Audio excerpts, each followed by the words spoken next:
Good afternoon, good morning, wherever you are in the world. We welcome you to the toss here at the Queen's Park Oval.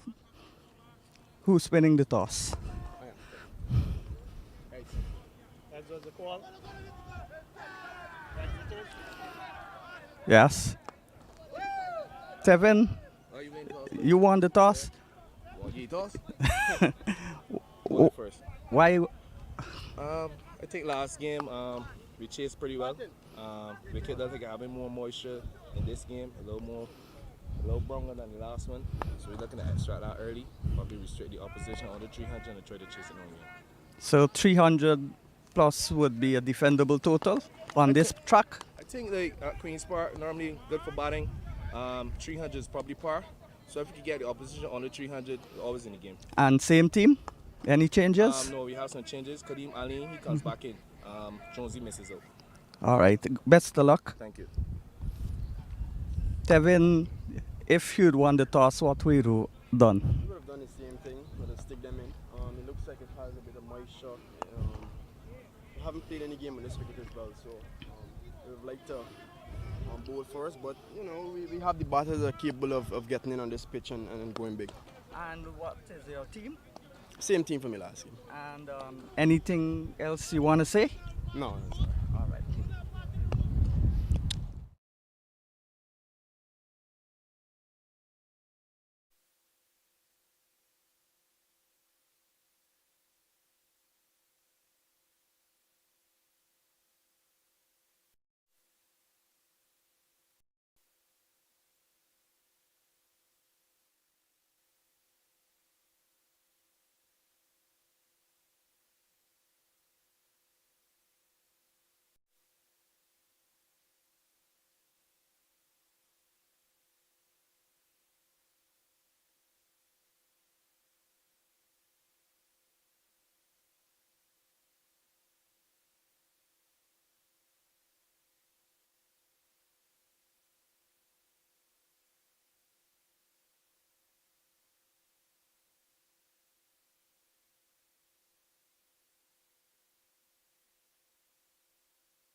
And what do you think these two need to change to get the bonus points up front in the first 10 overs? Well, I think they have to be positive. Obviously, at this pitch with the new ball, you have to go after the new ball. But when I say go after the new ball, you don't have to be helter-skelter in your approach.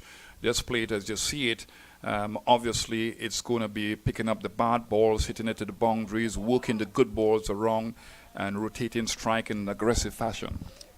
Well, Guyana has gotten last wicket loss to the Windwards. No result. Again, second year in a row at the same venue against the same opposition, CCC. So they're just on 12 points. Actually, they're on 3 points. The other 9 are bonus points. And Barbados topped the table with 22 points, 11 points from each match. That's including the bonus points. So Barbados on top, Guyana, I think, on 6th on the points table. That's not a auspicious start for the Guyanese.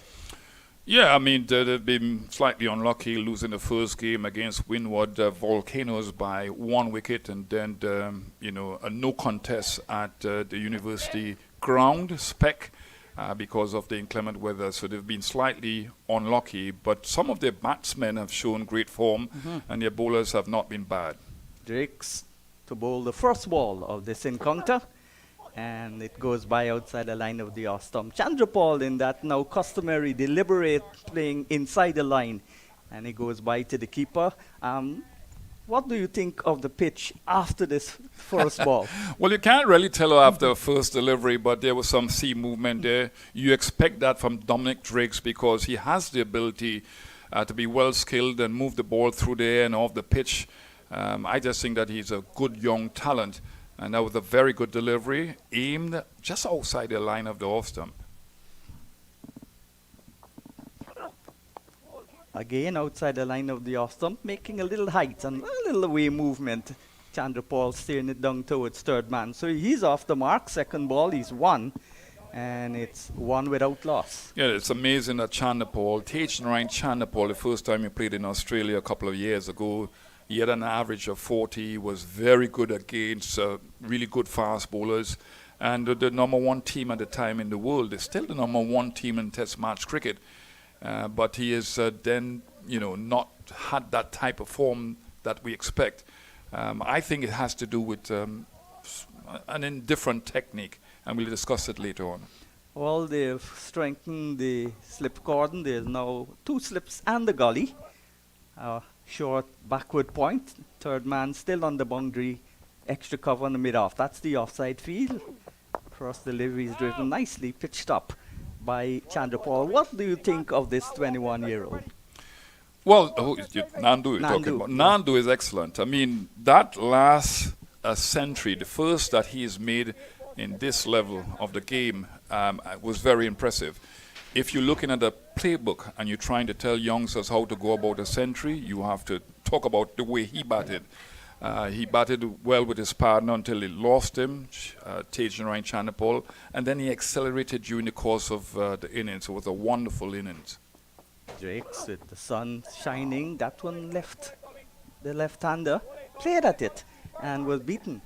Yeah, brilliant delivery. Absolutely peach of a delivery going away from Chandrapal with the 2 slips in place and a gully in place. So Kyle Mayers is showing that he's going to be positive with his bowler. He understands the new ball is going to do some work off the pitch, and it's going to get easier for batting if the batsmen have decided to stay long at the crease. Both left-handers, Chandrapal at the non-strikers end, and do the short of the 2. He's in strike, and this is a lovely shot. Didn't look to hit it too hard, just caressed it square out the outside and down to the boundary for 4. First boundary of the morning, 5 without loss. Well, if you're playing a ball that is moving off the seam, you have to wait on it a little bit more. He did that, timed it immaculately, squared the wicket for 4. Excellent shot.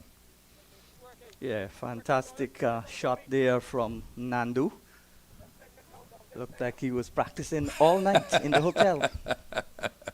Well, he's averaging 75 in 2 innings, so he's in a wonderful stream of form. One of 3 batters to score 100 so far. This is only the 3rd round, so it's good to see the batters getting hundreds, and it's especially good to see a player like Justin Graves getting 2 in back-to-back matches. Yeah, he showed that he's consistent at this format of the game. Remember, last year he was the 2nd most productive batsman behind Darren Bravo, and Darren Bravo not in this tournament. So it's great to see Justin Graves. I have a lot of time for him. It seems, that he has improved his game, his all-round game, and maybe there's a place for him at the highest level in 50 over cricket. So 7 without loss. We've completed 1 over. The sun is back with us.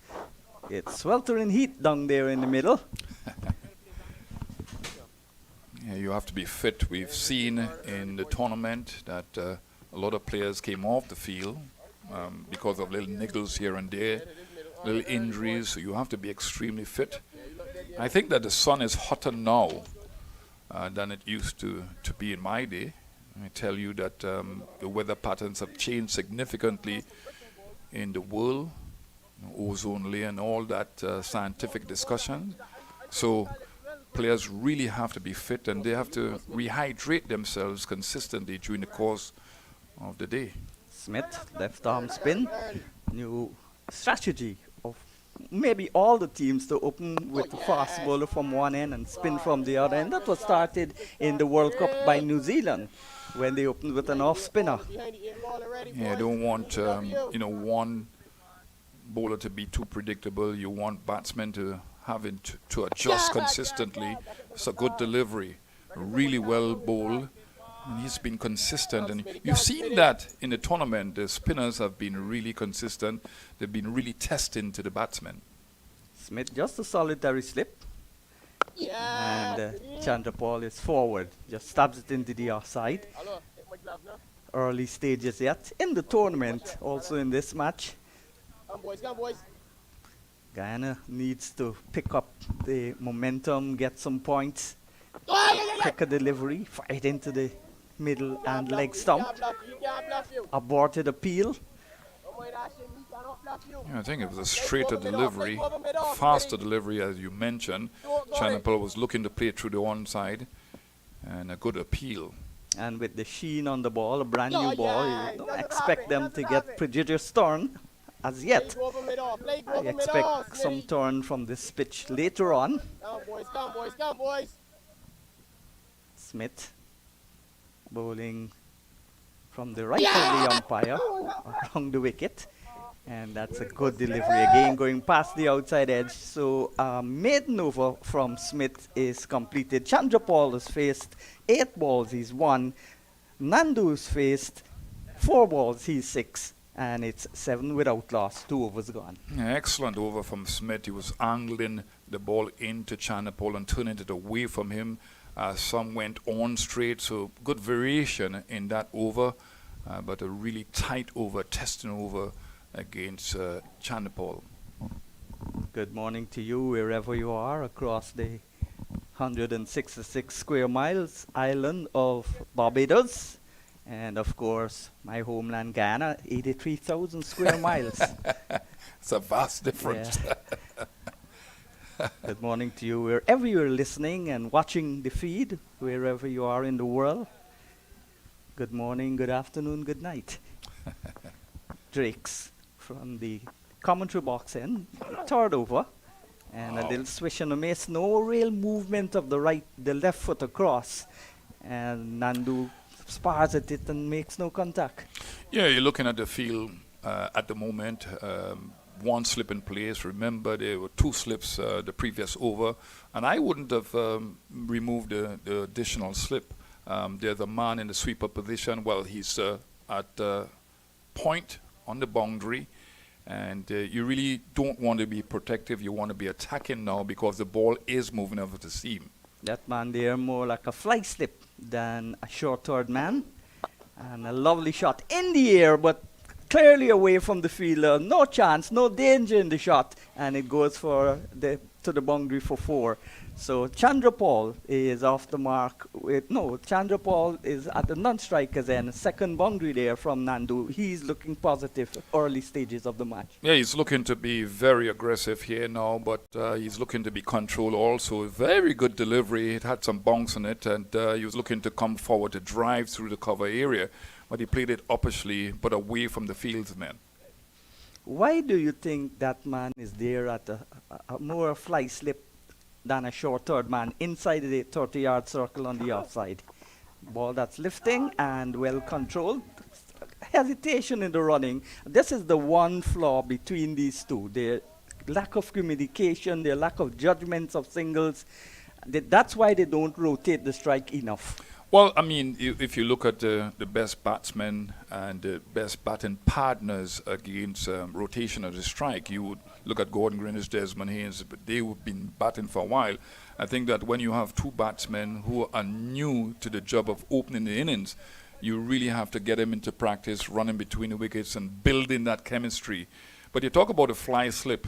Normally when you have a fly slip, it's because of the excessive bounce of the fast bowler and because of perhaps the batsman looking to play that uppercut wide of the wicket keeper. So the fly slip in place with that extreme bounce that Dominic Driggs is getting at the moment. He's in, bowls, left arm, medium pace, just back over length. This time back and across. Nandu plays it safely into the offside and there's no run. So wonderful conditions here at the Queen's Park Oval. Now is the rainy season in Trinidad and Tobago. Yeah, we've seen a fluctuation in the weather patterns. Sometimes it's rained heavily and sometimes it's been very hot, very humid. Today looks very hot and very humid. Drake starts his run. That's where the 30-yard circle would be. And that's short and pulled away, but not in total control. Ball got to him a little quicker than he anticipated, and it went down to the long leg position, and he got a single. So he's off strike, and he goes now to 12, Nandu. What I like about Dominic Driggs is that he seems to have alignment now when he's releasing the ball, and he's utilizing his height a little bit more. That's why he's getting that extreme bounce. He's about 6'4", 6'5", and he has the ability to carve the ball in and away from the left-hander. Nandu gets the ball that's pitched up, plays it into the onside, straight towards mid-on, and the over is completed. 12 without loss, 3 overs gone. Yeah, not a bad start at all. It's a stable start. We talk about the point system and how it's so very important, and it's process-oriented. You're trying to get players to look at maximizing the power play, the first 10 overs, 60 runs. You can lose a wicket. You can still get a batting point. And that is aligned with what is happening internationally. We saw the West Indies team yesterday. Good batting performance, not so good bowling performance. Yes, they made 329, and one would have thought that would have been a winning score, 328, in fact, for 6. And England knocked it off with ease, 5 wickets down. With ease? Yeah, Smith. Yes! Bowls, and that one went on. It didn't really spin, but Nandu is coming forward. He's taking off his helmet. I wonder what he's going to do when Drake comes into bowl. He's going to put it back on. Good delivery. Plays it with the little spin away from him. Open face of the bat. Yeah, Nandu is primarily a time on the ball, so he wants to feel the ball on his bat, and this is extremely good off-break bowling. Yes, this is a slightly mislined delivery on the line of the middle and leg stump, tucked away towards the mid-wicket position. The man comes off the boundary at square leg, and they get another single. So good rotation in the strike early in the over. He's up to Tashan Ryan Chandapal to get a good score. He made 49 in his first game, didn't score well against the CCC in the second game. So he's got some form. You can see him looking the part, but he's got to carry on. Forward he comes, and he's got to try and play with soft hands. If he can't get away the balls, get singles, find the gaps, he just can't stand there and block. He's got to rotate the strike, allow Nandu, who is the more fluent of the two, to score the runs until he gets settled in, because it takes a longer time to get settled in than Nandu. Of course, they both play for Everest Cricket Club in Guyana. Open the batting, so they are not strangers to opening the batting together. Smith, and that's a bad delivery. Capitalized on it, Chandrapal, and swept it down towards the fine leg boundary for 4. So he's got going with a boundary. He's now 5, and the total going up into the 15. The total is 17 without loss. Yeah, I mean, the over was going along quite well, and that angle delivery onto the pads and well swept by Chandapal would have eased some pressure off of him. Well, I'm surprised that you talked about lack of rotation of strike between these two in a general sense, because they're accustomed playing club cricket together in Guyana. So that chemistry should have been built a long time now. Well, there's not much club cricket being played in Guyana, I must say. Drakes continues. And they played with the angle. Drake's getting the ball to come into the left-hander. Yeah, that's the beauty of a left-arm seamer. Petra Collins comes to mind. He had a wonderful spell in the past against Australia. The ability to move the ball both ways, the ability to swing and seam the ball. It's a great skill to have. And it just changes the angle of delivery, and sometimes you can have the batsman wanting. Drakes. Wow. Nice delivery. This one left the left-hander, so he's moving it laterally both ways.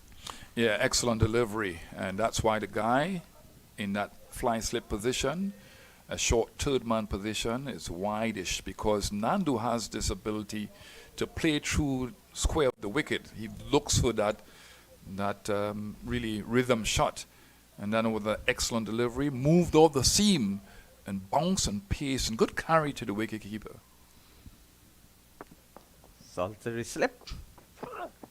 And that's on the line of the leg stump. Comes in towards the left-handed Nandu, who plays it with that inward movement down towards backward square. And he gets a couple. So 19 without loss. We're still halfway through in the fifth over. Yeah, I like to see him touch down and then go for the second run. He was running the first one very hard. He's putting pressure on the man coming from a wide-ish fine leg position. And it was two all the way. Excellent running between the wickets. You spoke about Pedro Collins, and he's in fact the coach of the CCC side. That's an atrocious shot. Just looking to hoist it away. No movement of the feet. Lifted his head.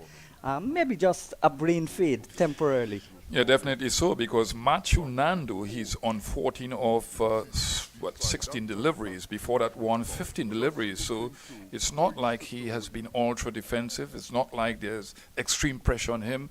So really an awful shot. Lucky not to get an edge on that one. Drakes. And he's cotton bowled. As easy as you like, got into position, the ball got big on him, and all he can do is push it back towards the bowler, who gleefully took the catch. 1 wicket for Drakes, makes the breakthrough, and Guyana all of a sudden losing Nandu this time. Well, he wasn't in a side-on position. He was square on there. That ball perhaps came back, tail back onto him. And what a fantastic catch by Dominic Drakes in his follow-through. He had to dive full length and took it low to the ground. So excellent bit of bowling, first of all. An excellent bit of catching to his own bowling.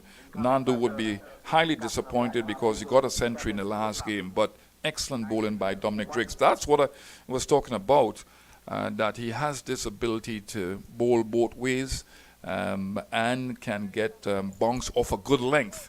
Excellent bit of cricket by Dominic Drakes. So, inauspicious start by the Guyanese, especially the informed batter. Got 30 odd in the first game and then got a brilliant 100 in the second game, which was his first. And what I was pleased to see is the hundreds from Nandu, the hundreds from Kevin Wickham. Both players are 21 years old. You want to see the young players getting hundreds. Yeah, and Kevin Wickham's 100. Remember, he left the field because of a slight niggle. He came back and refocused nicely and got the century, a winning century for his team. So he showed a lot of maturity there. And you want to see, as you mentioned, these young players develop the art and the consistency of scoring centuries. So the new batter at the wicket is also an informed young man, Tevin Imlak, the Guyana captain. He will celebrate his 28th birthday at the end of this month, the 30th of November. First deliveries outside the line of the off stump. Good leave there from Imlak, and the overs come to an end. So good, successful over, 19 for 1. Yeah, you look at Dominic Driggs again. It's a right-handed batsman. Remember, they started off with two left-handers. Nandu just departed, and Imlak, right-handed batsman, and he was able to bowl that last delivery in the right area very quickly. So the ability to change from left hand right hand is also witnessed here by Dominic Driggs. Now, to me, I'm impressed with the way he's gone about things, and the pitch has some moisture, has some carry, and some good bong. So this is a very good batting track at the moment. We don't know what will happen the next 30 overs. Smith, the off spinner, continues from the far end, the Brian Lara Cricket Pavilion end.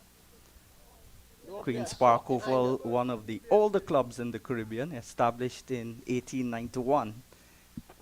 And this is a ball that's on the line of the off stump. In two minds there is Chandra Paul, and in the end the ball mostly hit the bat instead of the other way around. That's a faster delivery, no discernible change in his action. Very good delivery to keep Chandra Paul at his crease. Chandra Paul is forward, plays with more confidence, drives out into the offside, but straight to short extra cover, and there's no run. There's a man on the square cover boundary. There's a backward point, a solitary slip, a cover, a short extra cover, and a mid-off. This is slightly on the line of the middle and leg slump, and Chandra Paul maybe didn't capitalize as much he would have liked that delivery. There are only two men in front of the batter on the onside. One is at mid-on, one is at deep backward square. There's also the short fine leg, and this again is hit straight towards the extra cover. Nice stop. So when you get a possession of dot balls, it eats on your confidence. Yeah, definitely. So you look at the field placing. I think Kyle Mears have been exceptional. He's in that short extra cover position, waiting for that.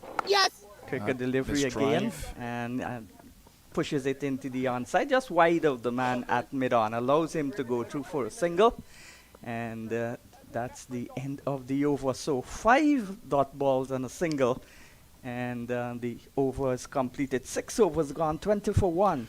Yeah, well, I mean, Chandra Paul, to me, is not fluent in his foot movement at all. He doesn't get inside the line of the ball enough. He doesn't look to walk the good balls around. You can walk the good balls around, providing that you have pace, but he's stagnant in his movement, and he's gotten into the mood, the mental mood of playing 4-day cricket.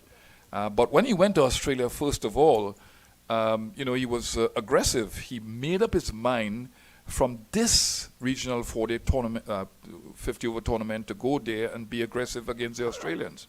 And he was. Another over started by Drakes. First delivery brings the left-handed Chandra Paul forward. Another dot ball goes into the book. Well, there's also bonus points if you face, if the team faces less than 50 dot balls. And that's going to be difficult, especially for teams like Guyana, who likes to play technically correct. Most of their batters are not big power hitters. This is a lovely shot, steered away more than cut away, and it's down towards the backward point position. They get a single. So again, good rotation in the strike. That's what you want him to do. If he can't hit the ball at the start of his innings, just find the gaps, get a single, give the other man the strike. Yeah, and that's why, the Guyanese have been very good, prominent in the 4-day regional tournament and not really in the T20 games and that sort of thing, because of their cultural mindset to stay out there and bat for long and not be aggressive enough. Hetmeyer is different, obviously, and somebody like Kimo Paul, very different. That's a good delivery. Just stabs it away out towards mid-off. Imlak. Well, there's Shepherd, there's Rutherford, but unfortunately for Guyana, they're playing for the West Indies. Yeah, I love Shepherd, the way he approaches his batting, very aggressive.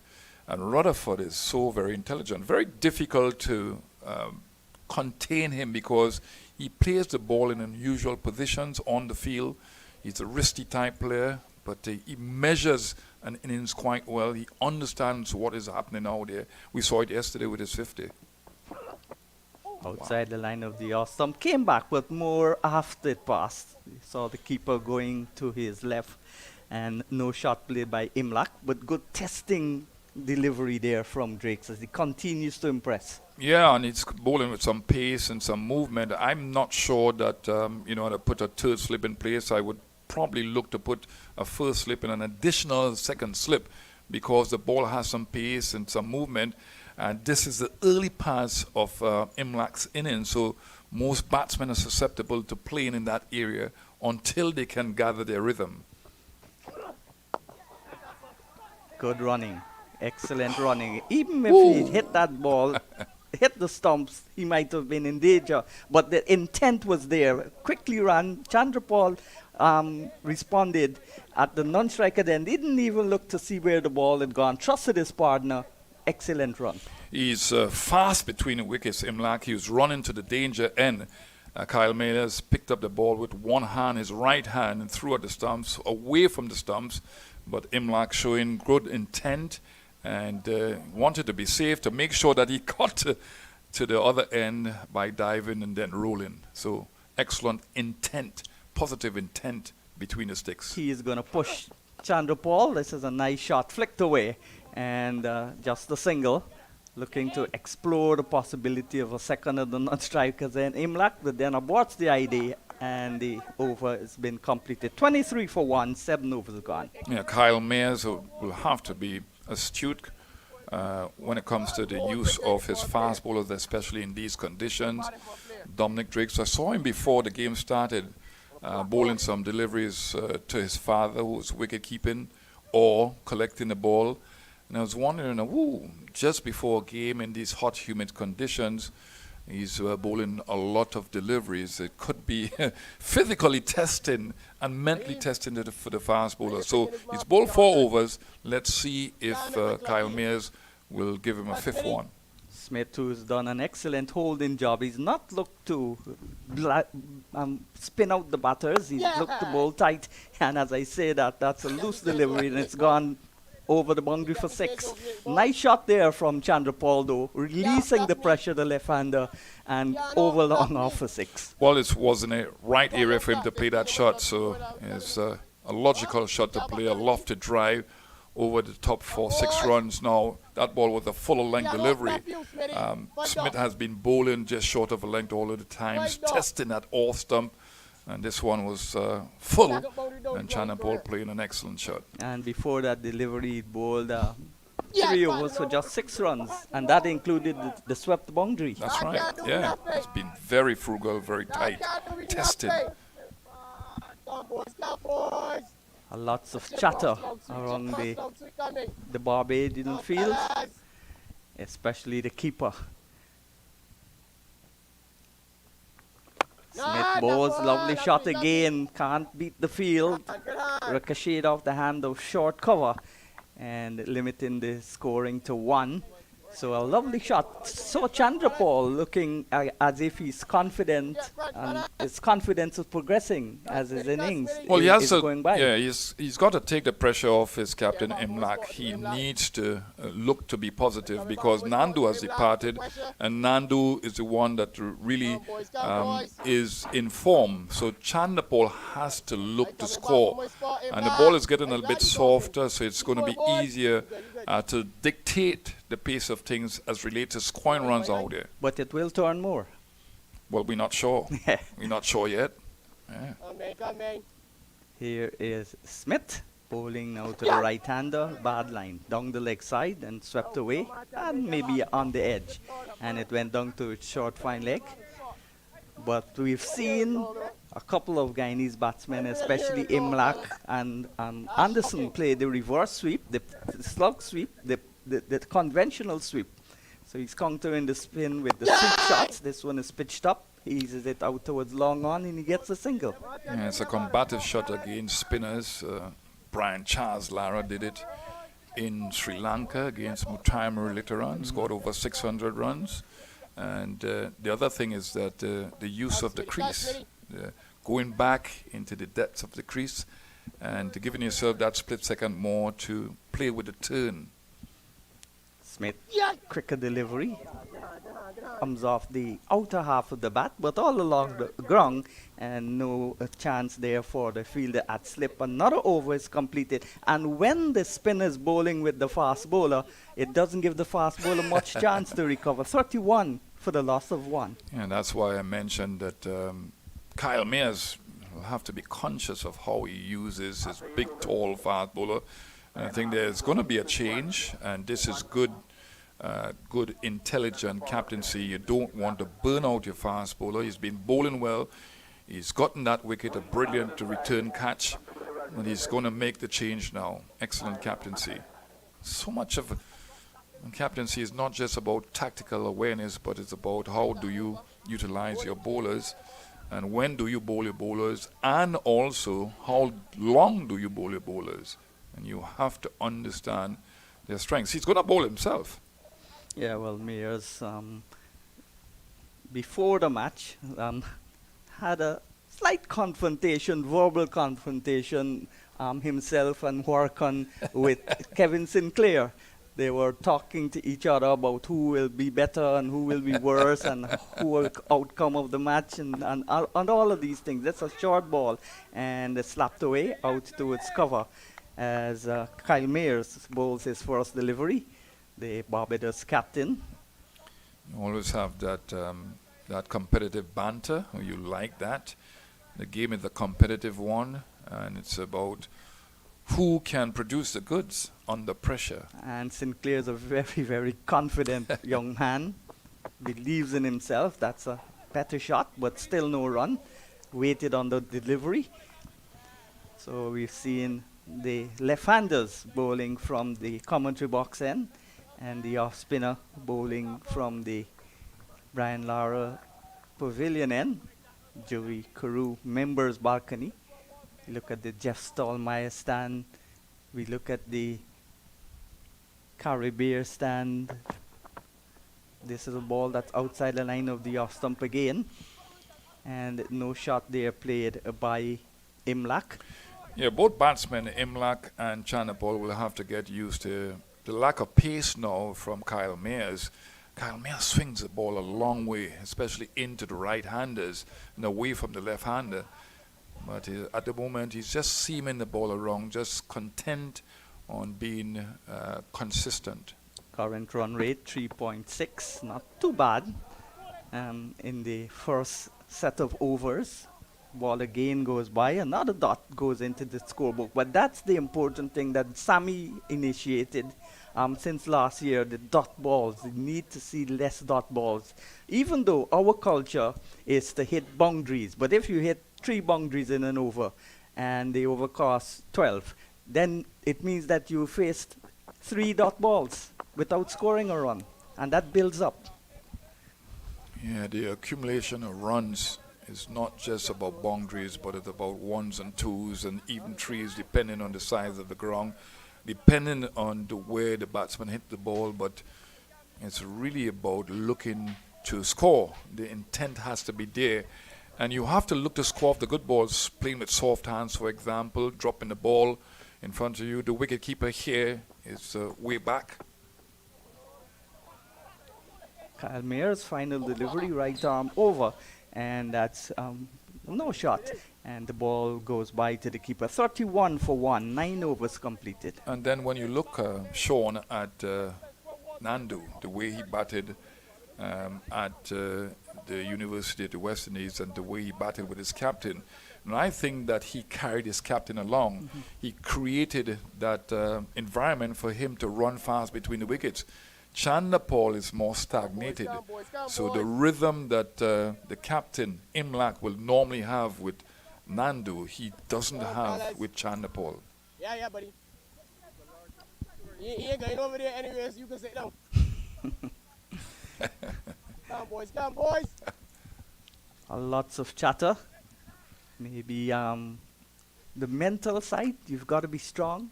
Don't bother with them. Smith continues. Work it, boys. Work it, Kemar boys. Smith, and that's a nice shot through the gap. I light up on it then. And that's gone for Work it, 4. work it, work Not a big intent of preventing the ball from going into the boundary. He just seemed to stop, jogged when he got close to the ball, no dive, and it went into the boundary for 4. So a good release shot from 75 and Chandra double Paul. He's 19 now. This is his 3rd boundary, so his strike rate has gotten a lot better, 19 from 26 because of those 3 boundaries. And once he stays in, he bats long. I remember the last match he played in the Guyana Cricket Board's inter-county tournament. He got 100, batting 50 overs. 103, but he's the glue that the innings is built around. But he's got to get more intent. In this over, though, good shots. Yeah, I mean, I've seen him play some aggressive roles before, and that's what you need from your batsman, being comprehensive and being situational, playing any situation of the game.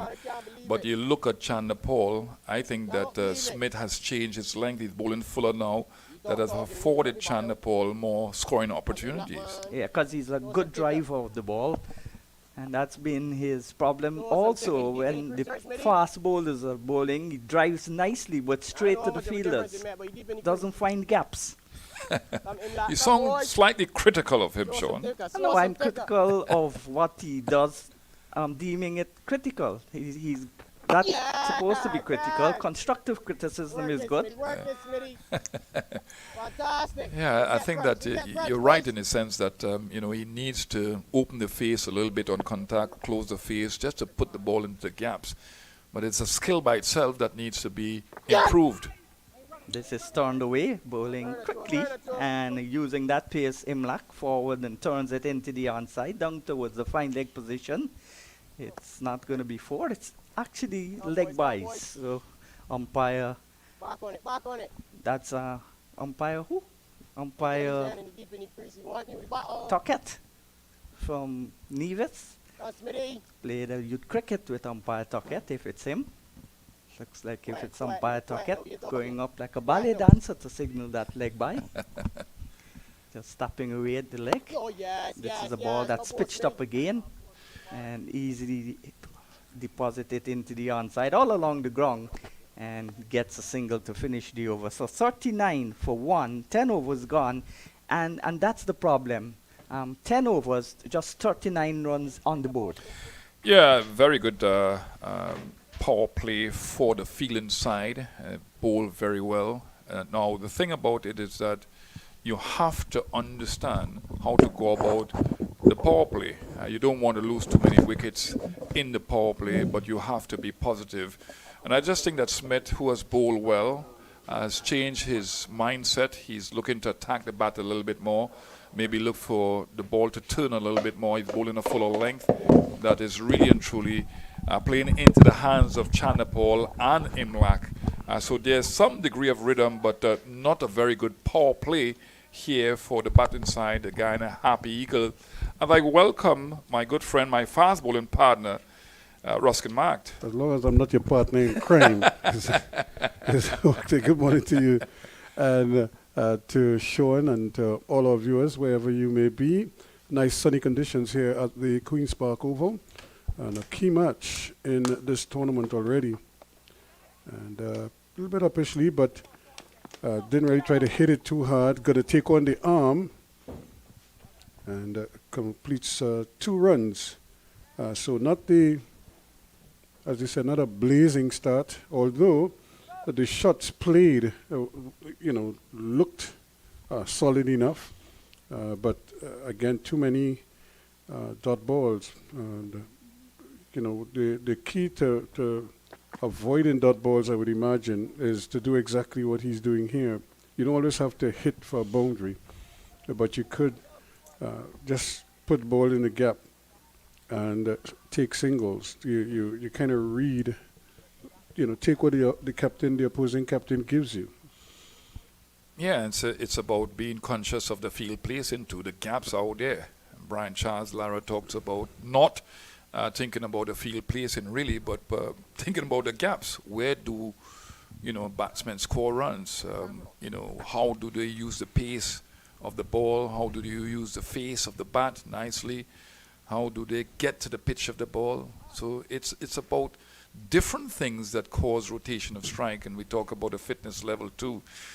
So it's a skill that needs to be learned, because it's important that we get it at the highest level of the game. The only way we can practice it at this level and at the younger levels. Chandapol again finding himself a little bit square, but then that is the custom with him. It just seems to, when he gets behind the ball, he kind of gets his left leg sometimes outside the line of the ball. So everything, his whole chest is facing the bowler. And when you face quicker bowlers, he'll run into problems because he has nowhere to go when you're that square. This is a good single, very well judged. Yeah, Rustin, I mean, you look at him the first time he went to Australia, he had that back foot movement deep into the crease to play those pull shots, to play those cut shots, and then the Australians worked him out. I just think that he gets out in different ways because his technique is not as good as it can be, and if he improves on that aspect, he will make more and more runs because he's got the wonderful temperament. Again, it's not about hitting boundaries all the time, but they scored a run off every ball, well, most of the balls, 4 of the 5 balls already in this over. And that is kind of like what we were alluding to. And these are just some of the hills behind us here.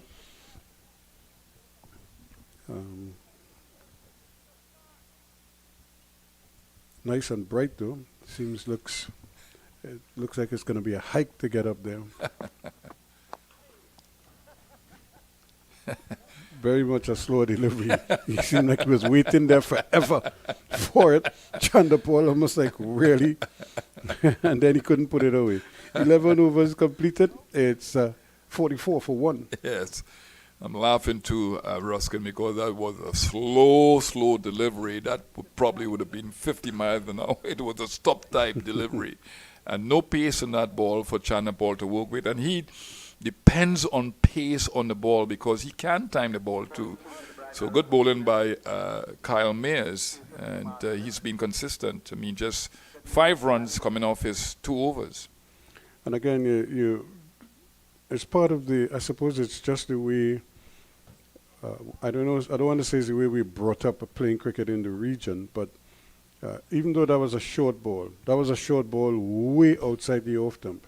But the natural instinct is to play to the leg side. Once it's short, everybody wants to pull.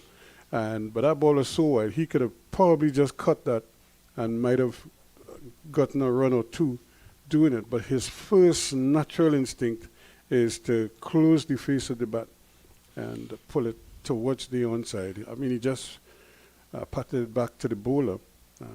But then he could have also done the unthinkable, which is just hit it up in the air, trying to apply power onto it and run himself into some problems. Kadeem Alain is going to join the attack. Yeah. Good delivery says yes, but it's really no, because there was no single there at all. Yeah, look at Alain. He's a very talented player, big, strong guy. Good first delivery, just short of a length, good bounce, good pace. And Imlak couldn't do anything with that because it was a straight delivery too. Alain open batting for this team, and he can send down some good overs. Very useful type player.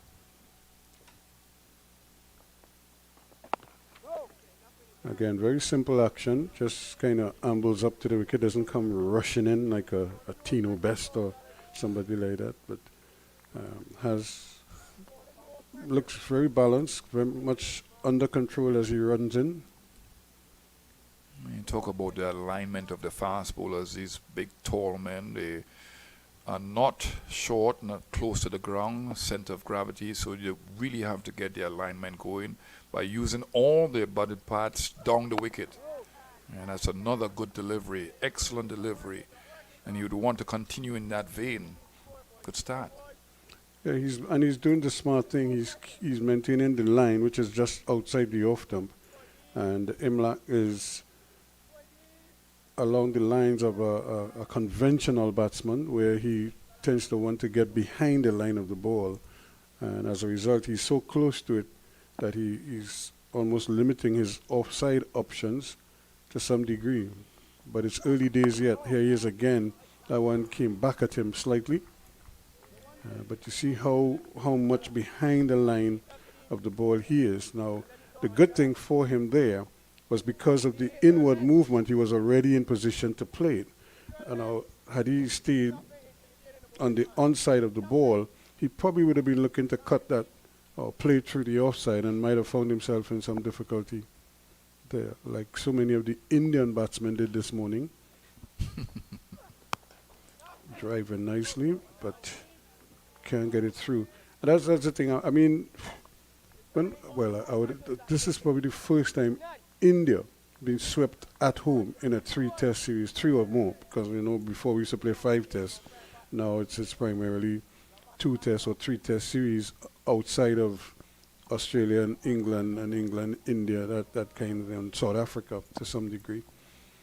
But it was so amazing for New Zealand to pull that off. And the hands go up, but it's well played in the end.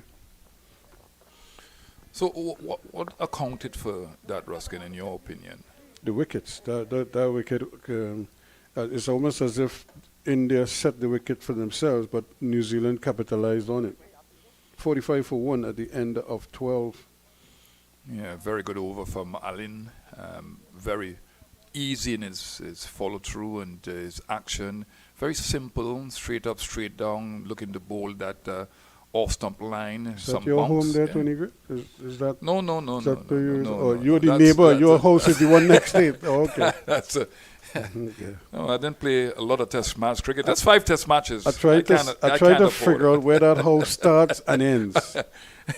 You probably not seeing where it ends because it's quite down this there. Is what I'm saying, you know. And is it one house? Is it this or is it a under hotel? construction? We're not sure. Yeah, you know, it's a big facility.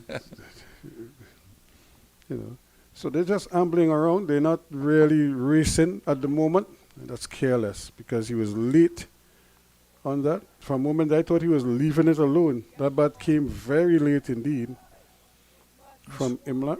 Yeah, he was looking to square, cut a low But delivery. watch out how late this bat came through. The ball was almost past him when he was bringing the bat down. But again, the movement is probably what did him in there. That's better. He's a wonderful driver. The ball against the spin. We saw that at UAE. He swept the ball well. Conventional type sweep shots and reverse sweep shots. And you know, Mark's and you, Ruskin, is the reverse sweep shots now unconventional or conventional? Well, it's unconventional at any time. But more people are playing it now because it's in fashion, it's in vogue now. But it's still an unconventional shot. Mm. People play it well now. Batsmen have obviously practiced not just the reverse sweep shots, putting the ball on the ground, but aerial reverse sweep shots. Remember slog sweeps, yeah. Remember when the dill scoop was the in thing? That was an unconventional shot. It probably didn't catch on as the reverse sweep is now. It's well played. Excellent running two, looking for the second. And excellent running off the boundary to get to that ball, stopping a second run. But good working on the ball by Chanapal, using the angle nicely, squaring up a bit, but there's Ralphie's getting busy. He's been at Queen's Park over for what, 50 years or more? No, he's a servant of the game. Again, it's a real cat and mouse going on there. No pace at all, but Imlach kept his eyes on it well, and as it came on to him, he just nudged it. Yeah, he plays well off the front foot and the back foot too. That makes it difficult for bowlers to contain him when he's on song. So he's now showing that ability to come forward and just work the ball around. There's the ground staff looking very relaxed in the shade there. Again, no pace. He's just putting it down on a spot and asking the batsman to apply the pace. 13 overs completed, 48 for 1. We'll take a break as the players themselves get some refreshments.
Thank you very much as we welcome you back here to the Queen's Park Oval. Still bright and sunny, and the players, I'm sure, would have appreciated that little break in the proceedings there just to get some refreshments in, get some, maybe a cold drink of water or some Gatorade, one of those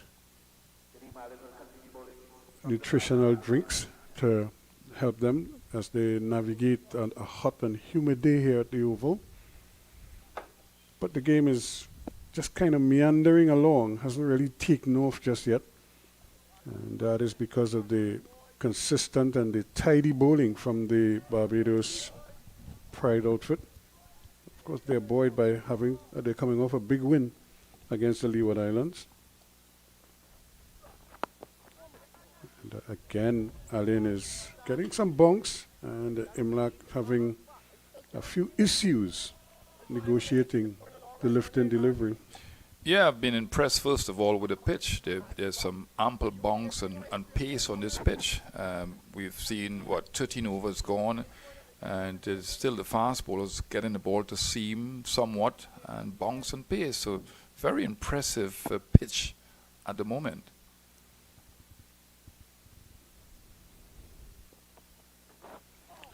And Again, just badly lined there, and you could see he's getting some movement, some deviation off the wicket. But this is the discipline here now. You have to control it and not get carried away. It's simple, sport, as I say, sometimes fast bowling could be a simple thing, It's the human mind that complicates it because they always feel you have to do something else. There he goes again. That's where he wants to be. And you shouldn't be looking at the leg side, leg stump. Outside the off stump is as far as you want to go in there. Because from there, what you're asking the batsman to do is to make a decision. Either you play it or you don't play it. And, that's as uncomplicated as it could be.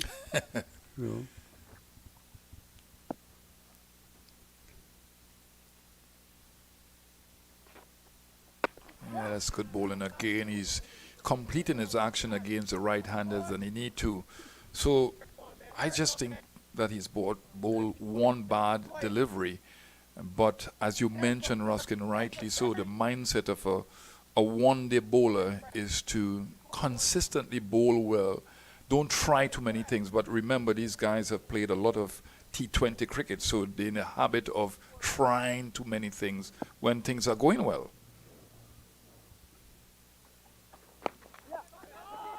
Again, they can't get this single. Now, here's the thing. Chanderpaul he has to help Imlach here. And basically try to squeeze a single. And just because I think all the deliveries that Allen has bowled have been to Imlach, and he's having difficulties getting him away. So maybe just tell him, drop it and we run a quick single. And just get the left-hander on strike and see if that disrupts the rhythm of the bowler. Well played. Well played. That's great. Just slightly more outside the off stump, so he had that opportunity to feel the ball in his bat and then work the ball around. But the other thing that can be disruptive to a bowler's rhythm, because Allen at the moment has excellent rhythm, is just to break momentum by going down to talk to his partner, have a word there, just to try to change the rhythm of Allen. And all these little things can help, all these little things that our young players need to know about and try to implement during the course of a game. Well, the best way to break a bowler's rhythm is to hit him for 4. But since you're not able to do that, it's to just rotate the strike. And now the left hand, right hand is a new dimension. And again, they could get another single. So this, this is where, like I was saying, this is where he has to help, Imlach as they try to build a partnership here and don't let the one bowler kind of navigate. The end of the over, and at the end of it, 51 for 1 now, 14 overs completed. Yeah, they're looking at stability, yes. They have, to a certain degree, have been stable here with 51 for the loss of 1. They have good batting still to come. Anderson is a good player. St. Clair can hit the ball. Kimo Paul can hit the ball around. So I think that they have to be looking at least 8 runs and over, or 7, 8 runs and over, yeah. And it can be accomplished. It can be accomplished. Both batsmen set. Kemal Savary is also a decent Savary player. is a very good player, yeah. So we're going to have another spinner coming into the attack here now as they try to mix things up a little bit here. Javed Leacock is the new bowler. Yeah, he's a good spinner. He's not afraid to flight the ball, but you want to see a little bit more variation, especially with the googlies. He's bowled a lot of leg breaks to the left-hander, to the right-hander. He's sort of predictable where that is concerned, but he's not afraid to attack the bat, not afraid to flight the ball. Chanderpaul again, just trying to get back onto ball here. He's kind of going into his shell a little bit, but he's been off strike for a lot lately. But to his credit, he isn't using up too many deliveries to get off strike. He did it in the last over. The first ball he faced, he got a single. Here again, the first ball, another single. And but the master of that in the earlier games for Guyana was in fact Imlach. He was the one who was rotating strike very well. But our role now is on Chandapur because Imlak is a little bit slow in getting started here today. He's just a little bit off color at the moment. Not getting anything to hit. The other thing about a captain in this situation is batting in the number 3 position, and that in itself is a huge number where responsibility is concerned. But I wonder sometimes, Ruskin, if captains cannot divorce themselves from, that responsibility when they are batting and they put perhaps extra pressure on themselves. Well, but I think he has been in this role before, and he's been, carrying the Guyana batting a lot lately over the last 2 or 3 years. He's been among the runs almost every year. I just think today he's just a little bit off color. Maybe he's weighing thinking of a big total and probably thinking too far ahead. He just needs to focus on the ball that is in front of him and try to deal with it where possible. Again, Chandapur. I'm not sure if he's reading the spin but he just seems to be playing across the ball somewhat. Because the leg break is going to turn into him. And so this is much better. But he just seemed to be almost as if he's walking into the shot when he should be planting his foot and allowing the ball to do its thing, and then you play accordingly. But he seemed to be walking while the ball is coming to him. And sometimes if the ball deviates at all, then he could very well find himself in trouble. And a good over from Leacock as he starts his spell. 2 from it. It's 53 for 1. Yeah, he showed excellent control here, Leacock. Really fast through the air, really attacking the bat.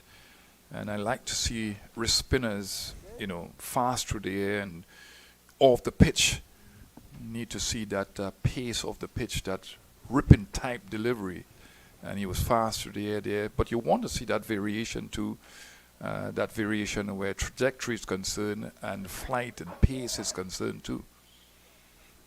At some point in time, these two are going to have to make a decision as to, somebody is going to have to try to up the tempo and, try and pick up a couple of boundaries. Even if you do it for, say, the first 3 balls of an over, and then if you don't get what you want, then you just kind of knock it around and keep it going. But if there's a single to be had, but then you take it, as is the case here. But I'm not sure who is the one who's going to take. I want to believe it's Imlak who's going to try to increase the tempo.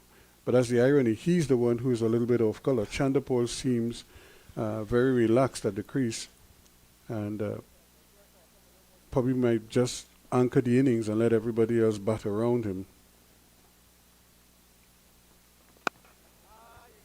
No, I don't think so. I think that he has to put pressure on the bowlers now. Things are just going along quite well for the fielding team, the Barbados Pride. And there's no pressure on the bowlers at all. I'm not seeing any adjustment to the crease. He's not coming outside the crease. He's not changing the length of the bowler. And just, it's not good one-day cricket at all or 50-over cricket. You got to try to put pressure on the bowler by doing something at the crease. Again, but bowler Allen, to his credit, is keeping very good lines and limiting the scoring options for Chandapur, who I would imagine might be on the lookout for anything loose, but he's not getting anything loose for him to free his arms at the moment. Yeah, the other thing is that there's no slips in place. You can angle the ball away from the keeper and get that one run down to third man. Once a single, it's not there. Hit it much too firmly on that occasion. Drakes might have been glad if he had attempted a single there.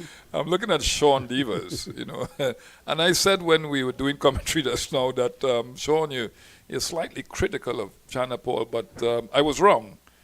This is not good at all. So he has to be constructively critical. Well, the good thing is he's still there, and you hope that he can bat his way out of it, and and get it. But this is not quote unquote unusual. There are players who kind of get into a funk sometimes, and then you wonder, but then all of a sudden they hit the switch, and then the acceleration comes. Take for example, Shofin Rutherford. Remember, he was very slow in getting started, and all of a sudden he took off. In a couple of those games recently. So it's just like that, and that's the thing. When they say when you're blight, they say wet people could cut you. He played a good shot here, and he can't get a run. Good bit of fielding as well. The over comes to an end. It's 54 for 1, just a single from it. Yeah, Shofin Rutherford is a batsman. He can start slowly and then accelerate. He's got enough shots in his armory to do that. He plays all around the pitch. I don't think Chanapol is in that vein. I think that he's just stagnated. The other guy at the other end, he's not released the pressure at all. Imlach is there. He is off color, you mentioned. Is going to put a lot of stress on the other batsmen to come, because on this sort of pitch, it's not a fast pitch by any means. You need some time at the crease to get the rhythm going. So what we're seeing now is stagnated batting from both ends, and it's going to put some pressure on the team itself. It's well played. Yep, they could get 2 here. They're going to have to hurry, but they've actually settled for 1. And but to me, that was a classic case of trying to force the fielders to get 2 runs. Initially, I thought Imlach wanted 2, but maybe on passing Chandapol, they decided against it. But it looked like it had 2 in that one, because the man fielding was way out on the square leg boundary and had to run all the way into a mid-wicket position to retrieve the ball. To his credit, they only took 1. And they're going to pinch another single. Once more, Warrican doing well, showing his footballing skills.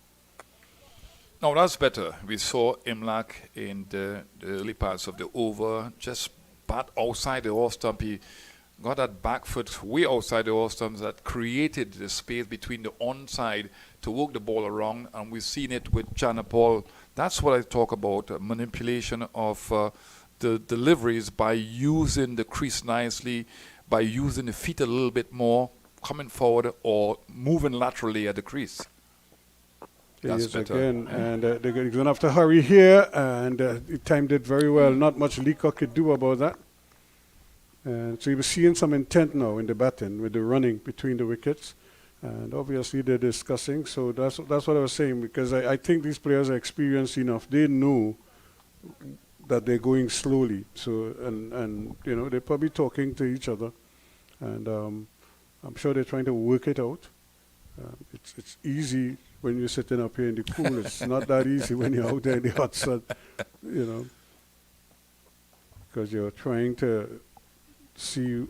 You don't want to hurt your team, but then you don't want to just give your wicket away either, and gift the opponents another wicket.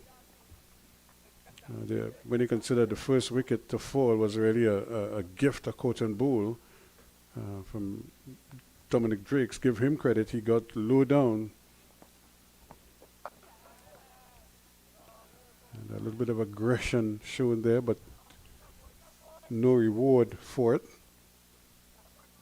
And the ball from Leacock is not turning prodigiously. There's no extreme turn. There's still a slip in place. And this is a good delivery again. So he's fast through the air, but he's not allowing the batsman to come down the track. He's bowling flat and not flighting the ball at all, although there's no real turn to talk about. That's a natural type turn that you expect from a wrist spinner. But good over again. So they bowl well together. They've kept on the pressure from both ends. It's been a really good team performance by the bowlers, first of all, and their fielders have backed them up. Yeah, they're doing, and I would imagine Myers must be very happy with what he's getting from Alain, because Alain is doing the business for him. He's not conceding too many runs. He's in his 4th over now, just 5 runs conceded. And you think he was bowling Chinaman googly?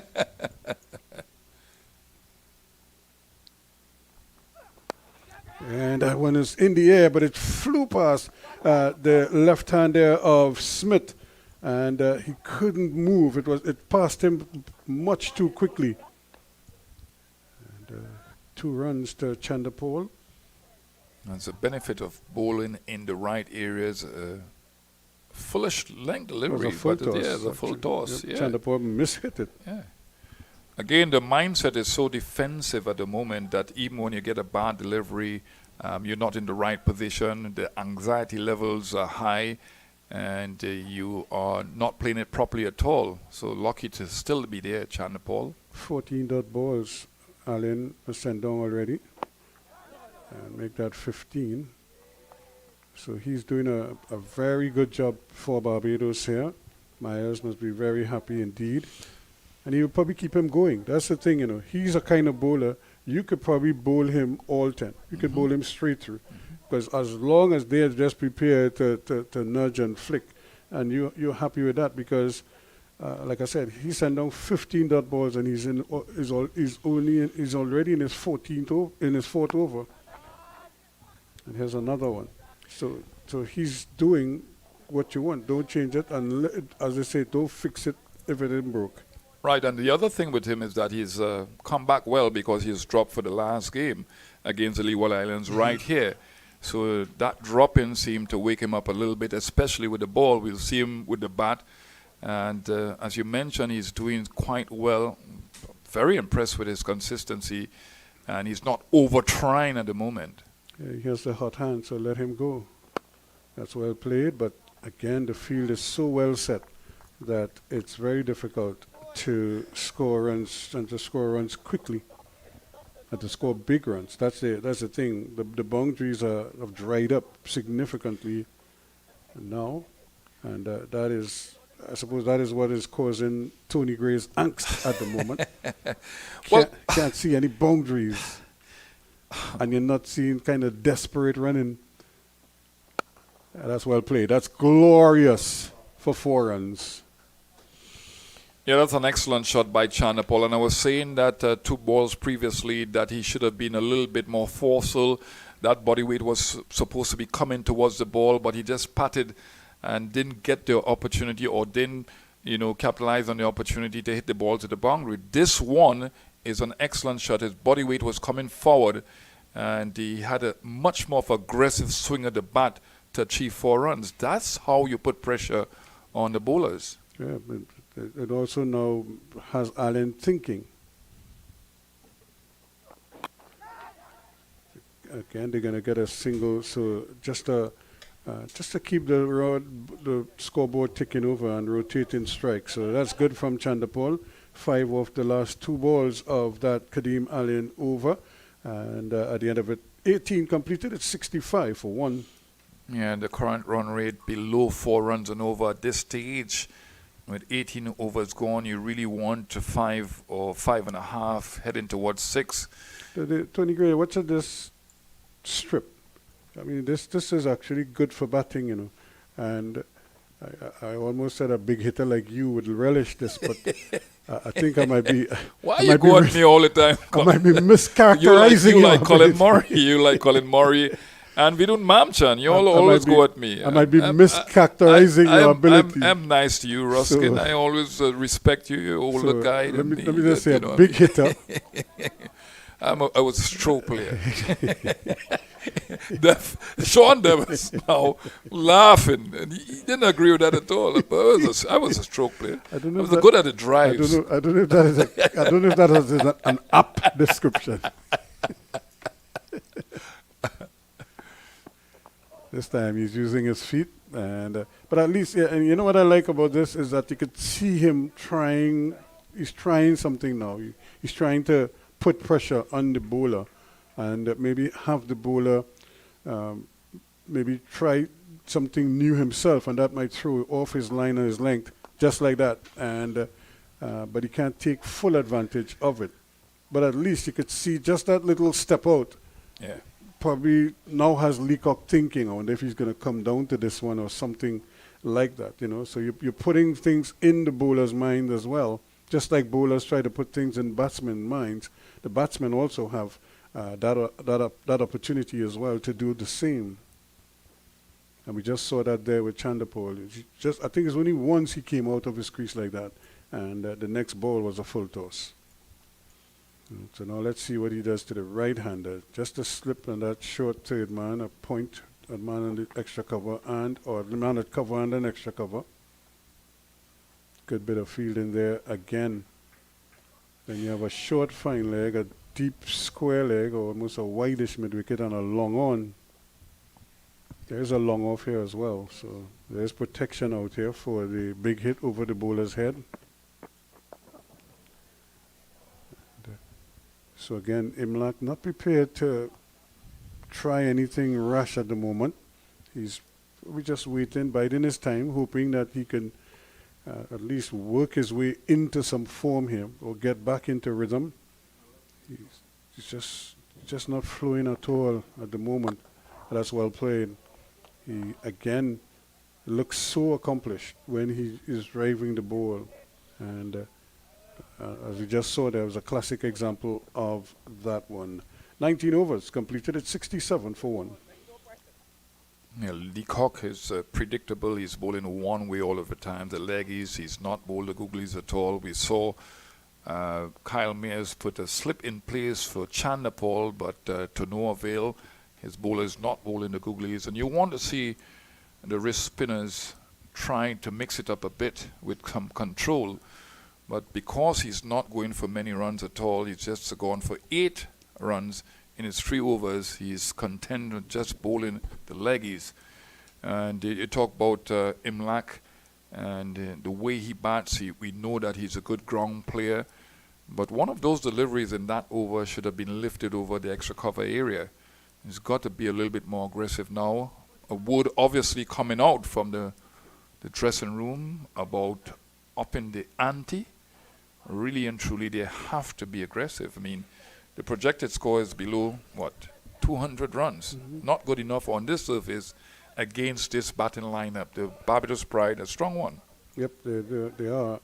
As we saw in the last game against the Leeward Islands, Naeem Young is into the attack, and immediately you could see Imlach trying to disrupt things here by stepping out to him. The batsman ever chip down the wicket to you? No, absolutely not. I wouldn't have it. Okay. Even if they wanted to? Even if they wanted to. A beamer? A short delivery or beamer?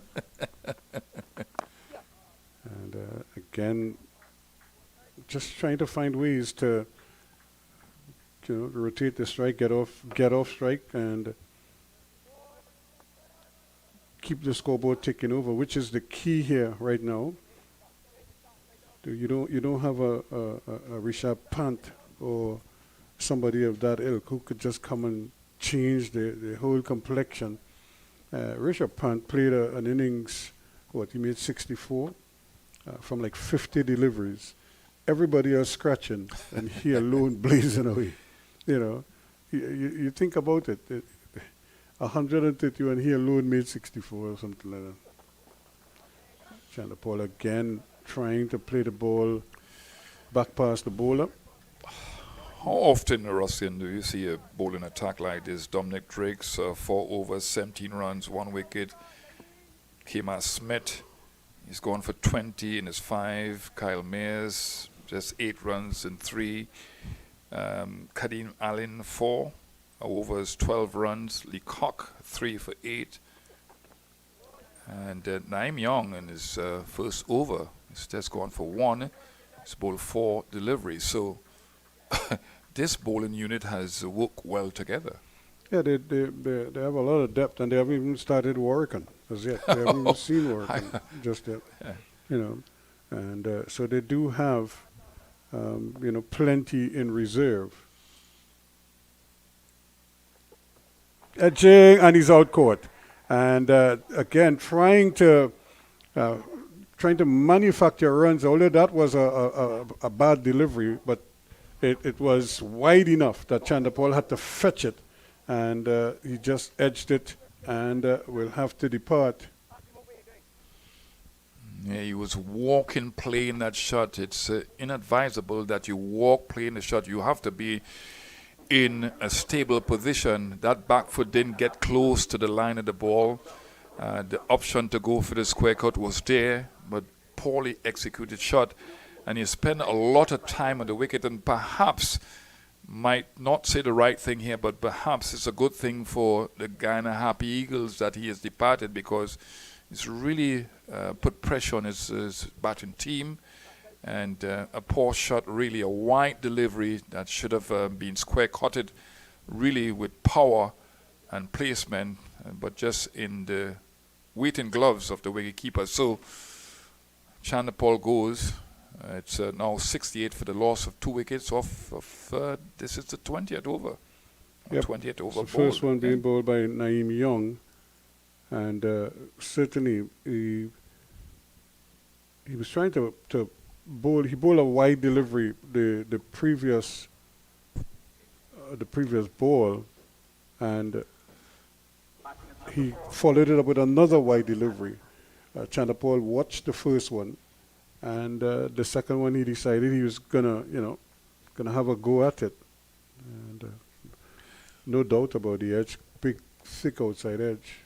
The mindset has always been to look for runs first of all. That's what they teach you when you're a youngster. But Chandapal's defensive mindset, even if he got a bad delivery, and he got a bad delivery there, he didn't get across enough with the energy levels. He was not in the right position, and just fended his bat outside the off stump. And it was really not a square cut. So bad shot, bad approach to batting, and losing his wicket. And who comes to the wicket now? Anderson. Yeah, he's a good player. He's going to be a little bit more energetic, and it's going to help his captain, Tevin Imlach. Naeem Young, who struggled a little bit in the last game, but this looks a lot better here, and of course his confidence will be boosted with an early wicket. Can he now continue to work around it? He captained the was it the CCC team he was the captain of? No, or the West academy, Indies academy team, right? yeah. And he was there for a while, so that one was called a wide as well. So now he gets a chance here with his home team, and which is a good sign. But it also says that Barbados now has an abundance of resources, quality resources. That's a peach of a delivery. And jumping there at Anderson as if to say welcome to the Queen's Park Oval, and takes it on the glove more than anything else. So that completes over number 20. Tony Gray is going to take a bit of a breather, and of course the Sivers is going to come back in. So it's 69 for 2 after 20.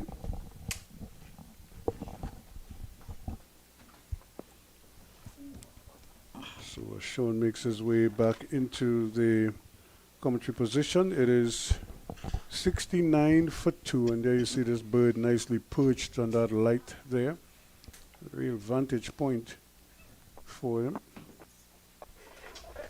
And it certainly is it's been a slow burn, as they say. Yes, it's been a slow burn and too many dot balls. But these two good sweepers, both of them. So that's one of the ways that you can counter the spin. It's really a question of picking the right balls. I thought Chandapal missed out. The ball before, which was a wide ball, but it was a lower level. That was the one he probably could have had a go at. The one that bounced is the one that he chose. Here's a sweep shot, almost on cue. Good shot.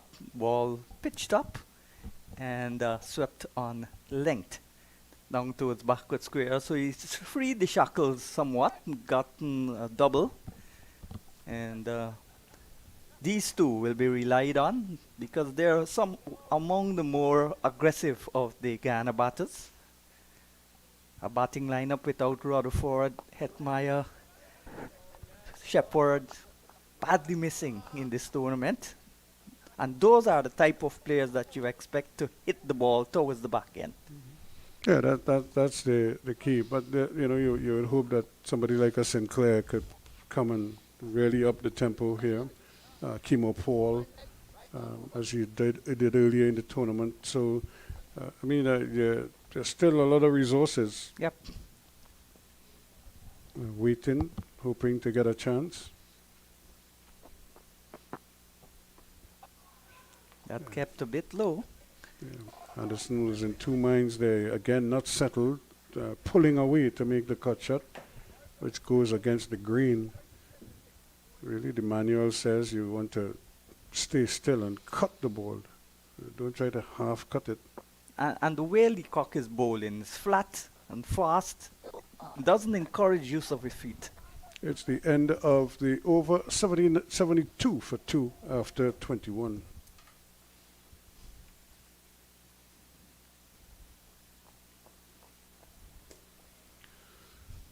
Yeah, so, but again, it's he's doing what is working for him, and especially against batsmen who are not prepared to kind of take him on, if you know what I mean. So he's happy and content with just ringing his arm over and putting it down on a good spot.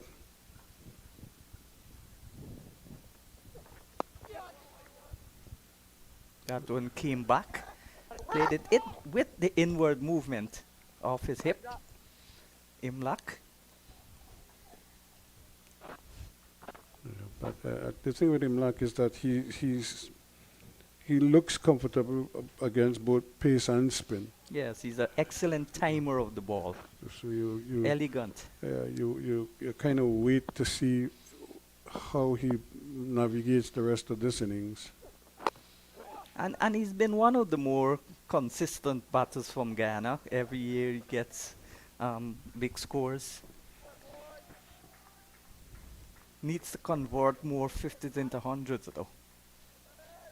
Yeah, that's the key, and that's one of the things I've often said about West Indian batsmen compared to those in India and Australia and other places, even England. This is nicely played. They should get 2 here, and they will.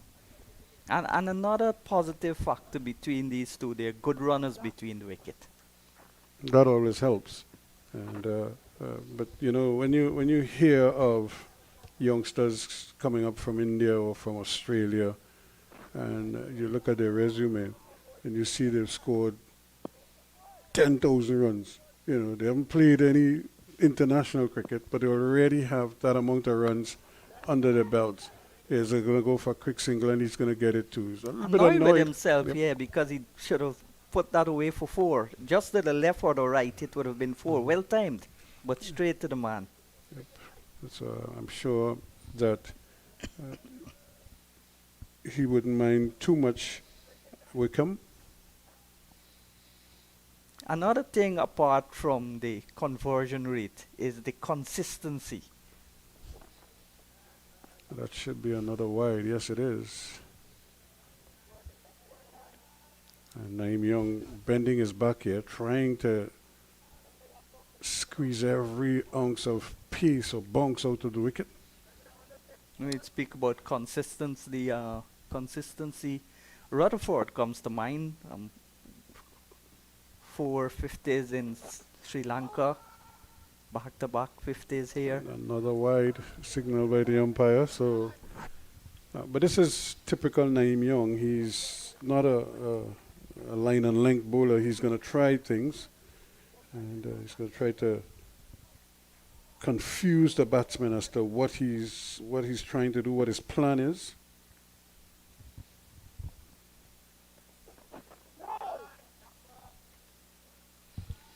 Yeah, touching on a good line, link. So he's really mixing up his stuff here into his bag of tricks, as they say. Pace on, pace off, short ball, bumper, so he's giving it the full ring. Ruskin, after yesterday's performance by the West Indies, 328 for 6. This one is in the air a bit.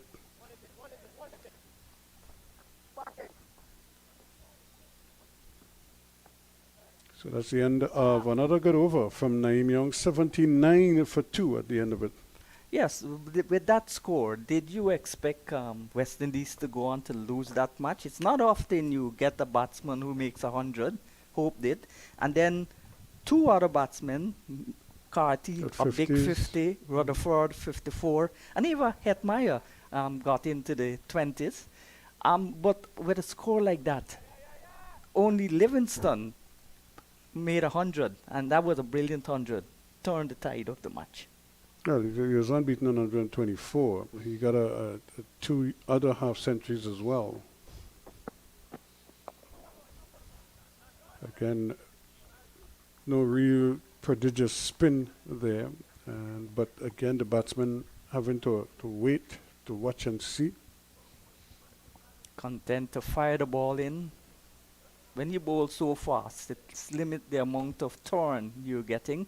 But he is not disappointed with this. Another sweep shot That should be comes 4 out. runs. Yes, that's a slug sweep through mid-wicket.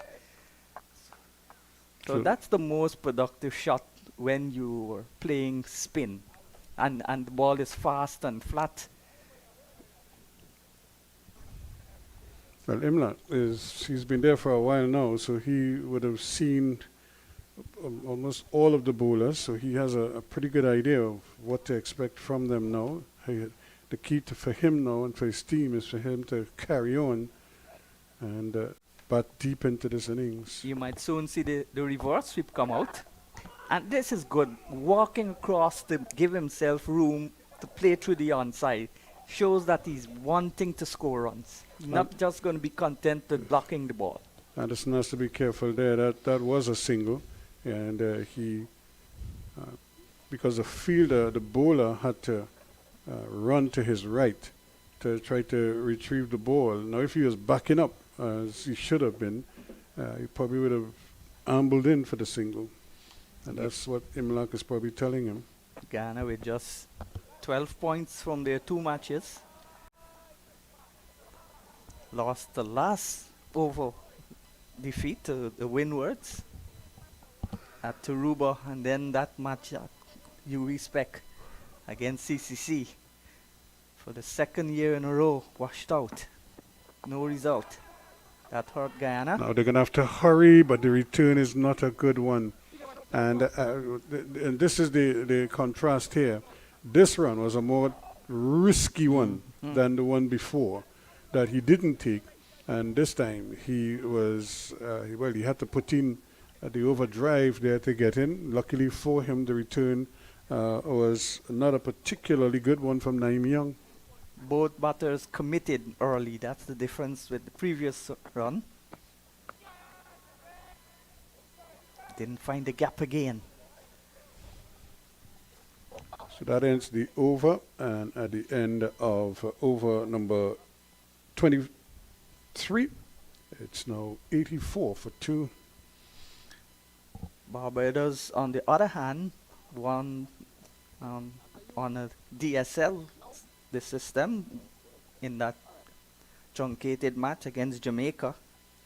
And they also beat the Leewards. So they are 22 points.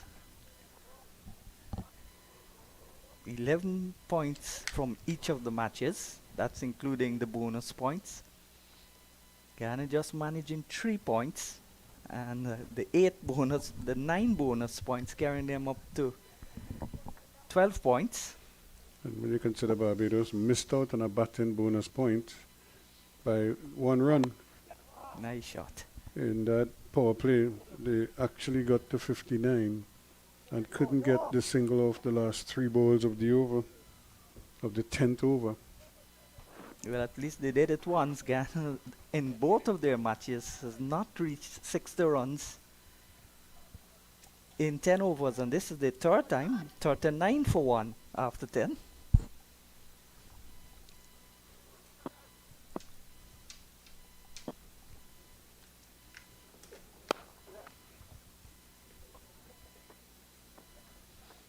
And the longer Imlach bats, he's going to improve with his timing, his confidence. It's going to grow as his innings progress.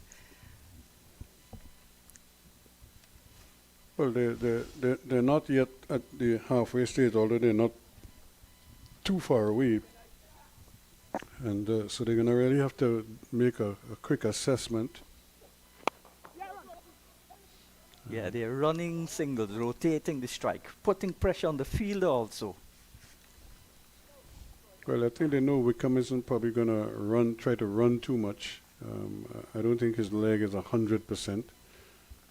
But he's out there because they're probably going to need his batting. So he was in the slip earlier today with the faster bowlers and even for the spinners. But now that they're operating without a slip, he does have to go into the outfield and run around.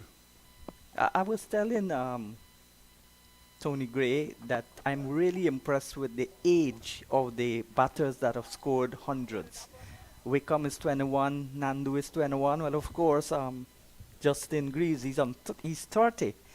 I'm still young, but he scored back-to-back hundreds. That's what you need, back-to-back hundreds or a big 50 and 100.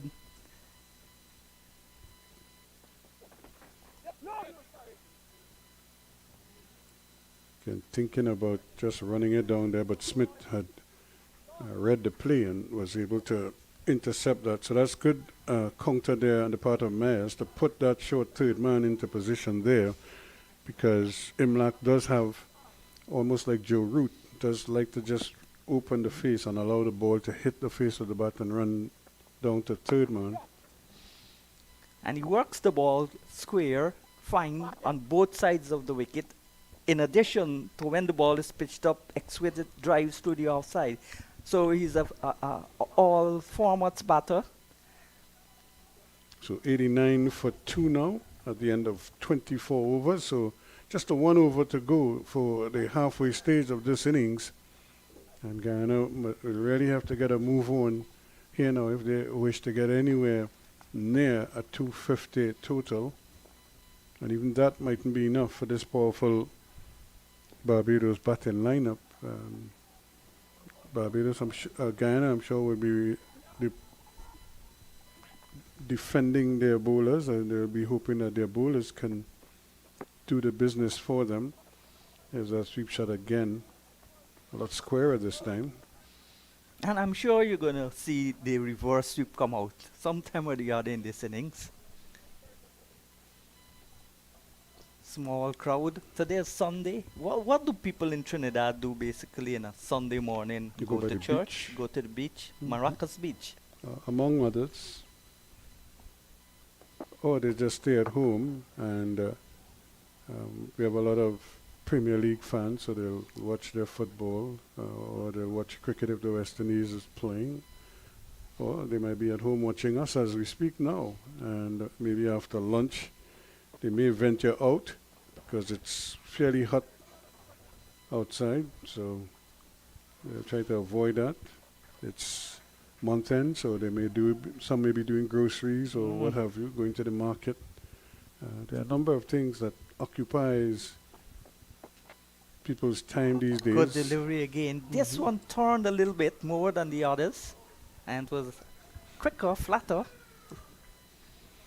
I think Anderson is trying to kind of gauge the degree of turn that the bowler is imparting.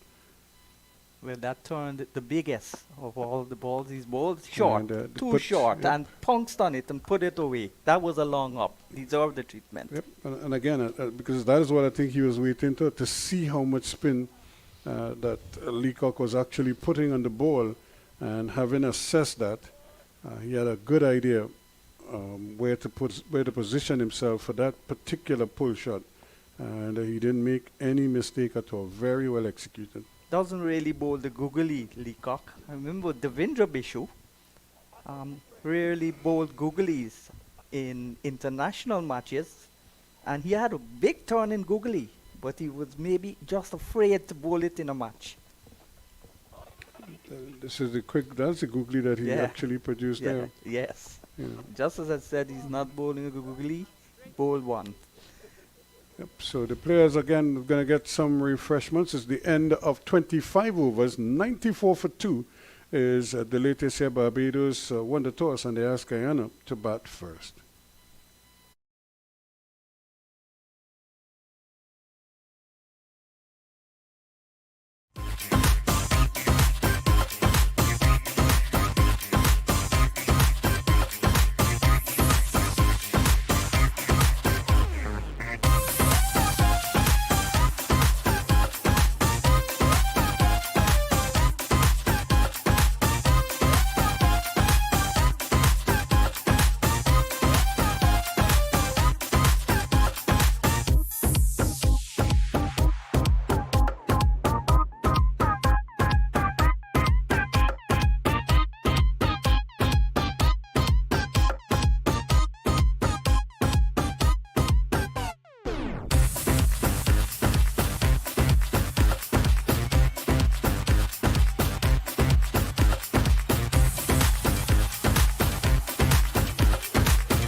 All back here at the Queen's Park Oval, the sun continued to blaze and it's sweltering heat. And the action, after a much needed water break by the players, resumes. Imlak, the Guyana captain, and Anderson looking to forge a meaningful partnership. Guyana losing wickets at 19 and 68.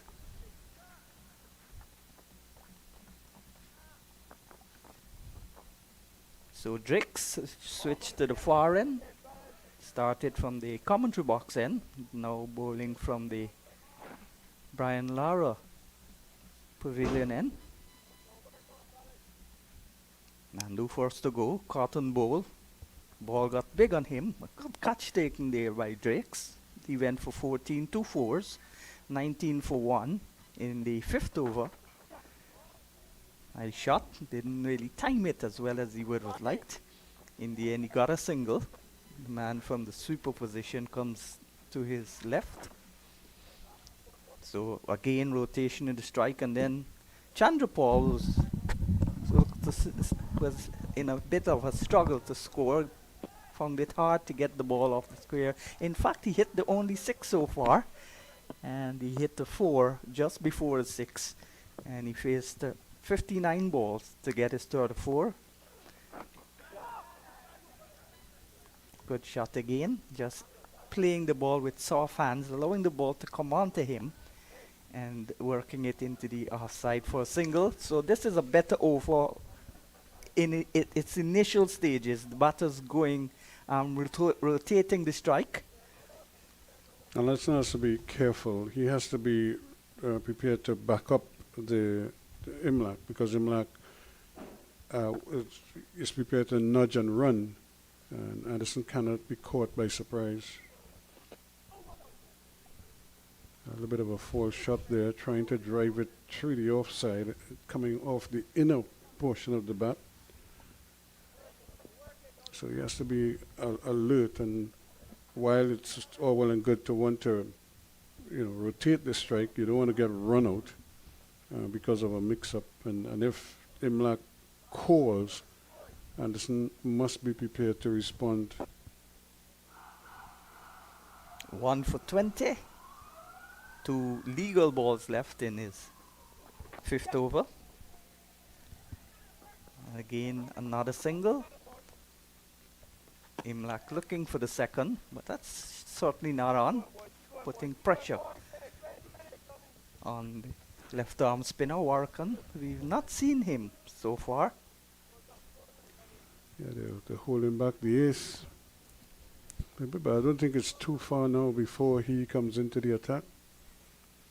And he's quite capable of keeping the pressure on. I don't know if Imlach has designs on him. So it's a real cat and mouse. Maya's not bowling him, and Imlach waiting for him. They're going to go quickly. Excellent This is going to running be again. tight. Good backing up there by the fielder. That would have been 5 for 4 overthrows had it missed him. Yeah, that's Leacock down there doing very well. Coming into So position. good intent in this over to pick up the singles, limit the dot balls. That brings up the 100 for Guyana. Exactly 100 for 2 now after 26 overs. So now, Sean, this is where the assessment has to take place. Already we could see by the way they're running as if they understand that something's got to give now. Yeah, they will step up the intensity. They could do it gradually or rapidly.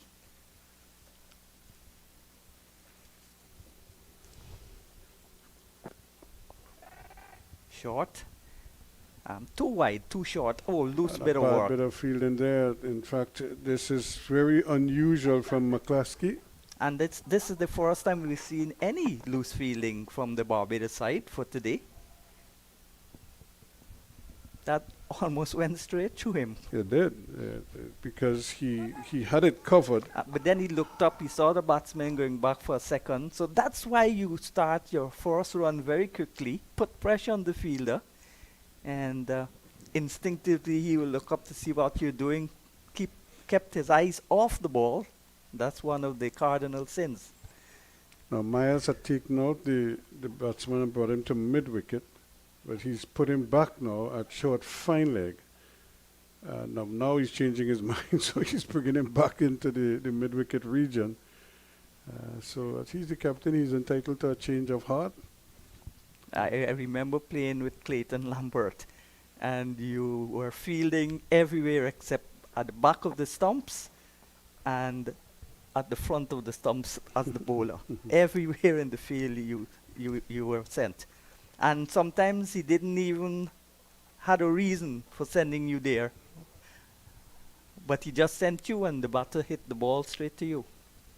That's Clayton Lambert. He captained just as he batted, That's well unorthodox. played. Yep, that's very well played there. A nice little sweep. They're going to get 2, probably even a third. They should have gotten a third once because again. he fumbled the ball. Yeah, but once again, Anderson didn't seem as if he was interested in a third run.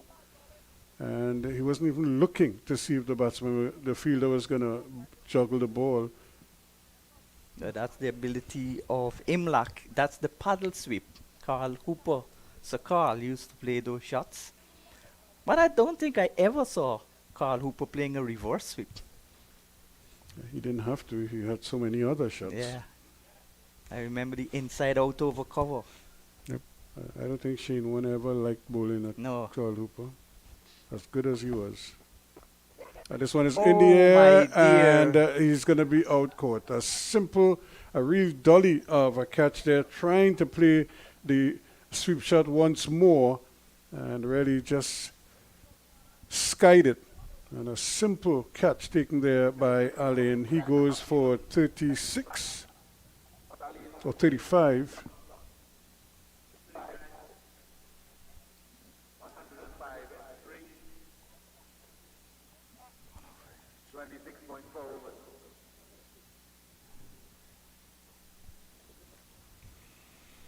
So after all the hard work, he just gave it away. And it just as the time when they really needed him to stick around for a little while and sort of engineer that increase in tempo, unfortunately, he was the one who got out. So a good partnership was beginning to build, and that's maybe his favorite shot, but sometimes your favorite shots get you out too. Well, they say a strength could be a weakness sometimes, and that was a classic case there, because while he's played the sweep shot very effectively earlier in the innings, it's the same shot that got him out in the end.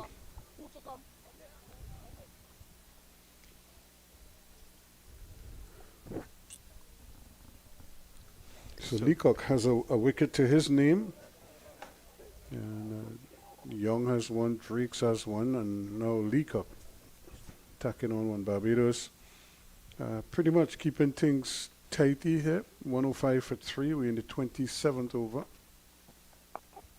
The demise of Imlach brought Savory to the wicket, little left-hander, also a competent wicket keeper.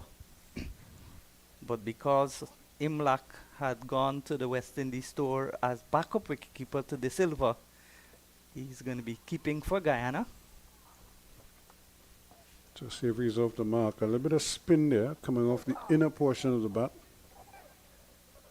But he played it well. He kept it down and is off the mark. The end of the over, 106 for 3 after 27.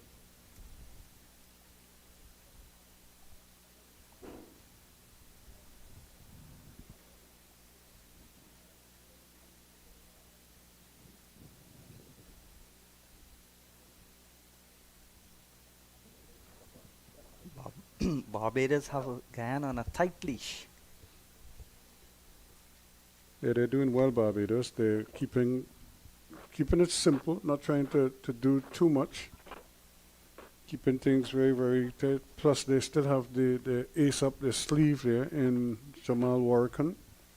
He can take wickets, especially if batsmen are going to challenge him, start trying to score quickly. He might be the ideal foil for that. Drakes. Left arm medium pace. Savory defense. Savory batted well in the last game, unbeaten on 52 against CCC. Yeah, that was a good innings on his part. He's a real busybody when he got out there. I think they want a similar knock from him today, if he can. This time he gets a boundary, but not where he wanted it. Tried to hit it square, and it found the edge. And good for him, there was no slip. Even if there was a slip, it went all along the ground, 4 runs. 4 in the dark, as they say. Why do they say a French shot? A French cut. Yeah. I was looking at the European qualifiers, and France, Germany, these countries were all playing cricket. Some really unfit looking players. This is going to be close again, but once more. Doesn't pick the ball up. But he had to move to his left as well, and that more than anything else threw off the timing for Wickham there. And the batsman eventually made it home safely. Somebody asked me recently if they play cricket in Suriname. I said yes, there's a Suriname cricket board. Not only football, Suriname known more for its football. Short delivery.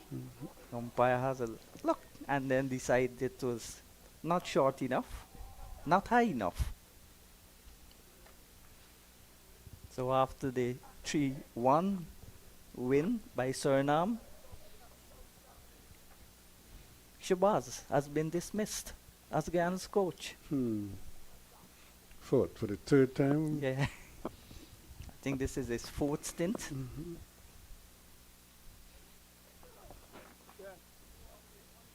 Rides the wall down on top of it. But there must be a point now when one of the batters, ideally both of them, will have to step on the gas. Well, we haven't reached over number 30 yet, so I suppose at 30 overs, you kind of make an assessment and say, here's how we're going to approach things from now on. And who knows, maybe they'll wait for work and see, because he's slow through the air. And so maybe they'll try and see if they could Excellent stop. target him. It's the end of the over. And it's 112 for 3 now after 28. And it'll be interesting if we can find out how many dot balls have been bowled in the innings so far. It's quite a lot, actually. And Guyana most guilty of playing out dot balls. It's a disease which is becoming contagious right through the Caribbean. And that's why last year Sammy wanted less dot balls. And he was the one who said that you can hit 3 sixes and still get a big score. But if you get 3 sixes, it's 18 runs, then you don't score off of the other 3. So you still get dot balls. And not everybody can be able to hit consecutive sixes or consistent sixes.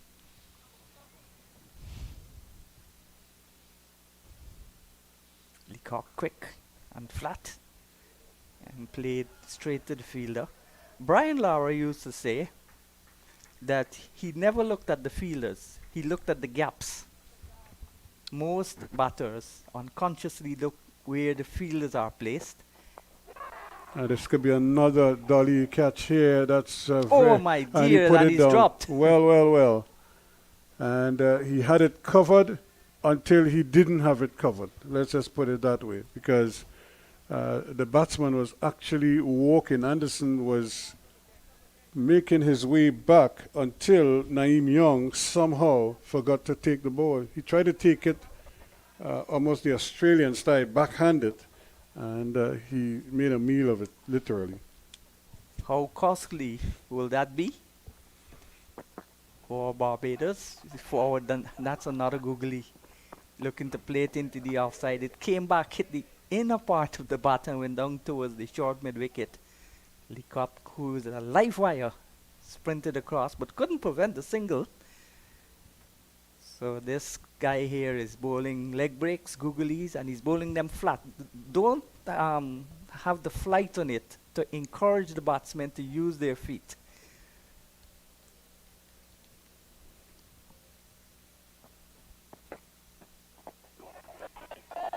He wants a single, but it's a non-existent single. And so they really need to sort out the running between the wickets. Savary is anxious. But Anderson is has proven to not be the best judge of singles or twos. So it's going to have to be very, very certain. That's a stifled appeal, but pitching outside leg. And the previous delivery, he looked to hit it straighter to mid-on, and the turn of the ball carried it towards squarer. You look at it again, pitching outside the leg, and once it pitches out there, it's a moot course. 113 for 3. No, 29 completed, just a 1 run in that over. I've got a question for you, Ruskin Mark, because you seem to know everything. Look, the DRS. How does the DRS, the ball tracker, know if the ball is going to turn big or just slightly turn? Wicket no start, boys. I don't think it how should I say it's not designed for that, you know. Yeah, we see the flags. Yep. Do you know that the Guyana flag and the Barbadian flags are the only flags in the English-speaking Caribbean that have names? I'm gonna get in work. The Barbados flag is the broken trident, and the Guyana flag is the golden arrowhead. Arrowhead. Yeah. Mhm. So we just saw them there, Mhm. fluttering away in the breeze, which shows there's a slightly strong breeze, which will be beneficial for the players in the middle because it's sweltering heat. And that flag in the middle is the Queen's Park Oval flag. Yep, and plus the Trinidad and Tobago flag. Yeah, the Guyana flag, the Trinidad and Tobago flag, Nothing. and the Barbados flag. So Smith is back to pick up from where he left off earlier. Bowled 8 overs on the trot. Go, Smitty. And there goes that reverse. Where you can see he almost intentionally bowled a straight ball there, quick and flat. Didn't try one bit to turn it. Eat your food, eat your food, eat Well, your the food. thing is, his line was pretty good. Yeah. And so it's up to the batsman now to take chances and try to kind of remove him from that line or dissuade him from bowling that line. But he seems sort of content with keeping things tight. Even if he concedes a single or two in an over, he will be more than happy. Okay. A little bit of bonks there and a little bit of turn as well. Corrections. He bowled 5 overs on the trot. This is a 6th over, none for 21. He's bowled a miserly spell, very frugal indeed. This one is closer to the stumps and a slight misfield. There's a Captain Myers there, not really going down to retrieve that. I don't know if he expected it to bounce awkwardly into his hands. Keep going, Smitty. Keep going, Smitty. In No, white way, ball baby. cricket, especially T20, well, same thing with the 50 over. You've got to prevent every single run because you don't know if your team will lose by 1 run in the last over. Yeah. Again, living a little bit dangerously there, but because the spin is not sort of big and prodigious spin, he could afford to line it up and then just put the bat in there and allow the ball to deflect off the face of the bat. But at least you're seeing a little intent, not seeing the big hits just yet. With the one big hit we saw, he skied it and almost got out. So that might have been his wake-up call. Well, bowlers, after the over, I make a comment on the speed that the spin bowlers bowl. Well, it's 116 for 3 now after 30. I'm going to take a breather. Tony Gray is going to come. I don't know if he knows much about spin bowling, but you could try and see if you could glean some kind of information out Why of are him. you always on Tony Gray's back?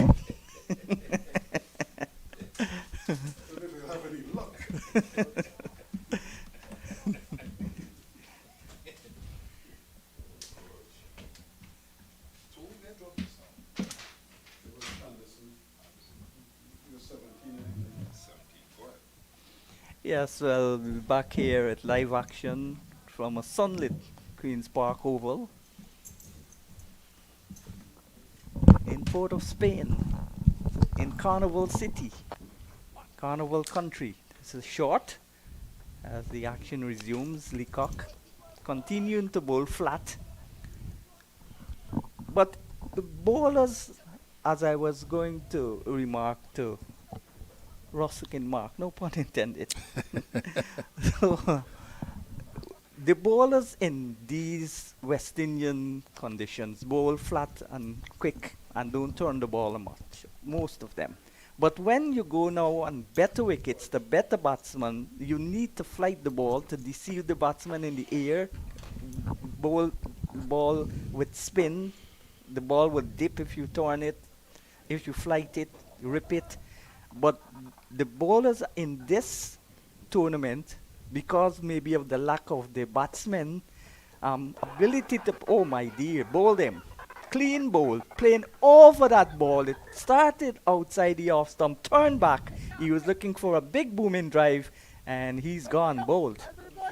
Well, first of all, it was a well-flighted delivery from Leacock. And I think that it was going to play through the onside, obviously, creating the space between bat and pad, and the ball went onto the stump. So we've seen some iffy batting from the Guyanese batsmen. Look at it again. Nice bong to the wicket. A nice flighted delivery in the space between bat and pad. He's created a space between bat and pad because he's trying to play through the onside. He should have played with a full face of the bat down the wicket. And this is a good delivery from Leacock. And they're losing wickets at inopportune times, Sean, where they're trying to build partnerships.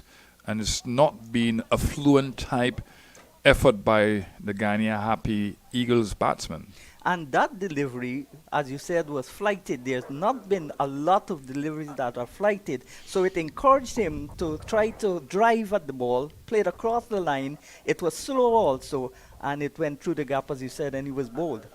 If you're looking futuristically at Leacock and you're thinking about him playing at the highest level of the game, Test match cricket, one-day internationals, even T20, although you don't really want to see your young spinners play T20 that early, you have to look at his variation. And we've not seen any googlies. We've seen mostly leg breaks. He has flighted some deliveries. We saw that just now. He's pushed through a lot of them. And you need to have that variation to get wickets at the highest levels. Yes, that's exactly what I was saying, that because of the multitude of batters in the Caribbean, lack of ability to play spin, they don't use their feet. West Indian spinners will get wickets all the time. Most of the wicket takers wouldn't be reproducing that type of form when they go to the higher level, better pitches, better batsmen. That's a fair point. Good delivery lovely again. ball. Good That delivery one turned, again. Yeah. gone, caught behind. Excellent delivery. Again, that had a little bit of flight, a little bit of turn. Well, more than a little bit of turn. It brushed the outside edge. Good catch there by the keeper. He's gone for a duck. Yeah, flighted delivery again. Just short of a length. That ball seemed to zip off the pitch. And the batsman was trying to perhaps get to the pitch of the ball. Got a tick outside the edge. Good wicket keeping. And again, Leacock has done the business for his team. And this is where you have a problem now with the Guyana Happy Eagles batting, because they've not scored too frequently. They have a situation now that they've lost 5 wickets. So they're looking at struggling maybe to get to 200 runs. Well, I know for sure that Mears and Warracan would have wanted to be the ones to dismiss Sinclair. They had a little banter before the match started, but he's gone for a duck. So they will send him on his way delightfully. Yeah, he's such a good player in my opinion, Kevin Sinclair. Did a remarkable job batting and making a 50 in his first test match in Australia. Batted for long. And we talk a lot about Sharma Joseph. Yeah, and that overshadowed Sinclair's 68. Right. And we talk a lot about Sharma Joseph, but to me, I think that the effort was a team effort. And obviously, Sharma Joseph did the business, brilliant bowling and that sort of thing. But it really was a team effort. So Paul, who batted very well in the previous, starts with a reverse sweep, and that's gone down to the boundary before. First delivery, didn't even know what the boy was bowling. And out came the reverse sweep. That's the confidence of Kimo Paul, the man from Saxacali in the Escribo River. Well, I think that he's a pugnacious player. We know that he approaches the game like that. But played a sweep shot, a reverse sweep shot like that, first ball, and his team in a position like this at 121 for the loss of 5 was really brave of him. But he played it well. Yeah, in the middle of the bat. And it was 117 for 5 before he played that. It went for 4. So, man from the Essequibo, more and more Essequibians now breaking into the Guyana teams at all levels. Long ago, back in time, there were very few Essequibians that made the Guyana team.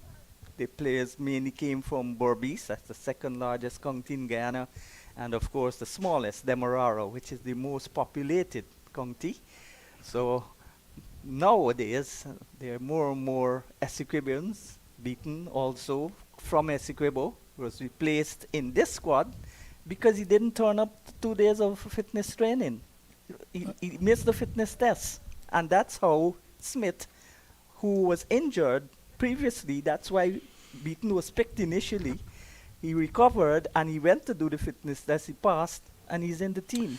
Yeah, I think that we have to be serious with players. I mean, we're looking for players to represent us internationally, and fitness is a huge part of the game. The amount of cricket being played now, and you really have to be strict when it comes to fitness level from the early stages of the player's development. I mean, you're looking at under 15s, for example. You know you will have to increase the fitness as they get older, but it's such an integral, very important part of the game.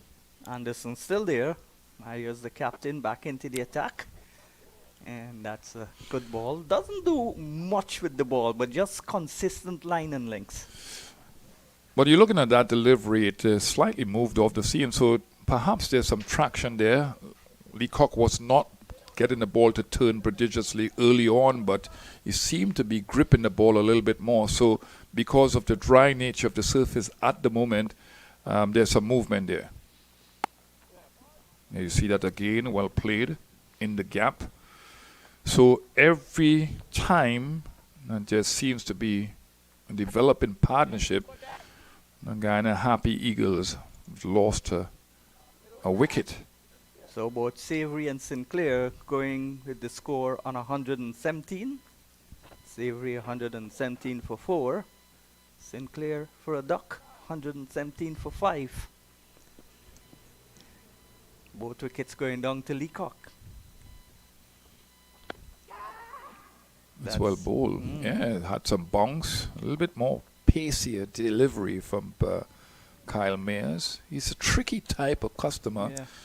Don't really know what he can bowl. He can bowl the wicket-taking delivery, can get the ball to swing into the right-hander. We saw that against England in the test match. He's something to savour. And he can also bat. And that's the thing now, once you're playing white ball cricket, you've got to be competent with both bat and ball. There are very few players who bat exclusively and don't bowl, or the opposite. Even Moti has got a first-class century and he's looked quite good. Shamar Joseph can hit the ball around, good technique. So, gone are the days when you have a Lance Gibbs come in. I remember this was a saying, I don't know if it's true, but I believe it's true. It happened in Guyana when Lance Gibbs was on 98. Not Lance Gibbs, Sir Garfield Sobers was on 98. And Lance Gibbs came in and he got out. And Sobers said, why you didn't get me to my 100? He said, if you're as big a batsman as you are, you should have got me 100 before I came. You hear these wonderful stories. Yeah. That's the great thing about the game. You hear Yeah. some, comical stories, and it's always pleasing. You hear some good record-breaking feats and that sort of thing. You can sit with the older players of yesteryear, and they always seem to have these wonderful, entertaining stories. 126 for 5, 32 overs gone. Good afternoon, well, still morning in the Caribbean, except Jamaica. It's gone into afternoon now in Jamaica. No, it's still morning. It's still morning. It's Yeah. 10. Yeah, 10. they are That's our hour yeah, behind us. Behind us, yeah. I want to say good morning to Sagari, if you're watching the stream. One of the greatest all-rounders. I would say he's the greatest all-rounder of all time. Yeah, I agree with you.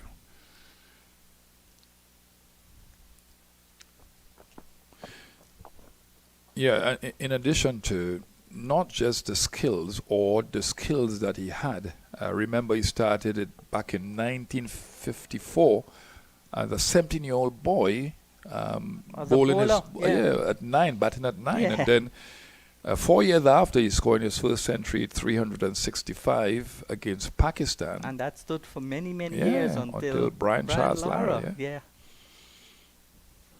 People talk a lot, Sean, about if young players could just come and play international cricket just like that, they have to have an apprenticeship period. Going deliberately over the top, and that's gone for 6. Yeah. So as easy as you like, looking to take on the leg spinner. Ball that was pitched up in the slot and hit over. There was no danger of him being caught at long on because the mid-on was in, so he took the risk. And in the end, it paid off handsomely. 6 runs. And that's the way Kimo Paul will Well, bat. yeah, that's his comfort zone, and that's Yeah. where he needs to play his natural innings with some level of intelligence. I mean, you don't want to go into a shell here now because you're going to further exacerbate the problem that his team faces. So he's got to be fluent with some level of intelligence out there and which balls to hit. The cock bowls, and that's a mistime shot, but safely in the end. But he's going to look to play shots. Anderson is going to look to play shots because the strike rate of the Guyanese, it's below par. So they'll try to step it up. And if these two have the ability to do it, especially Paul. Yeah, what is good here about the Barbados Pride tactical situation on the field is that they bowling Leacock with a 6-3 field. So there's a lot of gaps on the onside, and what you have with the two Guyanese batsmen at the moment, they're playing across the line of the ball, so it increases the risk of the ball going to slip or inside edges like that. Yeah. That was what we were talking about, the French cut. Yeah, fortuitous shot here. Or a shot in the dark Yep. and bright sunshine. So that's the end of another good over from Leacock. He's troubled all of the batsmen so far. He's gotten the most wickets. He's gotten 2. And he's got... he's finished the spell, which is good for a Guyana point of view. 3 for 43, the leg spinner. And it's hardly you find leg spinners bowling with such control. They're always going to bowl a long hopper, full toss, because back of the arm spin is the hardest art to perfect. Yeah, and that's why I say that the late Shane Warne is the best bowler as it relates to spin bowler in my mind in history. Because he had that control. But you're seeing more and more wrist spinners in this day and age because of the T20 scenario. They have much more control. They have much more variation. And they're wicket takers, and they can be frugal at times. Yeah. So the most thing that, from my mind, that 2020 has improved is the fielding. Definitely so. But years ago, the big fast bowler would have been at fine leg. Here is Warrakan introduced into the attack, and first ball turns past the edge. I think it hit the edge, and it went down to the third man position. Let's wait on the signal of the umpire. There's none, so he was dropped. Yes, That would have been a difficult chance, though. well, you got to be a lot more, energetic in the slip, waiting for that catch, and he didn't respond. The reflex action wasn't quick enough and the ball went past him in a flash. That's a mighty shot. True mid-wicket for 4. A slug sweep there from Anderson. Well, he's one of the players, apart from Imlak, who is willing to play sweep shots. He's also got the reverse sweep, but he don't play it as much as Imlak. It's a good shot there. Good shot. Timing it the was ball hit well. hard. Hit hard. In front of square. That's where you need to play the ball that is pitched wide of the off stump. He's trying it again. So he's trying to put the ball in the gap there. There's a lot of real estate on the onside. And he's risking getting that inside edge onto the stumps. Yes, that's why it said in the previous match. Oh, that's brilliant fielding. Yeah. That's absolutely Excellent. brilliant fielding. That Leacock in that cover area, get into the ball very quickly, nimble on his feet. He knows that there's nobody there, so try the sweep shot, top edge found. And he gets away with it. It's amazing that Warrican has been introduced this late, but it's amazing because of the control of the other bowlers. Yeah. So he's there because there are 2 right-handed batsmen. He's a left-arm orthodox bowler. He's done well in the tournament. He has wonderful changes of pace and trajectory. It's not a big turn at the ball by any means. Quicker delivery, and back he goes, Anderson. And the over comes to an end. It's 141 for 5. And the projected score is 211. They have to get more than that. It's a Yes, good surface. They've got to get at least 250, 260. Yeah, you should be aiming at that. Initially, they would have wanted 300 runs, but this innings have been punctuated by the loss of wickets at inopportune times. So they have to look to rebuild here now, but sensibly. Now, I think that the balance is there between both batsmen. You have one who can be termed as ultra-aggressive sometimes, and Kimo Paul. And you have one, Anderson, who has been there for a while. He's now on 32 off of 38 deliveries. So he's not been slow by any means. And they would want to carry on deep into the innings with a lot of overs to come still. Good afternoon to Valerie Wong and James in the 106 square mile island of Antigua, where West Indies leave now with the series 1-all. They couldn't win the second match in spite of a batsman getting 100, 2 getting big 50s. So they'll have to go now Wednesday to play in Barbados in the decider. Yeah, one of the great things about Darren Sammy and the post-match interview, he was absolutely very open and honest. And he said that obviously they wanted wickets up front. They've structured the bowling like that, and they know they have a problem with the dead bowling. The confidence of the seamers to bowl Yorkers, and you can bowl different types of Yorkers too. You can bowl Yorkers at the leg stump, the middle stump, the off stump. You can bowl wideish Yorkers, and they didn't do so well. I think that when they set a game plan to each individual opposing batsman, they need to get back to those game plans. But a lot of times our bowlers, yesterday especially, seemed flustered. The first game, they were absolutely brilliant. They were not under pressure. They were getting wickets consistently, and they bowled well as a unit. Darren Sammy was honest, Ruskin Mark, in his assessment of what transpired yesterday in that game. Good batting, bad bowling. And again, you remember you play the conditions, and the conditions allow for batsmen to flourish. And so you anticipate you'll get big scores. And he got himself into a real tangle there, really just kind of stood there and really didn't cramped himself for room.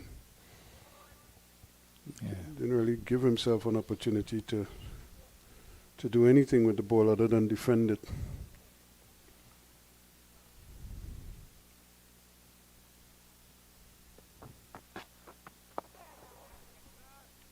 Yeah, you see that inward movement by Kyle Mayers, slow delivery. He's got that ability to bowl those heavy balls, but that one was a slow delivery. And Kemo Paul just not falling over to the offside, just pushed it to the onside. So playing with the movement of the ball, this is good technique shown by Kemo Paul. He's got to show that he has that type of temperament to get a good score on this ground. That was short. And luckily for him, he bowled it from back of the hand, so he was really mixing up his deliveries here, Kyle Mayers. End of the over, and at the end of it, it's 147 now for 5. Yeah, the Yorkers yesterday wasn't there at all from our seamers. Got to have that confidence though. Got to practice that a lot. Not seen it being as frequent as we saw it back in the 80s. When you had a bowler like a Joel Garner, for example, who, when he bowls a regular length delivery, it was still climbing up by your by your hip, to most the average height batsman. So by the time he slipped in a Yorker, it really created plenty problems for you, in the sense that you now have a whole new dimension to deal with. And he bowled his Yorkers a little bit slower than he bowled regular.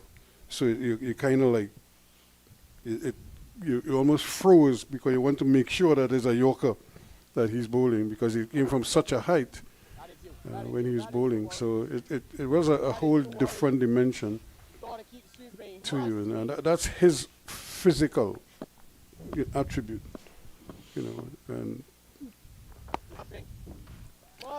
yeah, I faced Joel Garner already, and to look up, he seemed to be coming from a height of about 10 feet, and then to look down with the ball coming at pace is not easy at all for a batsman, but he was very accurate too. There's an edge just going out of the grass of the slipper. They're going to get 2 runs, and but Anderson and company just trotting along here, living dangerously at times, but I suppose this is the stage of the game where they're going to have to take a few risks and try to get on top of the bowling. But the credit to the bowlers, they haven't allowed them too many luxuries right now. And every time they take a risk, invariably they get out. There's another one that is going to net him 2 runs, but it could so easily have been a dismissal, as Warwickon is creating a little bit of an issue here for the batsman. Well, he's getting the ball to turn, and at different angles too. So his frames are different. What I mean by frames is his release points are different. That one was carving into the batsman. I think the ball played the bat rather than he played it. Got a tick outside edge. So Warwickon, with his experience now, really bowling well. Wow. Yeah, he's trying to force the issue now, and this is part of the pressure that was occasioned from the slow batting at the top. The 150 is on the board. It's 151 now. Nicely flighted delivery there, Warwickon, mixing it up and forcing the batsman to try to play on a forcing shot, but not able to get it away. 151 for 5 at the end of over number 36. One of the great things about this situation for Barbados Pride is that Kyle Mayers have been able to maintain that man in the slip area. So he's always searching, looking for wickets. And he's done a very good job. He's used a lot of bowlers, but all of them have really performed well. It's been a team effort. And he's bowled well himself. And this is something that I want to see Kyle Mayers do a lot more in the white ball game. Because he played, one game in the World Cup, the T20 World Cup, right here in the Caribbean. And I think that he has a lot more to offer West Indies cricket than just being a batsman alone. Kimo Paul, that's 6 runs. From the moment it left the bat, it went sailing straight. And that's a good, beefy hit. All timing. I was looking for that in-swinging Yorker, but it didn't have the pace, and it was in the right area. And you know, Kimo Paul is going to seize that opportunity to play a shot like that. Excellent batting by Paul.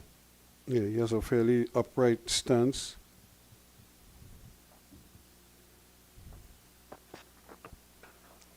Driving again. It's going to get one. Might get a second if they hurry. I don't see why Anderson is sort of dilly-dallying there. There was always going to be 2 runs in there. And that's one of the areas that he's probably going to have to try to buck up in. There are a number of singles that he turned down. A couple of twos that, or ones that could have been turned into twos that he was reluctant to take.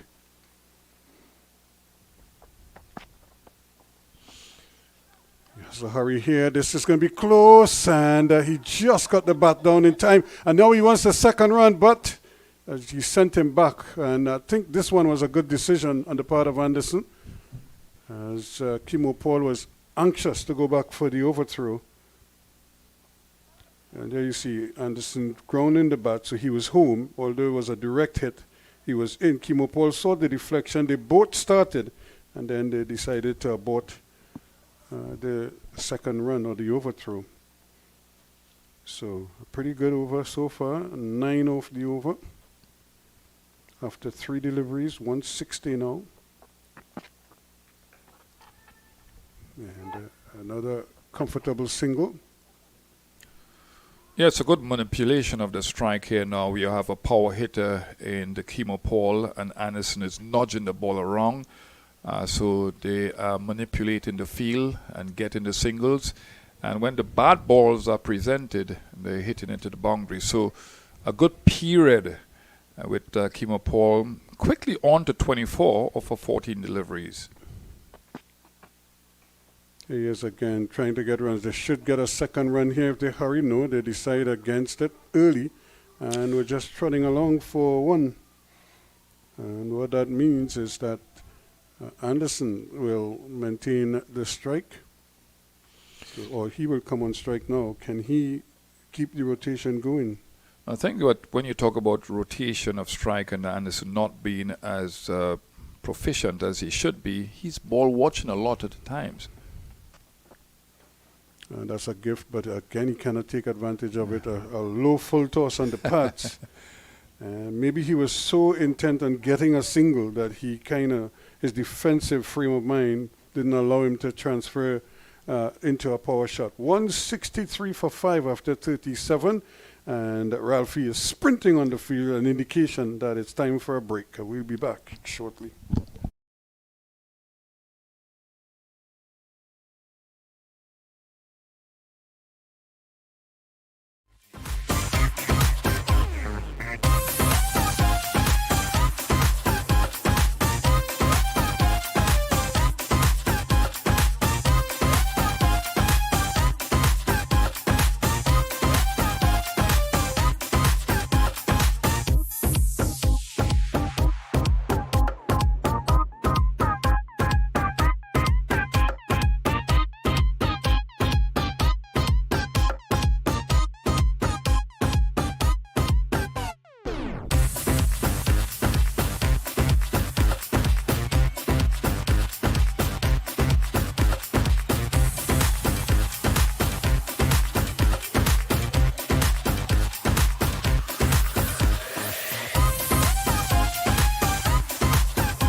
Thank you very much. As we welcome you back here, the players are back out in the middle.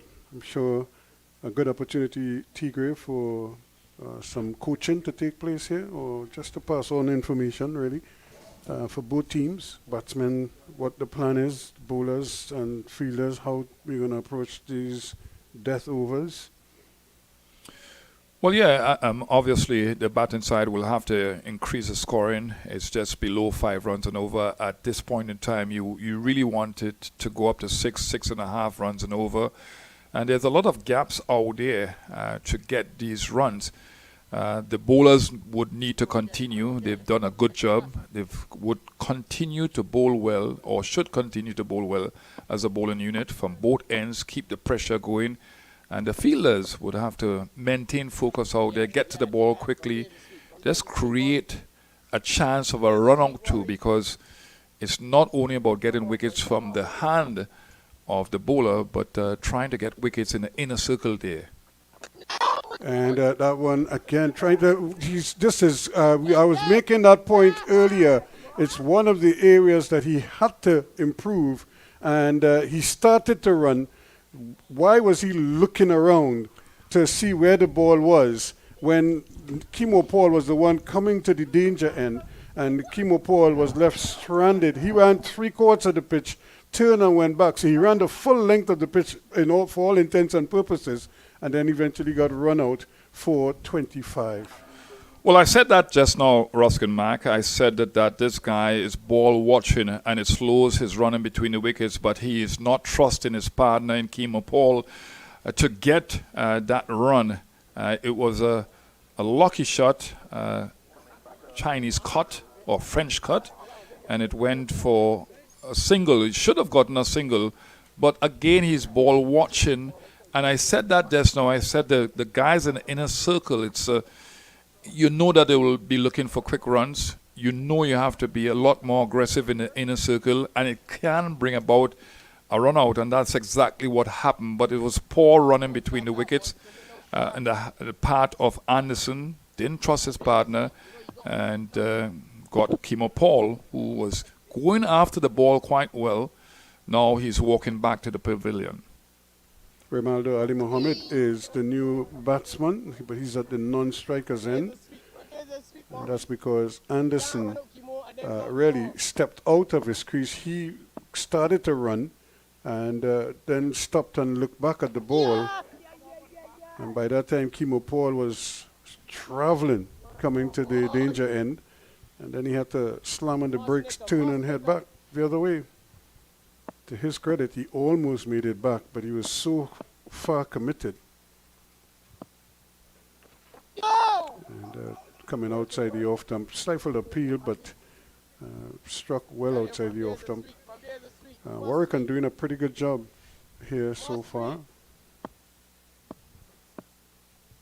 Came in to the attack late, probably later than most expected. That's a good shot, but that's brilliant fielding.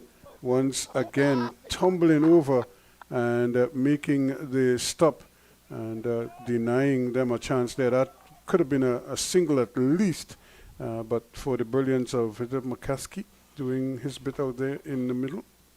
Yeah, that's brilliant because he's keeping the pressure on the batting side. Remember, a new batsman just came to the wicket, but brilliant tumbling, diving, stopping every run. And that's the kind of focus, that's kind of mentality that they want to maintain out there. Now, they wouldn't be as tired at this point in time because the score is just 163. So they wouldn't have been running down the ball to stop it to go into the boundary because this is snail's pace at this point in time. So their energy levels are high, and they're showing it in the not just the boundary, coming off the boundary, but in the inner circle, the 30-yard circle. They just had a refreshment break, so that will help Yeah, too. but in addition to that, the batsmen have not put them under any pressure at all. You were talking about energy levels. I think I just had some Gatorade. And You sure? Yeah, well, Gatorade. I'm hoping. Some kind of liquid, you know. I trust that it was Gatorade, you know. And now we have Naomi Young coming back into the attack. once again, they have to be so careful with the running between the wickets. And what that does, everybody who's coming to the wicket now running with Anderson, on tender hooks, because you're never quite sure if he's going to respond or if he's going to, stop. And that is not a good scenario when you're trying to pinch quick singles, especially in the death overs. That's well played. Good stop again, but can't prevent the single. Well, it's up to Ali Mohammed to go down there and say, listen, we're not going to get run out here now. We have to be very careful. I want you to respond to my call properly. He has to be specific to Anderson, because you're right. A run out, as the Australians will say, causes a bonfire. A lot of negative things can happen after. They expose a new batsman. That's well played. But the field is well set, so it's going to be very difficult for them to get any extra runs. But they still have to run hard, the first one, and just to see, give themselves a chance. And the thing about this particular aspect of the game, the running between the wickets, what I've noticed, it's a game-to-game situation sometimes, because Guyana, I thought, ran very well in the last game, ran well between the wickets. Imlak was one of those players who did very well. Of course, Nandu also. So it's just a question of how do you stay focused and how you get into that habit of judging the singles. Now, we know when the ball is square in the offside, square in the onside, is the most difficult areas to judge, especially from the non-strikers end. So you're relying on the man who's playing the ball to help you out in that situation. But you also have to trust your teammate. And once you hear the call, You gotta go. you go. And but when you think that it was a better judge of the run, that's where the confusion.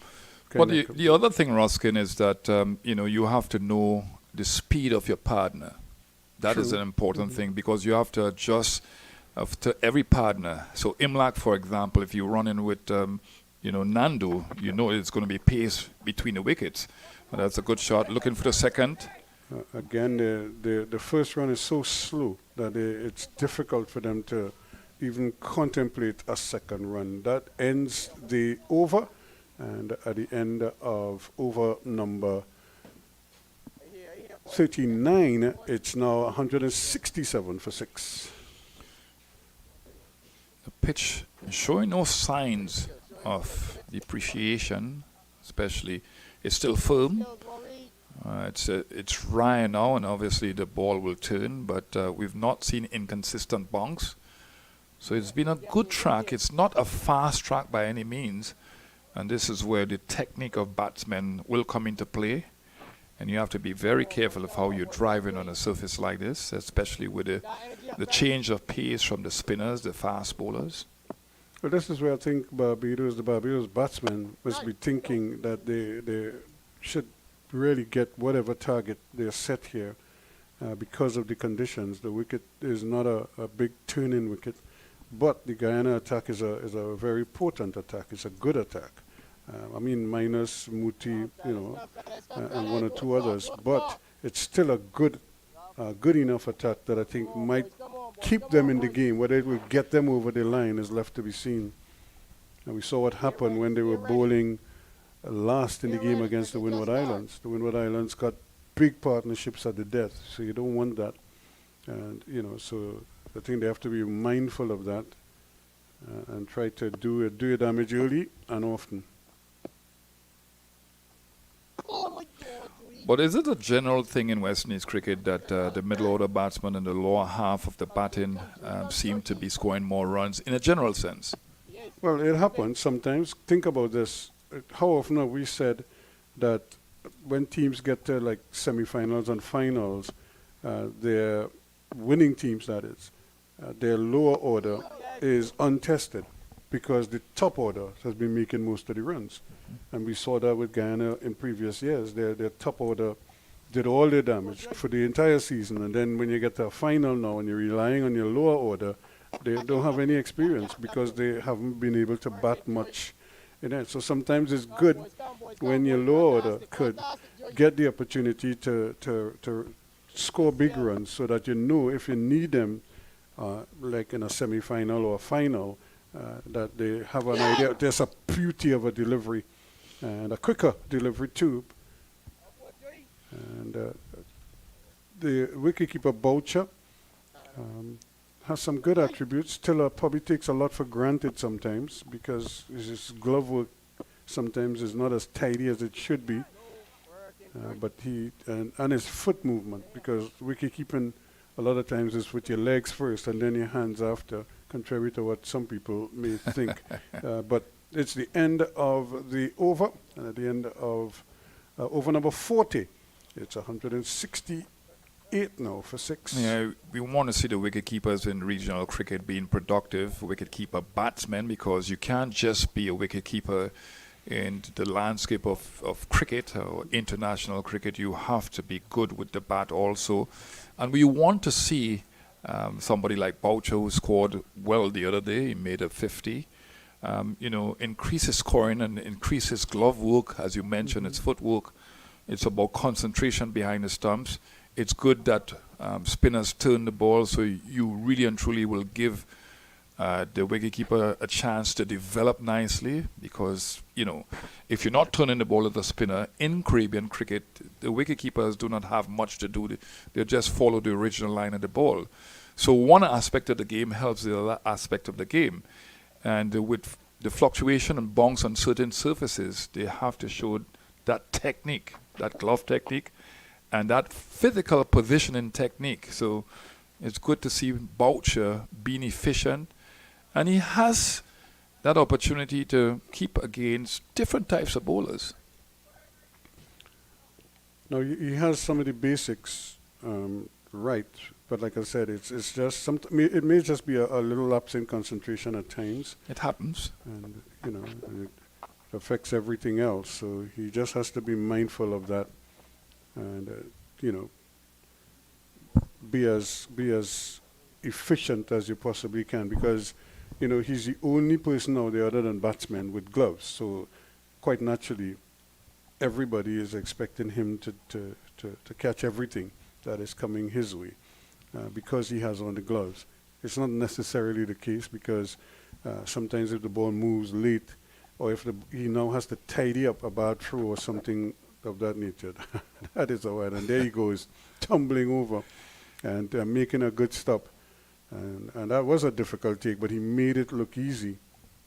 Yeah, the other thing about a wicketkeeper in any kind of cricket is that he's the center piece of the fielding team, and he's the one to keep them going. He's the one to motivate the teammates out there, and he's the one that will see different things from that wonderful angle. That's in the air. That too could be out. He's running around, and the catch is taken. Really, a gift. He just came down the wicket, Ali Mohammed, and skied it. The ball was in the air for a very, very long time, and eventually he has to go Smith, taking a good smart catch, running around from deep cover. And that is the end of Ali Mohammed. And wicket number 7. I'm very disappointed with that shot, not only because he played it too early and didn't get to the pitch of the ball, and he decided not to check the shot, but he had to know from the team meetings that Young is very good at bowling the slow ball. In fact, a lot of people have said it, that this is the guy to take over from Dwayne Bravo, and we know how efficient he was at the death. That was a slow ball. He should have been expecting it. Played too early, didn't check the shot at all, and went through with the shot, presented an easy catch for the guy coming in at that cover boundary area. Yeah, that's Smith. Smith judged it very well, coming across. Didn't get too far under it. He just allowed it to come to him and took it very well in. He took it a little bit lower than I thought he should have, but he was in control of it. And that allows Veerasamy Permaul to come to the wicket, another experienced cricketer. The first things first is to bat out the 50 overs. So that's the scenario that needs to happen for the Guyana Happy Eagles. Oh, and immediately he's making shots. Reminded me of Dave Williams, the former wicketkeeper batsman that represented not just Trinidad and Tobago during the 80s, but the West Indies team. We played in Jamaica in a 4-day game, a Shell Shield game, and he went in as night watchman, got dropped 3 times, and then eventually got out. Shots. The ball is there to be hit, you hit it. As a night watchman. His job was to protect the batsman. Well, you see too, the thing is that people have different notions of the role of the night watchman. What's your notion? Is he supposed to protect the batsman at the other end? Farm the strike. The main batsman? Or is the main batsman supposed to protect him as the lesser skilled batsman? Well, the night watchman is supposed to face most of the deliveries to protect the main batsman. Main batsman. Yeah. There you go. Well, maybe they didn't communicate that to David. Williams. Shots, square cuts and pulled shots and dropped 3 times and then eventually got out. Well, if you get dropped 3 times, you probably figure, look, I'll ride my luck here and see what happens. How much did he make? 11 wrong there. Well, not a lot. That was 11 to the total, you know. That could have been important at the end of the day. You know, it just depends. And because a lot of people have that, what is the rule or what should be the approach of the night watchman? Should he just close up shop and just block up the bowling, or is he supposed to take the bulk of the strike and try to help with the scoring if he can? You know, and the thing is, because so many of these batsmen now don't play much 4-day cricket, the role of a night watchman is kind of like foreign to them. You know, because if you are accustomed playing T20 cricket or white ball cricket, and you see a spinner throw it up in the air, you're not blocking it. Your natural instinct is to get under that and whack it out of the ground. You know. That's right. So all of a sudden they put you in a test match and say, keep it down. Right, You're like, how do you do that? It's like Lincoln Roberts. Remember Lincoln Roberts, the Tobago-born Shotgun Lincoln. middle order batsman? He played Test match cricket. He played against Australia. He batted at number 3. I put him to bat at number 3, and he went in there with about 11 minutes to go. Look at that. And that's out. Hit it straight to the batsman there. And Virasamy Permaul has to go to the man that's Drake's. Hit it straight down Drake's throat. And he goes for 1. And that's now 173 for 8. They're not dealing with the pressure properly at all. Here you have a lot of overs to come, a lot of deliveries to come. And Permaul, the most experienced player out there in the middle, from both sides, I would think. And he's playing that slice type shots, not getting to the pitch of the ball. So, I mean, look at how much overs, look at how much time to go in the inning still. And a current run rate of just 4.19 runs and over. And he's playing a shot like that. So, with 2 wickets to go, I think that obviously Barbados Pride will have to go for the juggler here. Yeah, well, they don't have to change anything, you know, because they have the Guyanese batting lineup right where they want them. What they just need to do is not allow somebody to come now and you know, swing the bat and type innings and just upset their best laid plans. Jamal Warrican is also bowling at such a pace that the batsmen feel that they have a chance at getting at him. And that might have been the plan all along, to see why they kept him back, is because they always felt the lower order would come to try to up the tempo after they had such a sluggish start at the top. And it's working like a charm right now. Yeah, because Mayors have not been under pressure to be tactically astute. I mean, he's just there, setting the field in place, and the Guyanese batsmen have gifted their wickets away because of the pressure. So the captain looks good, eh? Ashmead Ned is the new batsman. And he too is going on a little fishing expedition there. A play and a miss. So the game has changed. It's come alive, but it's come alive not in the way that the Guyanese batsmen would have anticipated. You can hear there's more chatter from behind the stumps. Boucher encouraging his bowlers. And, certainly they have one foot on the neck right now. And just trying to finish them off here. And Warwick just ringing away. Wanna move, man. Wanna move, man.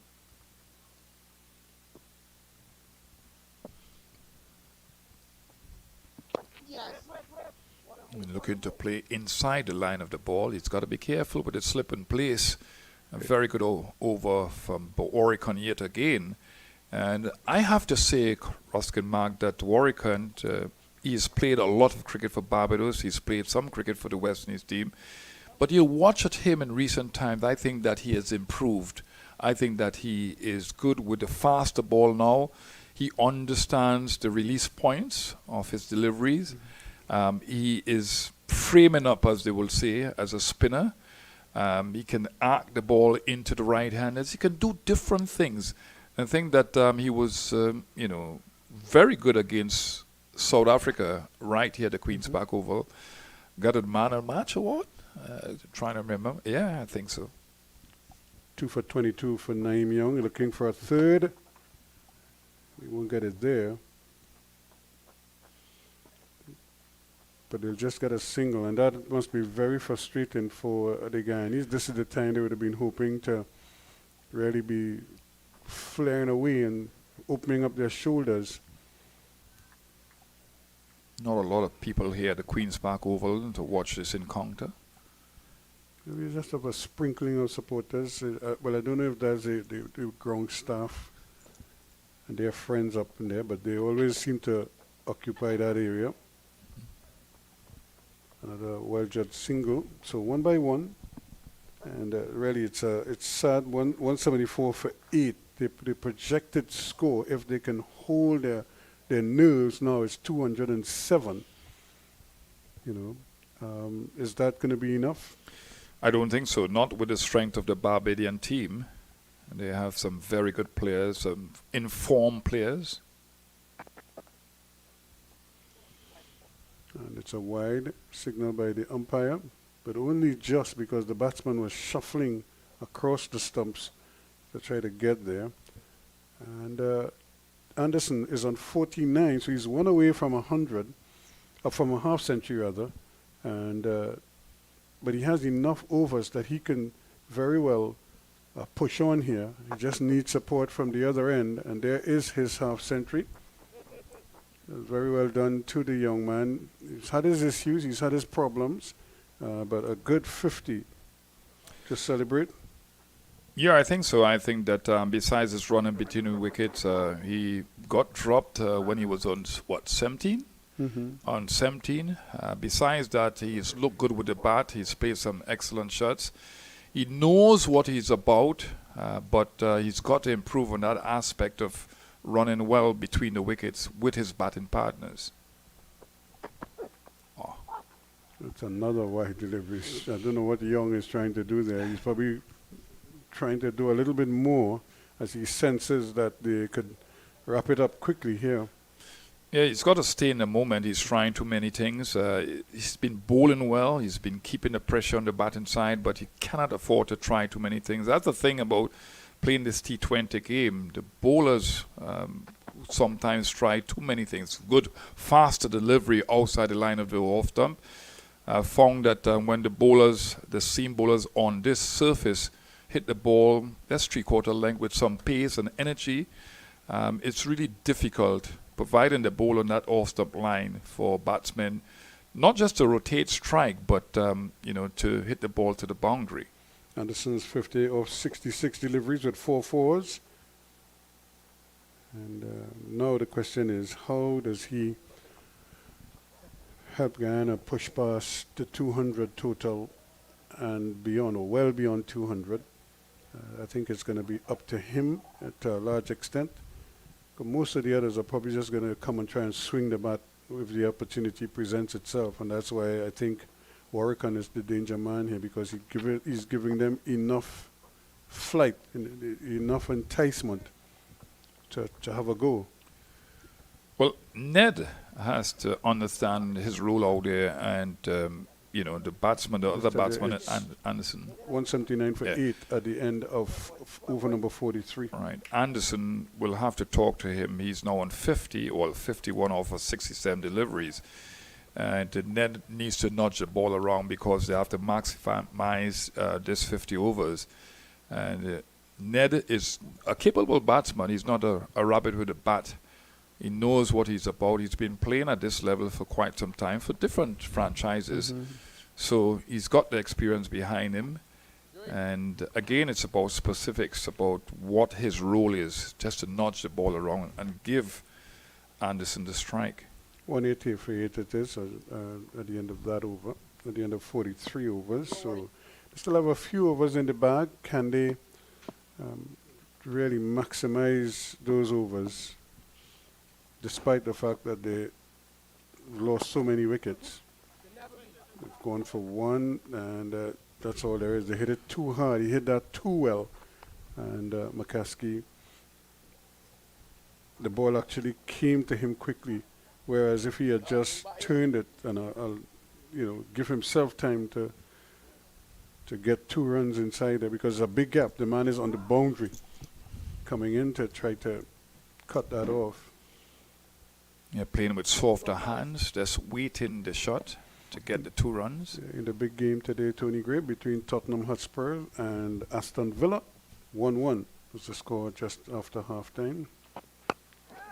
Cut away nicely. Should get a couple here.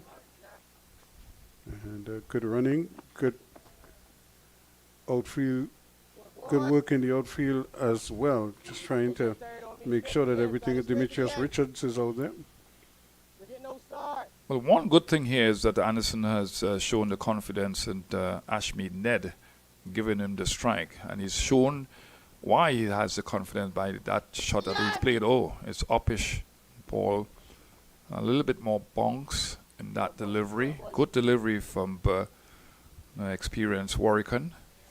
You were talking about Warwican's development. He's like, as they say, like fine wine. And as the arm ball now.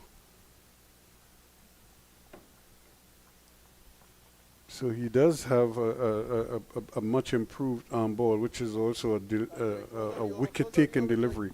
Now, it's not just for style, as they say. He can get wickets with that. In fact, we look at somebody like an Akil Hussain. His arm ball, it moves when he pitches it. And because he bowls early with the shine and with the skid on the ball, it could prove to be a real handful for batsmen, especially those who probably haven't played against him much. Yeah, he bowls the arm ball at different degrees of movement through the air. Sometimes it's not as prodigious through the air, and sometimes it's extreme. So you really have to be very good technically and really understand what he's doing out there, Akil Hussain, when you're batting against him. Warwican again finishes another over, 1 for 18. It's 184 for 8 now after 44. The big fast bowler will come back in Dominic Drakes. He has bowled 6 overs for his 28 runs and has gotten 1 wicket. 1 for 28. Yeah. Naeem Young has 2 for 29. That's and right. Leacock has 3. 3 for 43, is it? Yep. Kadeem Allen has been impressive also. 4 overs for his 12 runs. So all the bowlers have looked the part. Javed Leacock. Yeah. And this is what I think with this Barbados team, they've rotated their players quite nicely. They're giving everybody an opportunity to play. And I was making that point when we were here the last time, and I was telling Vinod that my favorite American football team is the Pittsburgh Steelers, and their coach Mike Tomlin he always says the standard is the standard. So regardless of who is wearing the Barbados colors, the standard is the standard, and the expectation is that you're going to play up to that standard.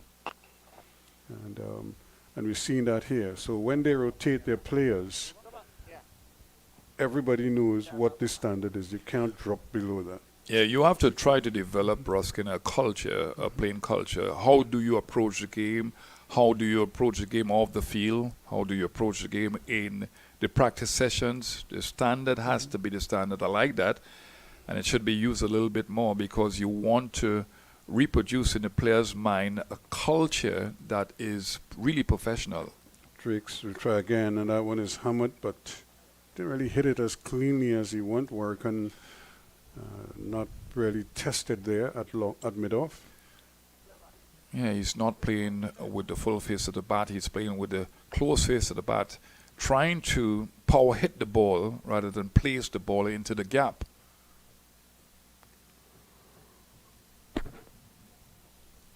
And he's not a big man, so it's not like he I'm sure you could clear the fence. Most players now with the type of bats that they have, you could fancy your chances of clearing the fence in almost any ground in the world right now, including the big grounds in Australia. You talk about Collis King, Sir Vivian Richards, Clive Lloyd. If they had bats like these guys now, what would have happened to those balls? A 6 might have been counted as 12. And when he hit these out, that's a good catch. Drakes gets another one, and eventually Anderson goes for 52, and that's a good, fine effort there. And that looks like Naeem Young pulls that one down, and that is the end of Anderson's innings for 52. It's always going to be a risky shot, a long way outside the all stump, looking to play through the onside, the leg side specifically. And what a brilliantly judged catch by Naeem Young. Had to have hung time in the air to take that one with a brilliant two-handed catch. So again, Guyana slips further into the mire here. They've lost wicket number 9. And they've lost the important figure of Anderson. For 52, it's 185 now for 9. Smith coming to the wicket. He's not a bad batsman at all. I mean, he bowled with some pace the other day at UWE. He and Kimo Paul was very aggressive to the CCC batsmen. He will have some work to do to try to get a win for Guyana with this, what at the moment is a very small total. Current run rate of just 4.16 runs per over, not good at all. You at least wanted on this surface about 5.5 runs and over. Yeah, you want it to be over 200 easily. 250 if you're lucky, and then you try and defend that. But right now you're really testing your bowling attack here, and I think the captain is going to have to be spot on with his field placings and his bowling options and the use of his bowlers. That's well bowled again by Drakes, but equally well played by Smith, so he's immediately off the mark. You could see that his rhythm is good. It's been brilliant. 2 days ago it was brilliant. Today it's good. His release points are good. His wrist is behind the ball. He's utilizing his height quite well. He's doing quite well. Wasn't he playing in England recently, as if he had a little stint in the leagues in England? So I think it all helps, because when you're in an environment where cricket is the main thing, you can't help but develop. Again, another well-lined delivery, but they're just ambling one. They should easily get 2 runs. But they just seem reluctant. It's really, how do you judge the runs? That was comfortably 2 runs. But they're still there. But with a team that is short of runs, you cannot gift your opponents runs like that. That was too obvious. Now you know why coaches get gray hairs. It has nothing to do with genetics. Stress. There's a strike on the pad, stifled appeal. Drakes was jumping for joy, and then turned around. The umpire says, "Not out," and then he has to swallow his pride, go and take his cap from the same umpire very casually. 45 overs completed. It's 187 for 9. Your last delivery, a very good delivery, but clearly going down the leg side. He's aiming at the stumps, and so he should. He's bowling at the death. He's bowling at number 11. He's got to be looking for those Yorkers. I've been impressed with him. You can always want a fast bowler to have a little bit more pace, a little bit more aggression, but he's done the business on this surface against this batting lineup. And I don't think he's trying to bowl Too fast.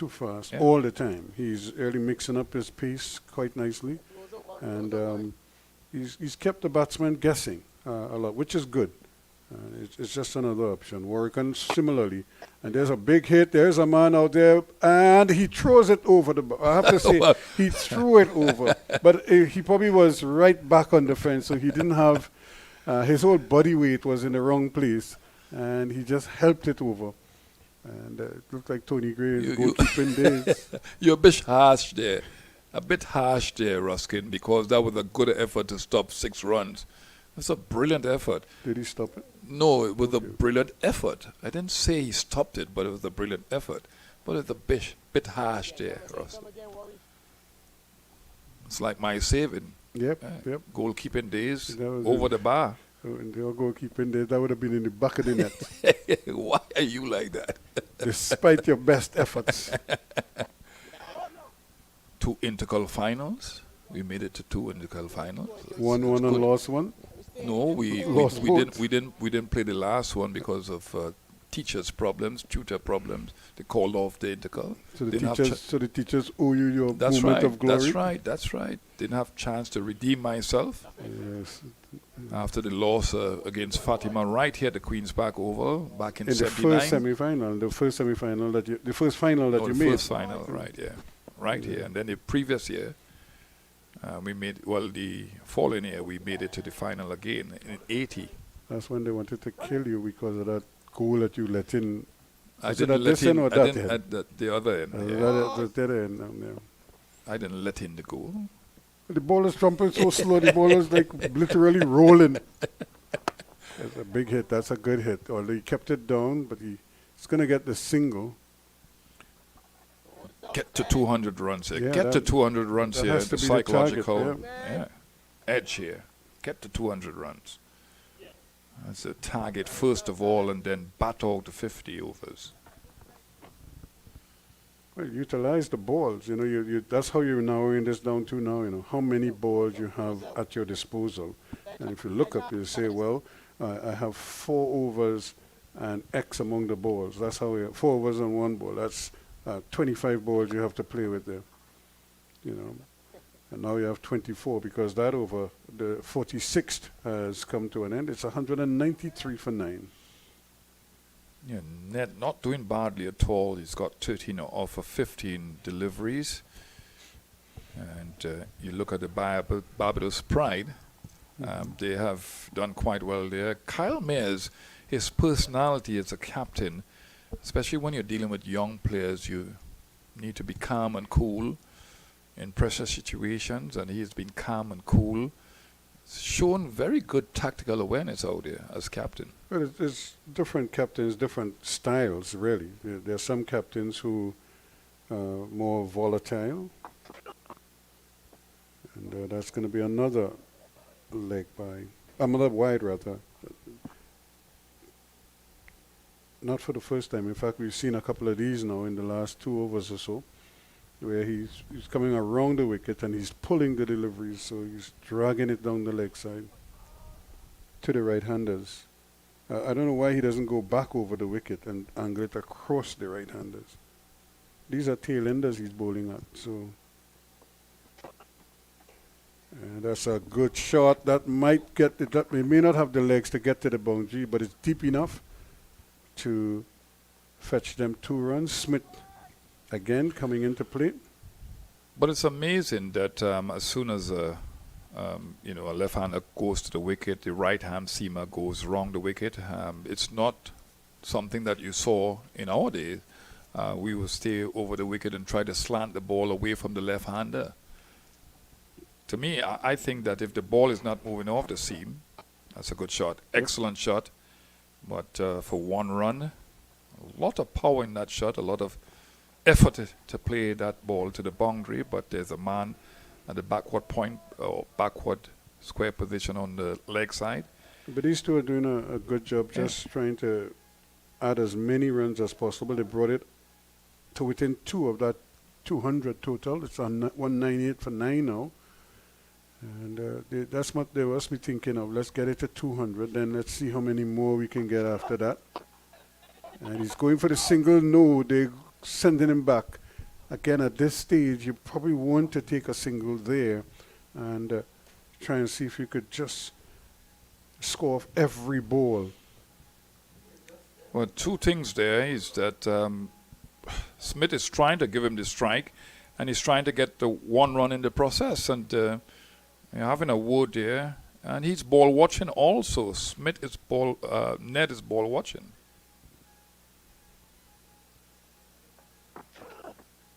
Well, bowl, excellent delivery. Well, I think the coaches will probably have a lot to talk. Well, these days, because you have a video assessor and everybody who's doing analysis, and so I'm sure this is all part of the discussion, on a nightly basis or first thing in the morning when they kind of discussing plans or they're setting their goals for the day or whatever it may be, individually and team-wise. So running between the wickets, I'm sure is going to be a huge topic of discussion for them after this display here today, where they'll see so many opportunities where they could have picked up, turn ones into twos into threes, or just get a single and they just turned it down, and you have to be switched on at all times. It's the only thing you're focusing on today is the cricket. Nothing else. And, and running between the wickets is such an integral part of a batting order or a batting display. There's another why. This is the fourth one in the last 2 overs. Yeah, he's over trying. He's trying to get at wicket. His mindset has changed. He's not being defensive. And you realize too, not to turn. He isn't. It's like he's not even considering going over the wicket. Yeah. He's wanting the ball at the 3 stumps. He's not thinking about angling the ball away from the right-hander. He doesn't need to. He could bowl that same in-cut and delivery. That wide brought up the 200, by the way. Yeah. Now they're going to take the single, which is the same thing they were trying to do on the other side. But again, they're learning on the job, so to speak. 201 for 9 at the end of 47.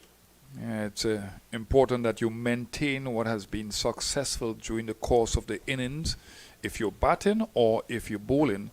And Dominic Drake's trying too hard here, and he's bowled a lot of wide deliveries, a lot of extra deliveries, and that's not what you want because he's started off well.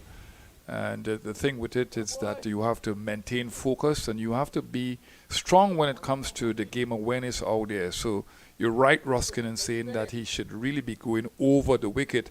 And over the wicket to a right-handed batsman, especially a lower right-handed batsman, you present a blind side for him.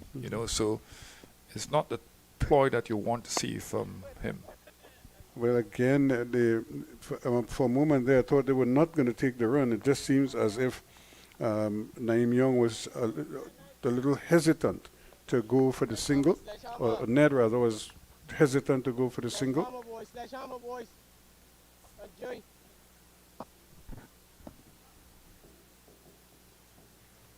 Jamal Warrican, 1 for 26 now. He's in his 8th over. 201 for 9. 2 slips in place. So really wanting to end the innings. It's a good shot. It's in the air, but it's going to pitch and turn. They should come back for a second. Again, they decide against it. So they're operating on the side of caution here. This is the last pair. So they are probably just don't want another run out. They had one already in the innings, and they weren't happy about it.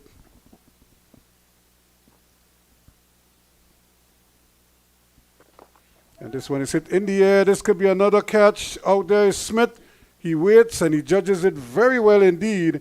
And that, as they say, is that. Net goes for 17. And Smith takes another good catch out in the deep. He didn't have to move for this one. Well, and Warrican picks up another pepper. Yeah, it's a risky shot because you have that one man out there. And it's a far distance too, and you really have to connect the ball properly.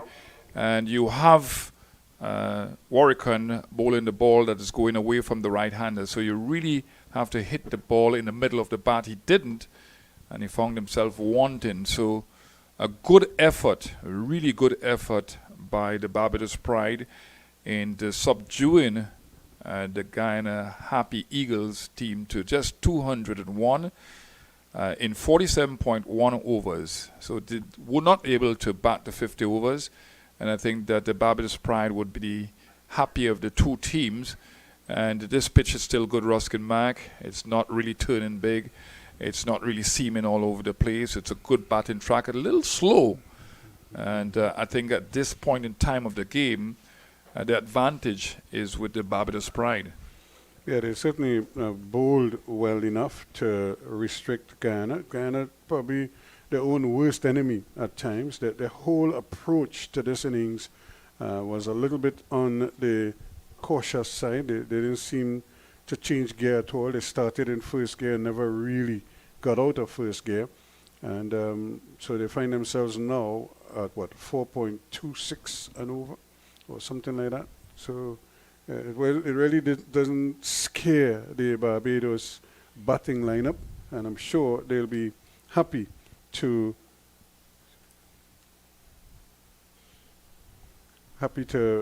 chase 203 for a 202 rather for a victory. So 201 all out in 47.1 overs. And so they've left a few on the board, number of deliveries that they could have used. I was just trying to get the bowling figures for the Barbados team. Yeah, I think that it was a really good team effort by the bowling unit. Dominic Driggs he bowled 8 overs. He went for 38 runs, 2 wickets. His economy rate was absolutely brilliant below 5 runs and over. Kima Smith, he bowled 6 overs for 23 runs. Didn't get a wicket, but still tight. Kyle Mayers, the captain of this Barbados Pride team, he went for 29 off his 6 overs. Kadeem Allen was very impressive. Just 12 runs came off his 4 overs. Javid Leacock bowled his 10 overs for 43 runs, got 3 wickets in the process. Naim Young, 6 overs for 29 runs, 2 wickets. And Jomel Warrican came in late to bowl in the piece, but was still able to bowl 7.2 overs for his 27 runs, got a wicket. So a really good team effort. Actually, he got 2 wickets to Warrican. He got the last wicket as well. Okay, well, it's not here. So yeah, he got the last wicket to fall. So yeah, 2 for 27. 2 for 27. And 2 for 38 for Drakes, 3 for 43 for the leg spinner Leacock.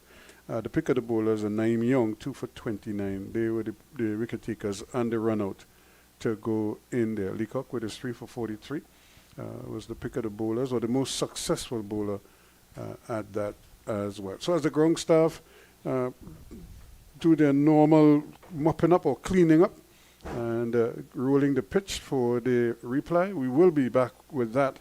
With the news that Guyana, after being put in by Barbados, was stifled to 201 all out. It means Barbados will have 202 for a victory. We'll get to their chase when we come back.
Well, good afternoon to you. Welcome to the Queen's Park Oval once again, where we greet you with the news. If you've just joined us, that Guyana put into bat by Barbados, they fell for a disappointing 201.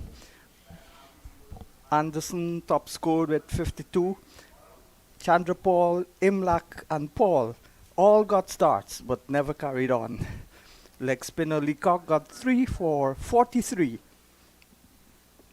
while Drakes, Young and Warwican picked up 2 wickets each. So Barbados now set 202 to win, and according to Tony Gray, it's going to be a short chase.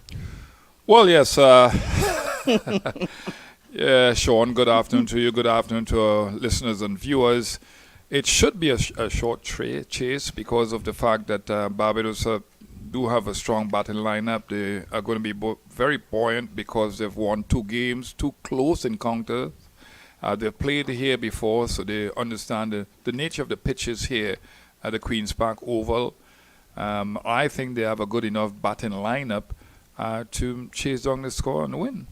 Yes, I agree with you to some extent, but the important phase will be the first 10 overs.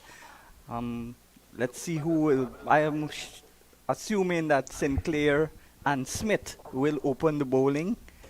Sinclair more of a defensive bowler.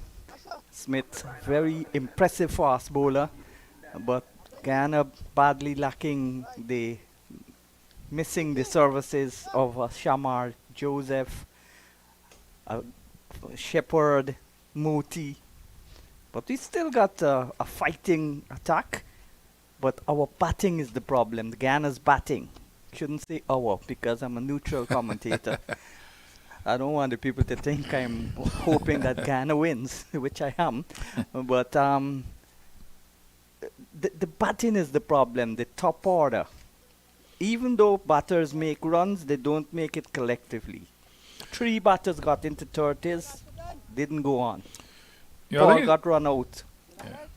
Yeah, I think it's important that partnerships are built, and you talked about the key part of the game, especially with a hard new ball. The ball is going to come onto the bat, more pace for the batters to work with.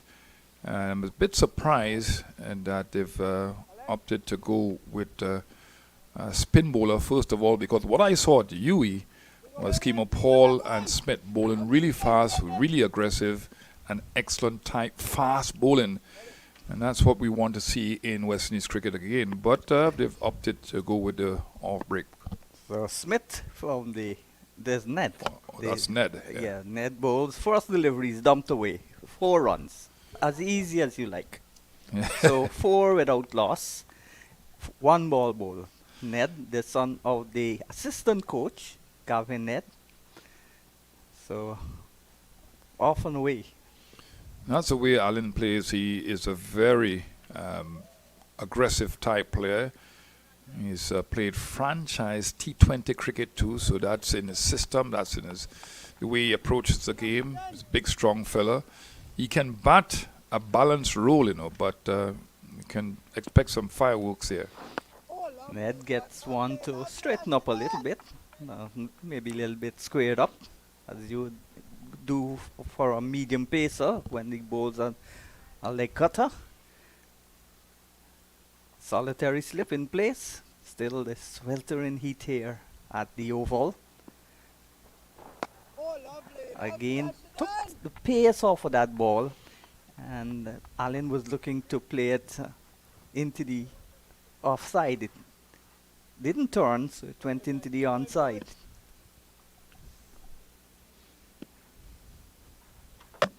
Bowled on. Clean bowled. Ned is elated. You could hear him on the stumps mic. A loose shot there played though by Allen. Didn't seem to really play with any intent at all. Just pushed at the ball and it rattled the stumps. Yeah, good delivery to begin with. Ned is such a cunning type bowler. That was a faster, straighter delivery. It turned a little bit away from him. And you got to cover the length and the line of the ball if you decide to come forward. He didn't cover the line of the ball. It spun away from him and hit the outer edge of the off stump. So very good start by Guyana. Happy Eagles on the field of play, and this is what they would have hoped for, and this is what they need to do consistently, get wickets to subdue the Barbados pride. Yeah, so 4 for 1 in the first over. So the third ball, picking up a wicket. And I think that when you look at Allen, Sean, they have used him in T20 cricket, they've used him in regional cricket, and expects, especially the 50-over tournament, as an opening batsman because he likes the ball coming onto the bat. But most opposing teams will obviously start with a spinner against him. And they started with a spinner. So he can go down the order because he's not been scoring runs. And it's not that he has run out of form. I just think that his temperament is not suited for the opening batting position. Ned, stopped by the umpire who surveys the field. He would be buoyant by that early success. Ashmead Ned played for a number of franchises during his young career. Now he's back home. Would have not been in the side had there been the availability of all the players, especially Moti. Good delivery. So you'll want to take this now and do well. So when you drop somebody, it wouldn't be him. 4 for 1.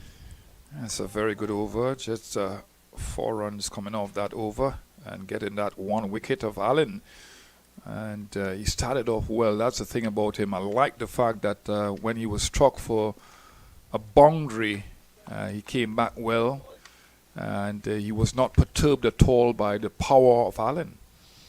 Talented young spinner, Ashmead Ned.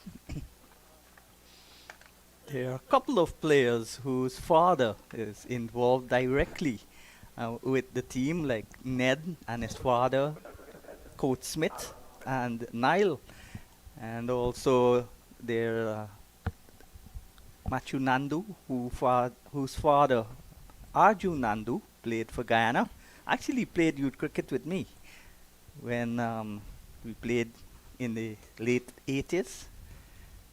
And also there's Shivnarayan Chandrapal. His father played Test cricket. Both of them played Test cricket. So there are lots of father-sons in this team here. It's a vastly different thing when you're coaching your child. Yeah. There's a lot of emotionalism involved. It might not be the right thing to coach your own child, Sean. Yeah, Vasper Drakes and Dominic Drakes, the father-son. The Neds, this is turned into the onside. Picks up a single. So he gets off the mark, Boucher. And the total going up now to 5 for 1.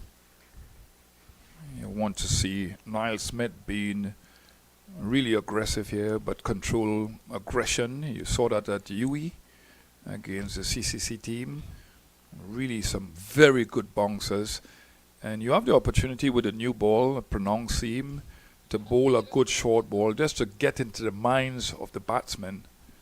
But he's got the pace. He can bowl at 90 miles an hour. He can bowl at 85 around there consistently. Fairly long run, just outside where the 30-yard circle is. And he's a very hostile bowler. I saw him bowl in the 4-day tournament in Antigua.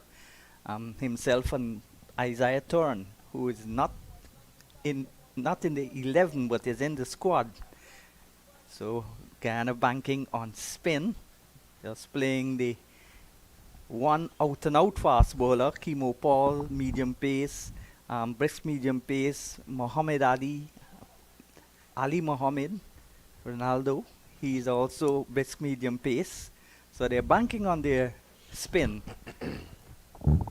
Here is a ball that's on the line of the leg stump, looking for a single, and a misfield there from the fielder coming in, and that's Savory. And the batsman doesn't capitalize. Yeah, Zachary McCaskey, he's got to play with soft hands here. He has a tendency to play with hard hands. Now, the ball is new, so maybe that might not affect him at this point in time, but any slow delivery might see him playing too early and playing uppishly. So he's got to be mindful that these guys are very good at bowling the slower deliveries too. A solitary slip, a short fine leg, and this is driven into the onside by McCaskey. And again, there's no run. So Barbados, the most runner-ups of any of the teams who has played in this regional tournament, which officially started in 1976. But there was a tournament in 1973, which Barbados defeated Guyana. That was technically their first title, but the leewards and the windwards were not a part of that.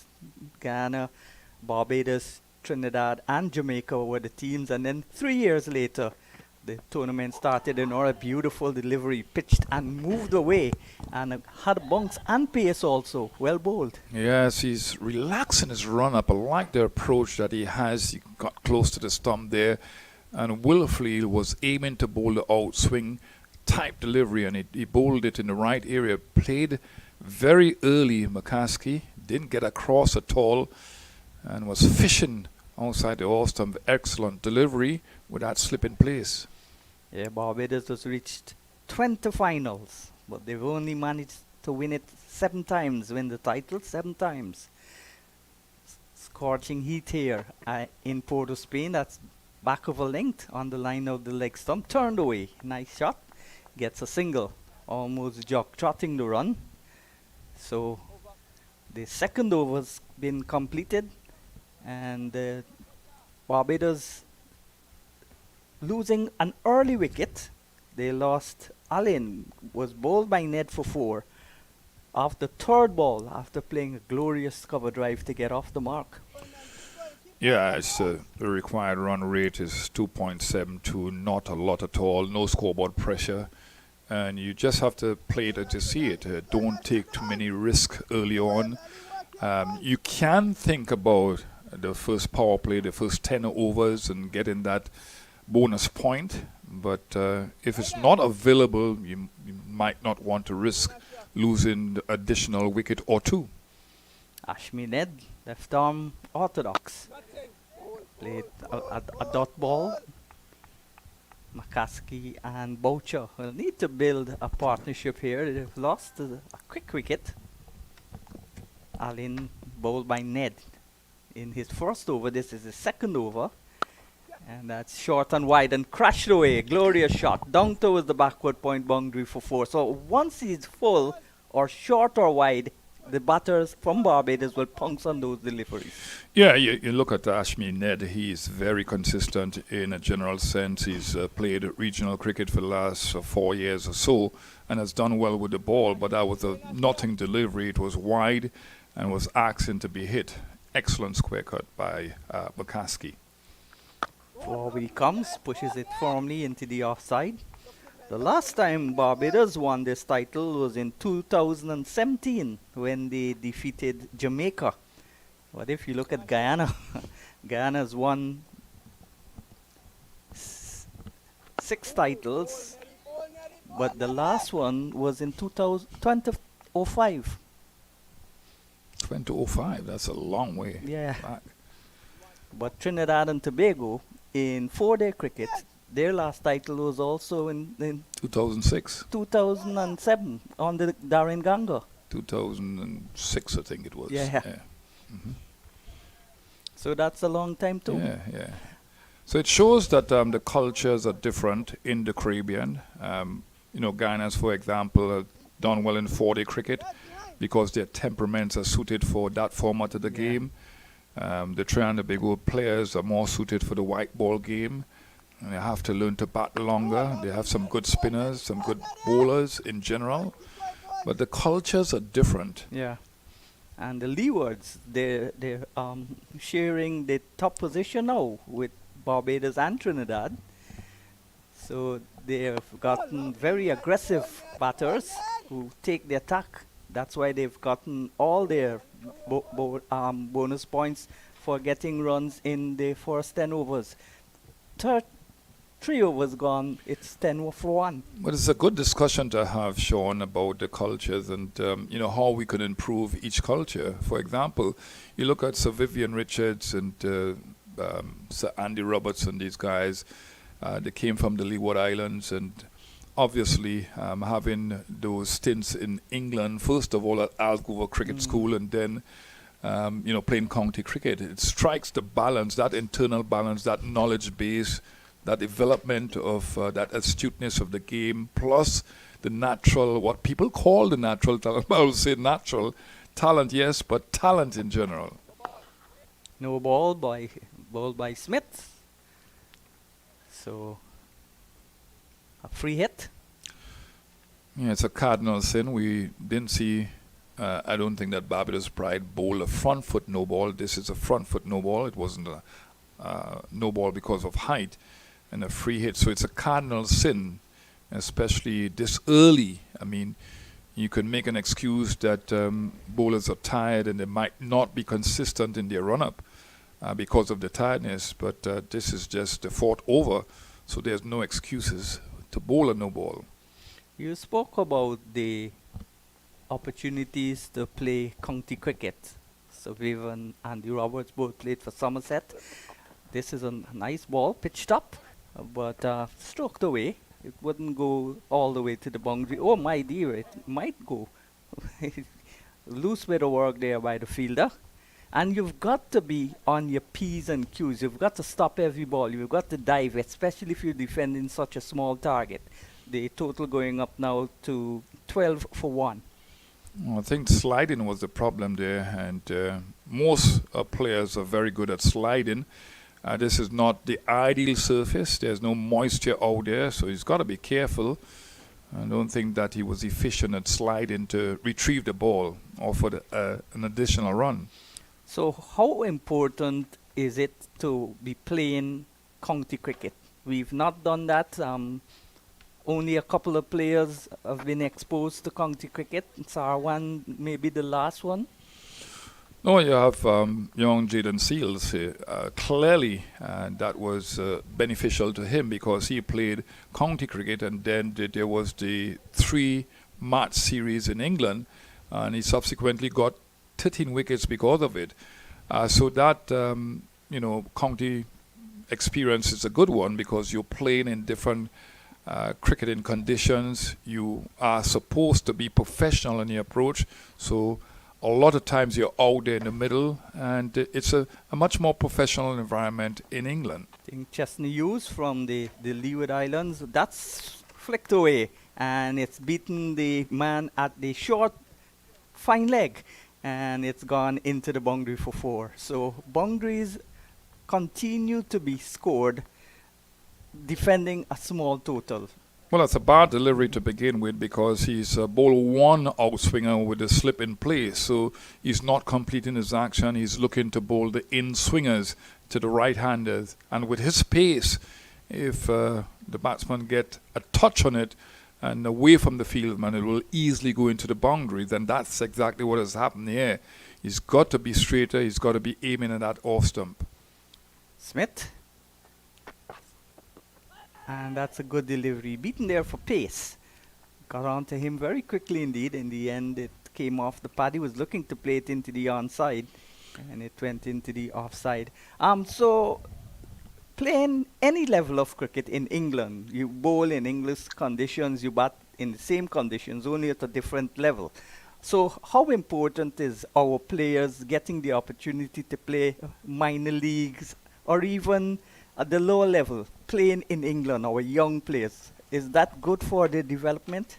It's very good for the development. I'll explain after this delivery from Niall Smith. Smith.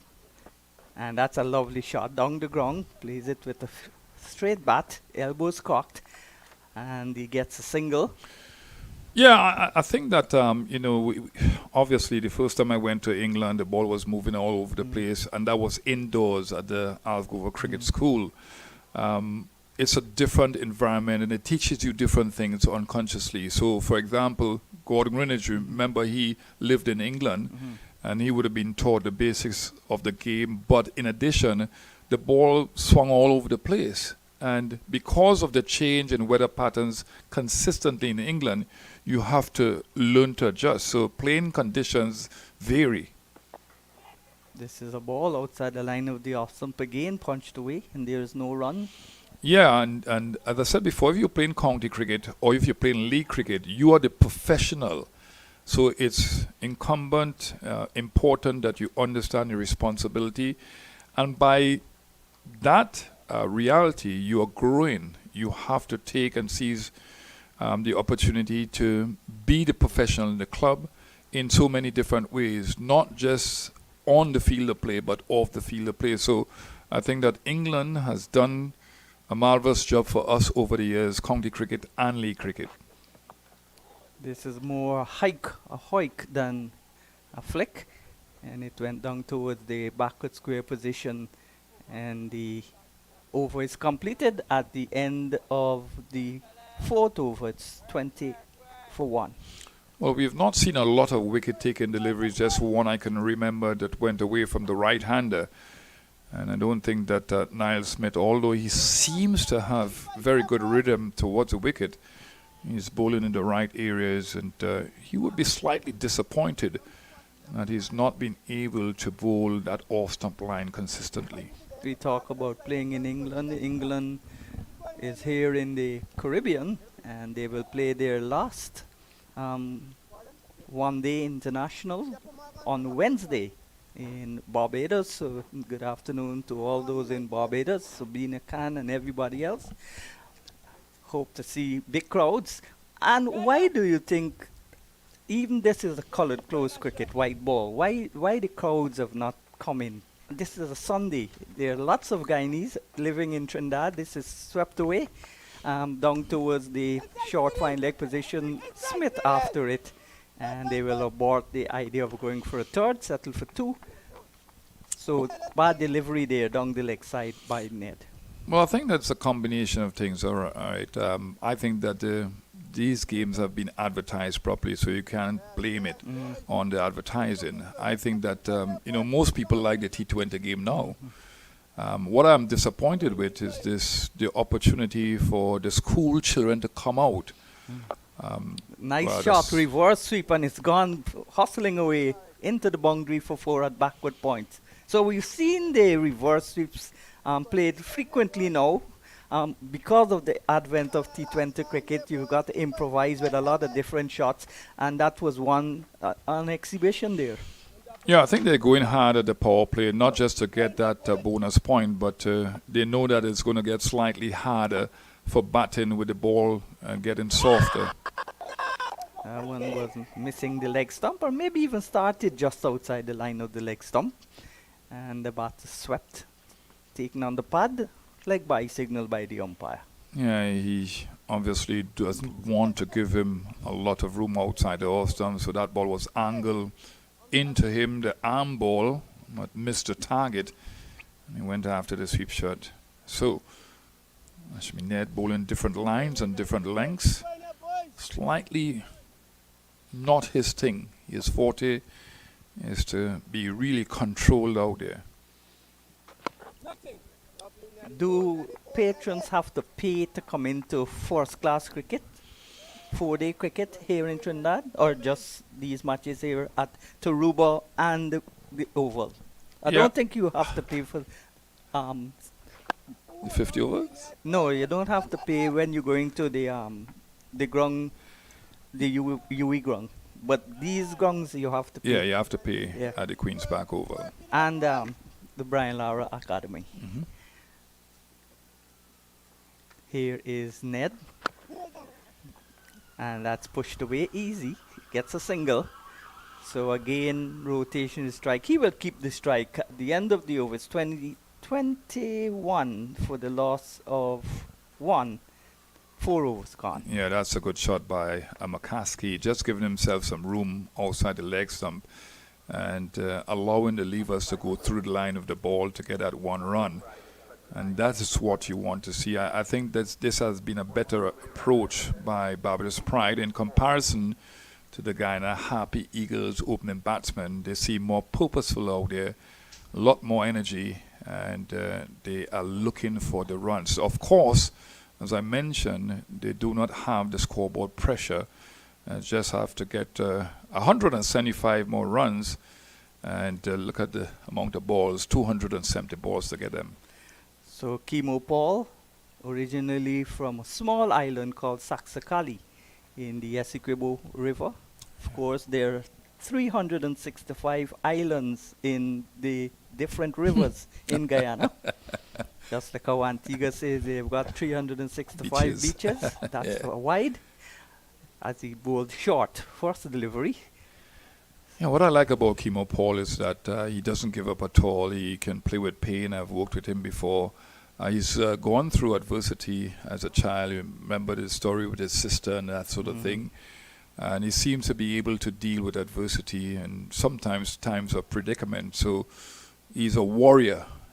He doesn't always bowl consistently well, but you know he gives 150% all of the times. Attended school on the Essequibo coast and then moved into Georgetown, where he plays with the Everest Cricket Club. Good save.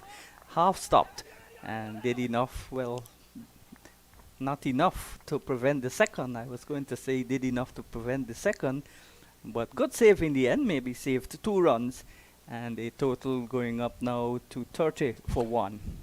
Well, he's had an opportunity to travel with the West Indies team, McCaskey, but he's not played a lot. It's unfortunate for him, but he's showing good technique, covering the original line of the ball and then opening the face of the bat to put the ball in the gap. So this is good batting. He's got to consistently play with soft hands, though. No, Adrian Bart is the youngest West Indian to get 100 on debut. Paul, good delivery. That had some pace. Up bounced awkwardly and just fended it away. In the end, all is well that ends well, but he came back for 2. Well, that was a good testing delivery. Yeah, it was a fast delivery, pounding the ball into the turf and to really put an effort into that delivery. And McCaskey was not in the right position. He was not getting inside the line of the ball. He was fending the ball at the same time, trying to play a shot. Excellent short delivery, a surprise delivery. I spoke about Bharat's age to say that what's your views on young Joel Andrew from Antigua? He's 17, youngest player to play for the West Indies in white ball cricket. And some feel that he should have been in this side, but now they're playing a decider, so most likely he will not be. They'll try to pick their best side in the match in Barbados on Wednesday. Yeah, I think that you have to give the youngster a chance to develop nicely, because there's a lot of different aspects of development that you have to look at. Paul pulls a ball that's a bumper again, played after the ball passed him as he hooked and missed. Yeah, he definitely has the skill, but remember, skill is not everything. I mean, you can have eye candy as a coach, a selector. You can look and see that this is a guy for the future. I judge players without knowing them by the way they handle pressure, and we've seen him handle pressure the right way. So he's definitely one for the future, and you know, to have him around is important, not to play him in every game. On the line of the leg stump again, that's played into the onside. They get a single. So again, rotation in the strike, hitting the ball into the gaps. But they're not stagnated. They're not defending the ball and not, you know, looking to defend the ball from their stumps. They're looking to work the ball on both sides of the pitch, because they're not stagnated in their foot movement. In fact, they're showing that agility that you want and that quickness that you want. So they're opening up both sides of the pitch. 36 for 1 in the 6th over. Guyana took 10 overs to get to 39 for 1. This is a ball that's again on the line of the leg stump, and it's played quietly into the onside, but again deep enough is the fielder, so they got a single for McCaskey to keep the strike. So it's 37 for 1 now at the end of the 6th over. Yeah, still within range to get to that 60. Don't want to lose an additional wicket. They want to get to that point, and they're doing a good job. The intent is there, their positive intent, and they're not being stagnated in their approach. So this is good partnership batting. Boucher, the man in form, he already got a 50 in this regional tournament, and to think that he has kept for 50 overs, nearly 50 overs, because Guyana didn't bat through and they're allotted 50 overs, and then he's come here, shows that he has immense concentration. Talking about young players going through the process, Brian Charles Lara had to wait a long time to get into the West Indies team. Of course, the standard was very high in those days, but a player like Rajendra Chandrasekar, he played a season, got a good score, and then was sent to Australia. Failed and never got back his confidence. That's right, and we have to be very careful because we are looking for stars again. A lot of people who have gone through the era of dominance and seen the quality of players that we have had, then they're looking for stars, and maybe sometimes too quickly. So it can really and truly create problems for a player or two if we elevate them too quickly into international cricket. I'm hoping that Shamar Joseph keeps his focus and gets proper development, because when you're rocketed to a high level so quickly, it can affect you psychologically. This is a ball using his feet, nice shot. That's going down towards the boundary for 4. So Ned flighting slightly, and down the pitch he went, and it went into the boundary for 4. That's confidence. Yeah. That's confidence and an aura of, I'm here to make a statement. Came down the wicket very quickly, fleet-footed, and got to the pitch of the ball. Now, Ned is not turning the ball to any degree, so the confidence level to come down the crease is there, or come out of the crease is there. And what a wonderful shot. It now puts the man back at the long on position. McCaskey quickly goes on to 17 and hits the ball down towards the man that you said was put back. So he gets the opportunity to get an easy single. So no pressure on the Barbadian batters. And the approach, although there's no scoreboard pressure, the approach is a positive one. There's no sense of complacency out there. Nice shot again. So Guyana has been in 18 finals and they've won 9 titles. As I said, the last in 2005. Had bowled against this he's bowled him. Nice delivery from Ned. Went right through the defense of the batter McCaskey. Is it McCaskey? Yeah.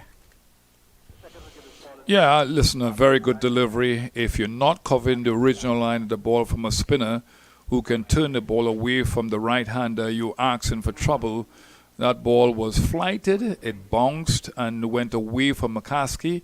He was looking to play straight rather than covering the turn because he didn't cover the original line of the ball. And the ball went on to hit the stump. So technical deficiency here being shown by McCaskey. And what a very good delivery from Ned. And the Guyana Happy Eagles team will need to consistently get wickets if they are to really win this game. And they need a win, Sean. Yeah, because they've been robbed of a win. Well, the weather, you can't blame the weather. It's the weather. The match was washed out, no result. But that was unfortunate because I suspect they would have beaten CCC.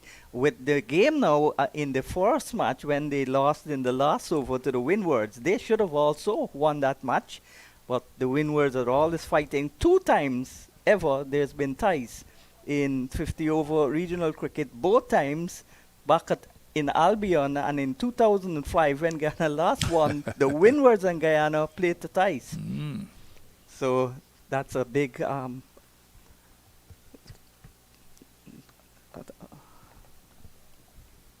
yeah, so here we are. Paul will replace, he'll in fact bowl from the commentary box in. Ned's overs completed. Ned bowling a very impressive spell, taking both of the wickets to fall so far.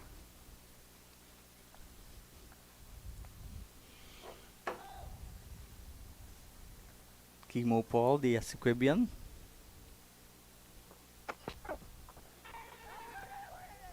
Played it into the offside, looking for the singles, not on. Good work in the field from Ronaldo Ali Mohammed at cover.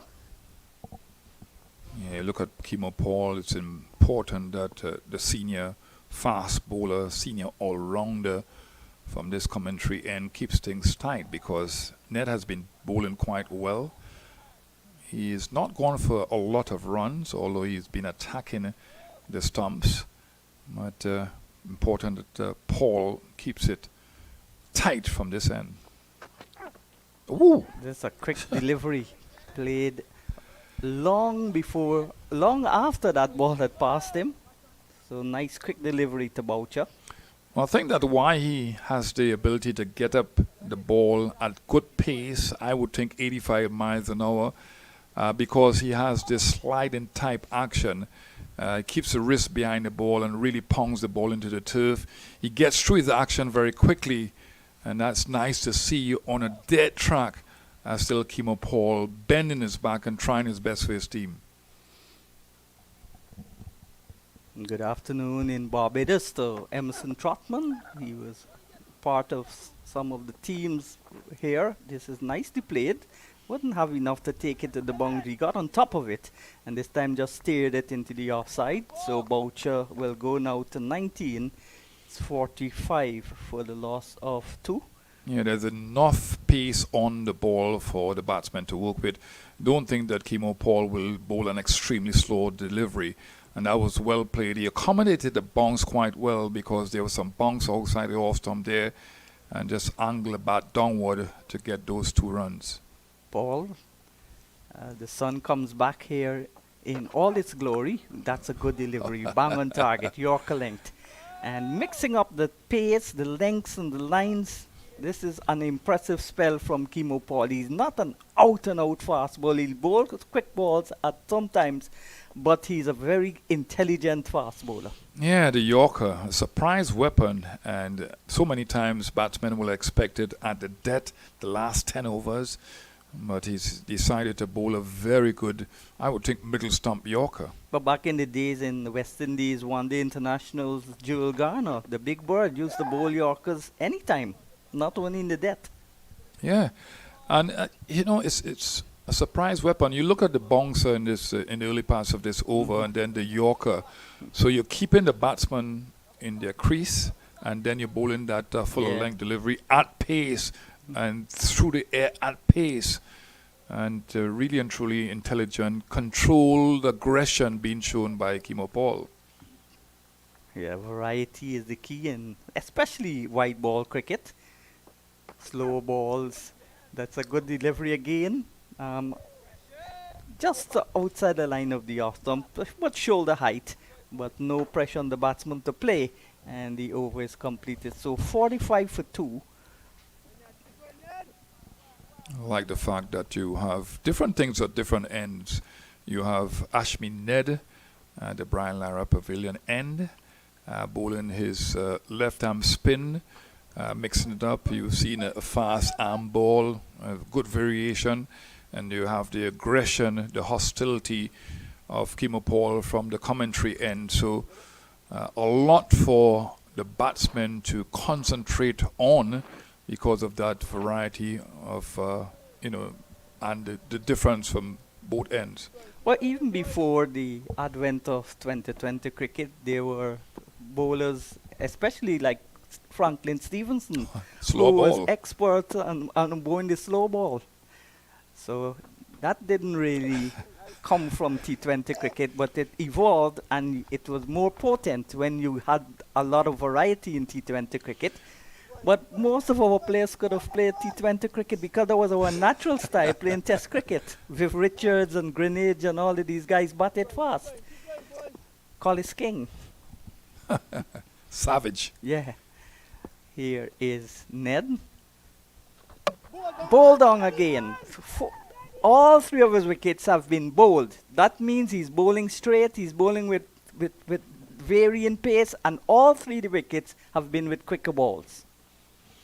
Well, it's not a good shot at all, not a good defensive shot. And as you mentioned, that was a quicker ball and not defending quickly enough. So it's Wickham going, and Wickham, who just scored a century for Barbados at the same venue, and again not covering the original line. A lot of these players play inside the line of the ball. He's a left-arm spinner, you're a right-hand batsman, and not covering the original line and not adjusting to the turn away from him. So Wickham, who scored a really brilliant century the last game here 2 days ago, is now departing for 0.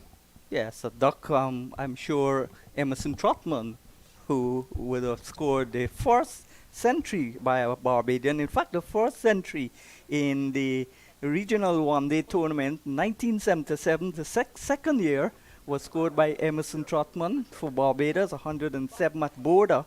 And he would be mostly disappointed with that shot.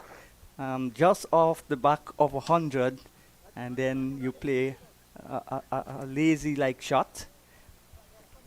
And you look at these 3 wickets being dismissed here now. It really will give the Guyana Happy Eagles team that buoyancy out there. You can see them moving with a little bit more energy. The confidence level is there. And you have the captain really setting his troops in specific positions. And they're going to try to create more and more pressure. This is good captaincy with a man in slip. It looks like a man going to be in leg slip. Is he going to be in leg slip? Yes, a solitary slip, a leg slip. That's Kimo Paul. Yep. So all of a sudden, Guyana right back in this game. And you're smiling, Sean. Yeah.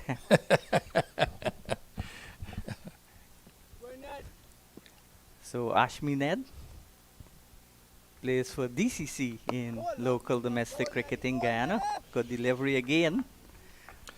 This is a psychological part of the game with the pressure of having a guy in slip and a guy at a leg gullish position. And with all of the 2 fielders chattering away, including the keeper. Yeah, pressure for the young batsman. 2 dots in a row.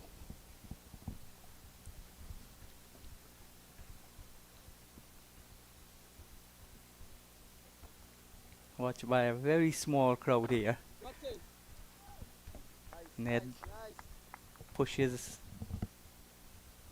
the left-hander back, and again there is no run.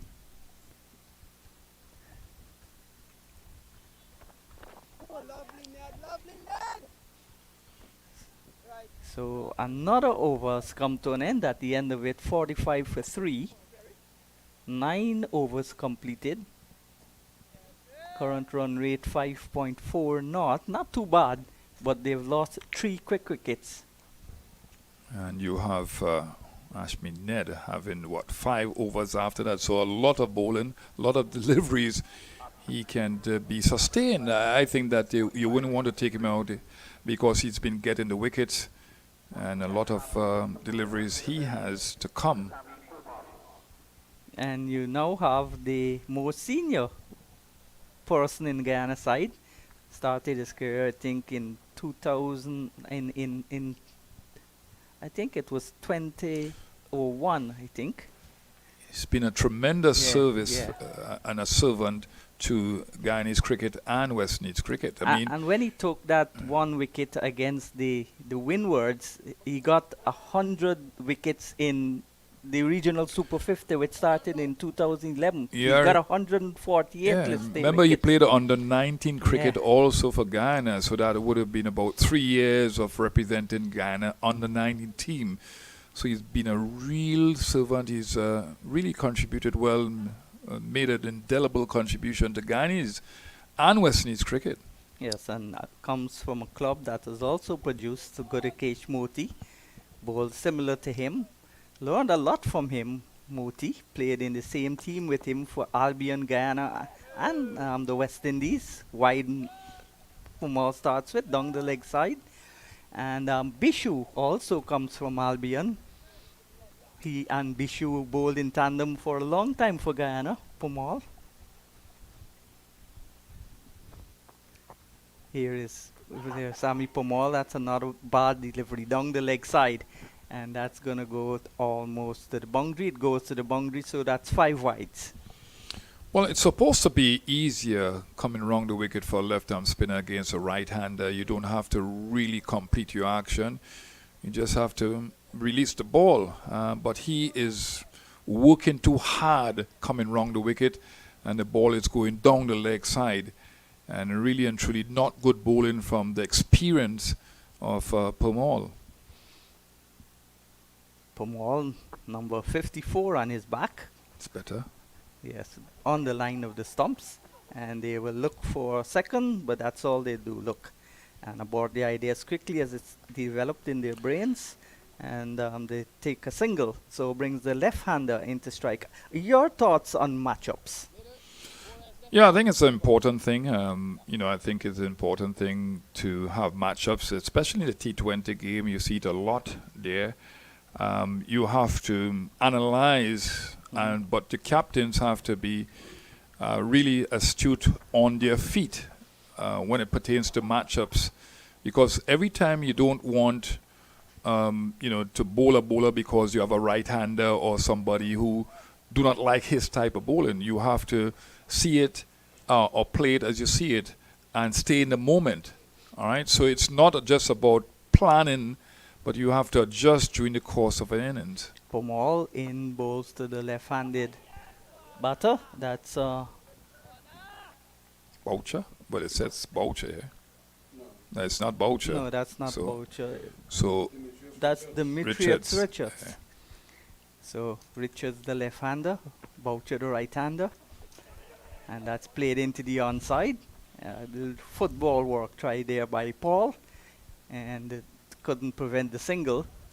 So the runs continue to come, but the wickets, that's the problem. They've lost 3 quick wickets, all taken by Ned. And Ned has brought Guyana right back into this game.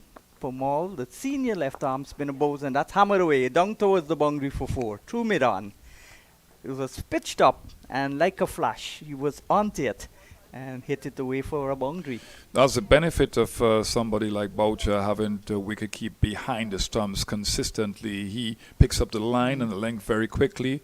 He opened up that front leg, accessed the ball really well, hit it hard, made a statement. Good bat swing and aggression being shown by Boucher.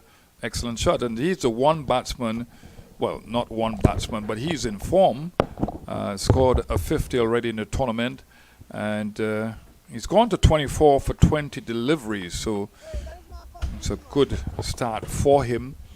But he would have to accept the responsibility of batting deep into the innings to try to get to the score. It's important. The Barbados Pride continues their winning ways as I welcome my good fast bowling partner. Well, he was medium pace. Ruskin Mark. Thank you very much. And the game is just turning ever so slightly. I'm just trying to verify the exact score. I know they're going past 50, but I don't think it's 51. And it might actually be 56 at the moment, 56 for 3. A slightly quicker delivery that doesn't fool Richards at all. And he's able to pinch a quick single. No, I think they have to target Kevin St. Clair. He's not been bowling well. He's not been turning the ball. He's bowled too fast, in my opinion. He's not slowed down the ball. And I think that there will be additional pace in the ball, and I think they have to target him. obviously that's pacey, but it's in the right area. So a lot of pace to work with. But he has to organize his plans here and try to execute them as well as possible. But this is a good start for the Guyana Harp Eagles. They're making the Barbados team work a little bit for their runs. And he was trying to sweep that somewhere behind square. It ended up at short mid-wicket. And I don't know if it hit the toe of the bat, if he was through the shot so early. That's well played into the gap. A lot of pace on that ball. And Boucher again showing that he has good technique. So he quickly fixed that over. 58 for 3 now at the end of over number 11. Pitch has not changed much, Ruskin. It's still a very good pitch. No inconsistent bounce. The pace is still good. Batsmen can play their shots. They'll have to be good at judging how well they can get out there to drive the ball. But the pitch is still a very good pitch. In fact, if you look at the games that will play here, I think that this is the best pitch that we're witnessing. Yeah, it's a good strip. It's really playing well. It's giving everybody a chance, and he's bowled him well. And at this stage of the game, you don't want to be trying too many fancy shots. And he tried a reverse sweep and lost his leg stump in the process. So there goes another wicket, and the crucial one, that of Boucher, and he goes for 29. Well, he got to 29 of 25 deliveries, so no need to play a reverse sweep, and especially with the way that ball was angled down the leg side. But he was playing that reverse sweep, and he should have been playing down the wicket to save a shot. The runs were coming, and especially in a position which his team has been in. They've been struggling. Mayers will come now. He has to. He has to, because he played the last game. He made a 50, and he played within himself. We know that he can be aggressive. He scored a double century, in fact 210 in Bangladesh, which was a fantastic performance in the first test match that he's played. So he has it in him to bat his team into a position in a 50-over game with a lot of overs to come. The current run rate just 3.76 runs, so they're struggling not only where runs are concerned, but wickets going down cheaply, 4 of them. Yeah, they're losing wickets, which is not what the doctor ordered here. They're scoring at a good enough clip that they are ahead of the ask. When you consider at the same stage after 11 overs, Guyana were 44 for 1. After 11 overs, now they're 58 for 4. You know, so Barbados, certainly they're scoring quickly, but if you keep losing wickets, then chances are you basically run yourself into the ground. You might be scoring fast, but you just say you'll get out down quicker because you'll be scoring at such a good rate. But the loss of the wickets is the thing that they have to be careful of here, because now the margin for error is very small. There has to be a striking of the balance when it comes to aggression and being not docile out there, but being cautious because of the state of the game. But again, Boucher, who is a man in form, playing that reverse sweep is something that you don't want to see. And I wonder if the concentration levels of our players are good enough, if they practice long enough, because I mean, he wicket keep for nearly 50 overs. It was 47 point something overs. And he had to come out here. It was hot and humid this morning. It's also hot and humid now. Is it a factor in him losing concentration? Because we have to find ways and means of bettering that aspect of the game. Well, the thing about it is that I'm sure they're practicing the reverse sweep. This is not something you'll just pick up yourself and do it. If I go to bat, because I haven't practiced the reverse sweep, I wouldn't try it. Yeah, Right. but don't use yourself as an example. But I'm just saying, in my case, and I suppose in a lot of batsmen's cases, if they haven't practiced it, they're not going to try it. So he must have been practicing that, and I think most of these players now practice the reverse sweep. Yeah, but I'm not talking about the reverse sweep. I'm talking about the concentration levels. Do we simulate in practice the time allotted to play a one-day game, a 50-over game? Kimo Paul got off the mark with a reverse sweep. Well, I wasn't talking about That it. didn't have anything to do with concentration But levels. no, that is just yeah. the attitude that Right, right. It has very little to do with concentration No, levels. well, I was talking about Bogchan and the fact that he kept for so long and having to come out there. It's a ball he felt. To me, the reverse sweep is a premeditated shot. A lot of times, you premeditate that that the bowler is going to put the ball there, and you are going to Because you have to get in that position long before. to make the shot. So it's a premeditated shot a lot of times. Now, when it comes off, it looks good. When it fails, It looks really bad. yeah, you end up with egg on your face, and that is what happened there. But it's something that I think a lot of people are doing. Even in international cricket, I see it all the time. Guys are batting well. Men in the 90s playing reverse shot. I'm like, really? Why give the bowler such a chance at getting a wicket? Is that they're so confident that they could execute the shot that they just go ahead and do it. Yeah, you have some good exponents of it. Alec Antones likes to play the reverse sweep, but on reaching a milestone, if he gets to 50, he just goes after the reverse sweep. And he's got so much of talent. Yep.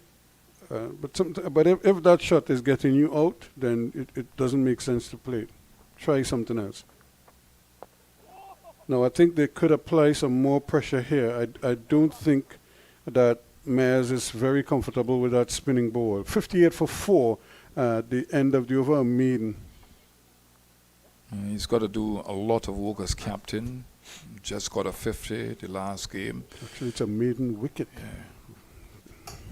Yeah, they're gifting their wickets away, and we've seen it with Guyana Happy Eagles batting. The same sort of thing. They were very stagnated, and then the pressure got to them. We've seen it repeated here by the Barbados Pride in the way they've approached things. So the pressure is getting to them, and that's another. I'm looking at answers to the questions why our batsmen are not getting runs consistently against spin, especially. You mean in the West Indies or West Indies, or yeah. on the Or West Indies level or at the regional level? Regional level. Because the spin bowling also poses a threat for the batsmen at the higher level as well. So it's something that it travels with them. And that the irony of all of that statement is that one of the best players of spin bowling isn't playing Test cricket for the West Indies. Puran. No, not necessarily poor, and I'm really thinking about Hope, and he is not playing Test cricket right now for the West Indies. Well, it really begs a question. Now it has to do with availability and where his focus is at the moment, but certainly it for the region that has limited resources to have a player that can actually fill a role. Cutting and missing in an area, a department of the game that you're struggling with mightily, that you do not find a way to convince him that he has a role to play in West Indies cricket, in Test cricket for that matter. Yeah, I think, Ruskin, when it comes to Shea Hope, I think that is just poor management or mismanagement. I think that you're right in saying that he has the skill. I think that he has the temperament. He is had 2 centuries in one particular game in England, and that was a record-breaking feat in that venue. And I just think that after that he didn't play a lot of red ball cricket. He played white ball cricket, and that took away from his technique and everything else, because it's vastly different playing the red ball game in comparison to the white ball game. The field placing is different. the atmospheric conditions over a long period of time will change, and the ball will change. So it's a vastly different thing. And he has an average of nearly 50 in one-day internationals, and It's much lower in Test cricket, which much is lower. surprising. Yeah. Well, it's, yeah. I mean, and he might have developed over time a phobia because of that mismanagement of playing Test match cricket. Well, Kimo Paul is back. Now, this is surprising because Mayers just played an over where he didn't look comfortable at all to Virasamy Purmal. The same over that Purmal got the wicket. That was a maiden wicket. And Kimo Paul is bowling from this end the very next over. And I'm thinking, I was glad that he didn't get this single because there was another meeting. There's 3 consecutive meetings now. And I was going to put 2 men around the bat now. That's right. You know. Sure. But the other thing too is Ned has overs to go, and he's been getting the wickets. So you want to maintain the pressure on the batting side and not release the pressure at all. So I'm full agreement with you. Unless he's trying to change ends with Virasamy Purmal. Why? But here's the other thing too. Sinclair just bowled a maiden. Now Sinclair is bowling very quickly. He is zipping the ball through. That is. Yep. And that again is the, I suppose, is the product of playing the white ball game, because the emphasis is on getting the ball into the pitch quickly and not let the batsman get under it. It's well controlled shot, hitting down on the ball. Yeah, Paul is a bit on the short side in this spell so far. But he's not getting the ball up head height. If you're going to bowl short, then you want it to climb towards the batsman's head. So there's a lack of control playing the shot. Yeah, because that's what you want. You have a fine leg and a deep square leg. You want him to play the hook shot, but you want him to sky it. And he will play the hook shot. He's a compulsive hooker, Kyle Mayers. Even sometimes if he's not in position, he'll still play the hook shot. Well, he doesn't really depend on that technical aspect of his game of moving his feet inside the line. He depends on the ability that he has of bat to ball. Having fast hands to play those types of pull shots. And maybe Kimo Paul knows that. That's where you want to bowl it. Bowl it at a height where he has to make some adjustment to get there. He has to roll his wrist over. If he doesn't, it's just going to go straight up in the air. Yeah, and he knows it's coming. He knows that Kimo Paul sometimes can be an ultra aggressive fast bowler. So he knows the short ball will be coming. And if you notice, Kimo Paul hasn't gone around the wicket to the left-hander. And now, funnily enough, this might actually be an opportunity for him to do that, because he knows he wants to hook, so you want him to hook from off his nose. So you want to angle it straight at him and force him to hook from there. And coming around the wicket might actually be what the doctor closing ordered. the angle. Yep. Yeah. I mean, when you bowl from over the wicket, you obviously develop a blind spot as well. But from around the wicket, based on what you're trying to do here, that mightn't be a bad idea at all. So under bright sunny conditions here at the Queen's Park Oval. That's well bowled. Can actually see him aiming for that off stump, but just outside the off stump. He's playing in the batsman's mind. The thing with Kimo Paul is not the wicket-taking deliveries, because he has that ability to bowl wicket-taking deliveries. It's what he does in between. 14 completed at 61 for 4, 3 for 21 to Ned, 1 for 11 to Purmal. And Purmal just bowled 2 overs. Ned has bowled 5, and Smith has bowled 2. So it's a little bit perplexing that Virasamy Purmal, who doesn't look injured, and as a matter of fact, who doesn't seem to get injured, and he No, think He's about durable. it. He's Yeah, durable. he's very durable. Yeah, You know, from since under 19. Yeah, he's very, very he remind durable. me of Nagamoto. Yep, Nagamoto was always available. wrist spinner. You know, he was. He's a cousin to Alvin Caltran, I've been told. Nephew. I know he's some family member. Mhm. Personalities are similar. Yep. You talk to Kali, he's always jovial. Same thing like Nagamoto. And he was one of those players that played locally here. He played with Santos, Cosmos up in Monroe too. Charlottesville, Monroe yeah. too. Yeah. Isaac Ramuta, a good friend of mine, and Sinclair practicing his throws at the wicket, and really trying to keep the batsman on his P's and Q's, as they say. He's bowling around the wicket to the left-hander. Yeah. The only thing here, Ruskin, that I can perhaps say it's logic that Sinclair's bowling now is that you have two left-handed batsmen.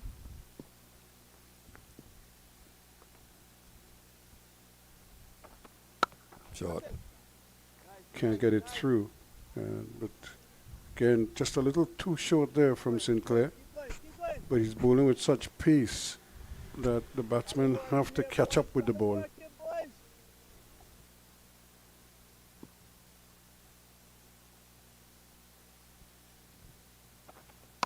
And coming in with the arm, no spin on that occasion. That's a pure arm ball, just angling in towards that off stump. Now, surprisingly, if he flights one, that might be the change that That's right. confuffles everything. Could play too early. Yep. And he might get turned if he flights it as well. But if you look at his action, he's coming down quickly like a fast bowler with that front foot. He's not delaying the front foot at all. So he's bowling fast because he's going through his action. The arm speed is there. And as you mentioned, he's not flighting the ball at all. He's just looking to bowl data. So they've used him as a bowler just to hit the pitch hard, just three-quarter length deliveries and bowl at the stumps. 63 for 4. Sinclair, 3 overs, of cost him 3 runs. And he'll go with that. But if you had Ned continuing it could really break Ned's momentum when it comes to bowl again. If you have somebody with 5 overs to go who have gotten 3 wickets already, you continue. Left arm or right arm combination. Well, I it think doesn't matter. I think they're playing it as most of the captains are taught to do, play for the long haul of the game. So you play the game. Because the wicket isn't like a terrible wicket that is going to... Yeah, but you have to stay in the moment. You have to stay in the moment. Yeah, but if you bowl out Ned now, you don't have anything you on have the back 5 end. overs to go, Ruskin, Yeah. Mark. 5 overs. I Bowl know, him for but- another 2 overs. But then you don't have anything on the back end to You to got come enough back with. experience out there. I don't agree with that at all. On the day when the bowler is bowling well, you continue with him for at least 2 more overs. It's 10 overs he's got. Well, Chandapal is bowling now.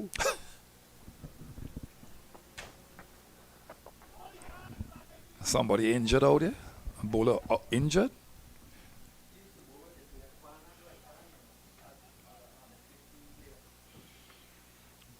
Well, it's purely because there are 2 left-handers at the wicket.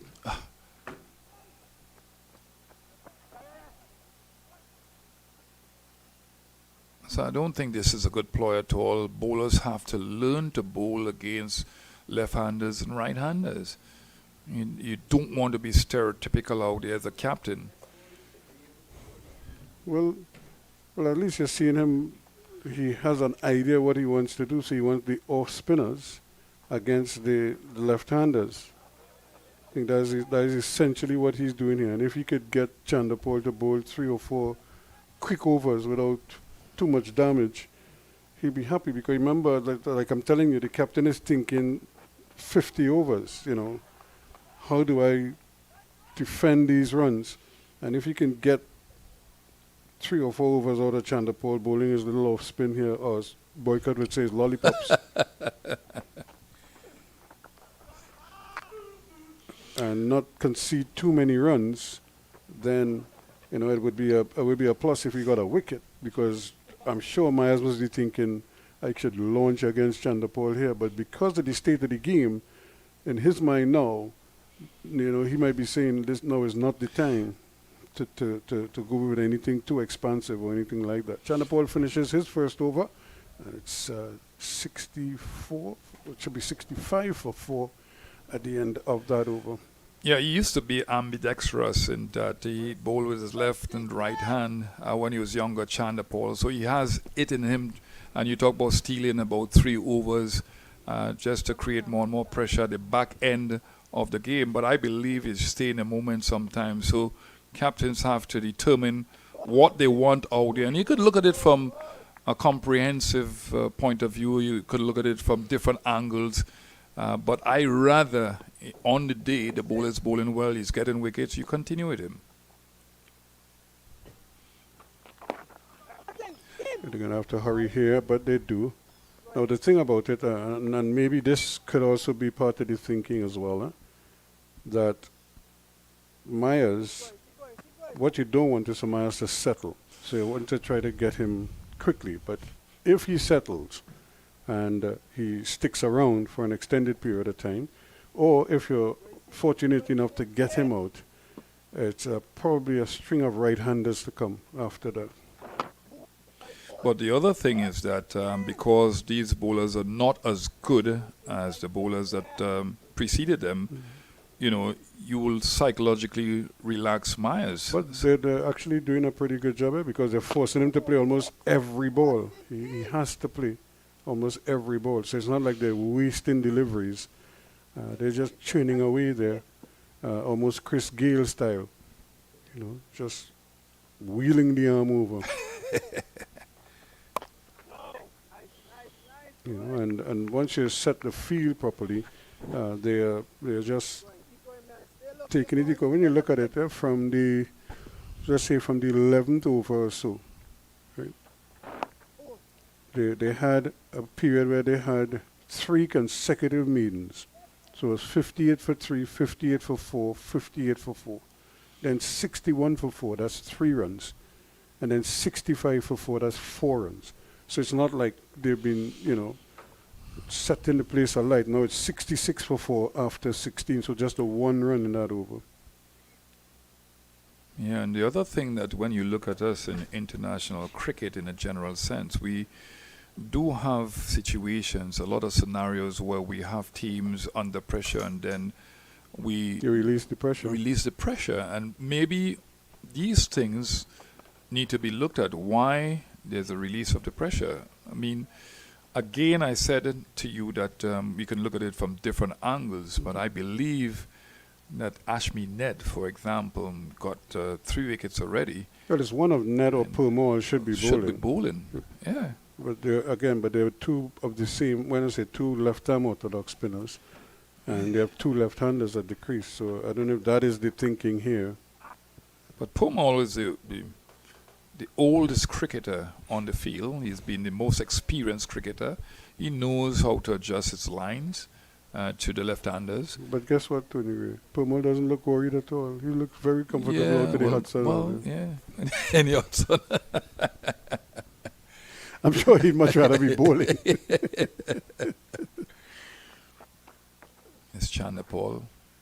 Yes, given a lot of room outside the off stump to play that lovely cut shot. Yeah, he needs to line it up on the off stump because even if he's getting turn, it's slow turn and he's starting too far outside the off stump, so Mayer's just picking him off there. That's better. That's a better line. Force the batsman to try and adjust it somehow. The other thing is the use of the crease with these spinners, both St. Clair and Chanderpaul, the use of the crease, the subtle use of the crease. You see, that's releasing the pressure. And Kyle Mayers, having scored a half century, he would try to manage things out there to try to recuperate the innings first of all and then look to go after the score. That's a good delivery. No spin there at all. As they say, that one is going through a pipe. And Chandapal almost hitting the inner portion of the bat to end the over. 71 for 4 now after 18. A lot of times you bat against somebody that you're not accustomed batting and you're expecting turn because they're running from a short distance and wrong in their arms. But you look at Chanapal, he's not been turning the ball at all. He's been darting the ball. He's been good for his team. Although I don't agree with his ploy, you've got to have somebody who will take wickets from the other end. You remember a short while ago I was telling you how they were well ahead in terms of runs. Yeah. Right? But now, after 18 overs, Guyana was 65 for 1. Mm-hmm. So things have tightened up now quite a bit. Plus, they have the advantage of those 4 wickets as opposed to just the 1 wicket down for Guyana at that time. Sinclair again, not really trying to impart too much spin on the ball. He's just trying to get it into the wicket as quickly as possible.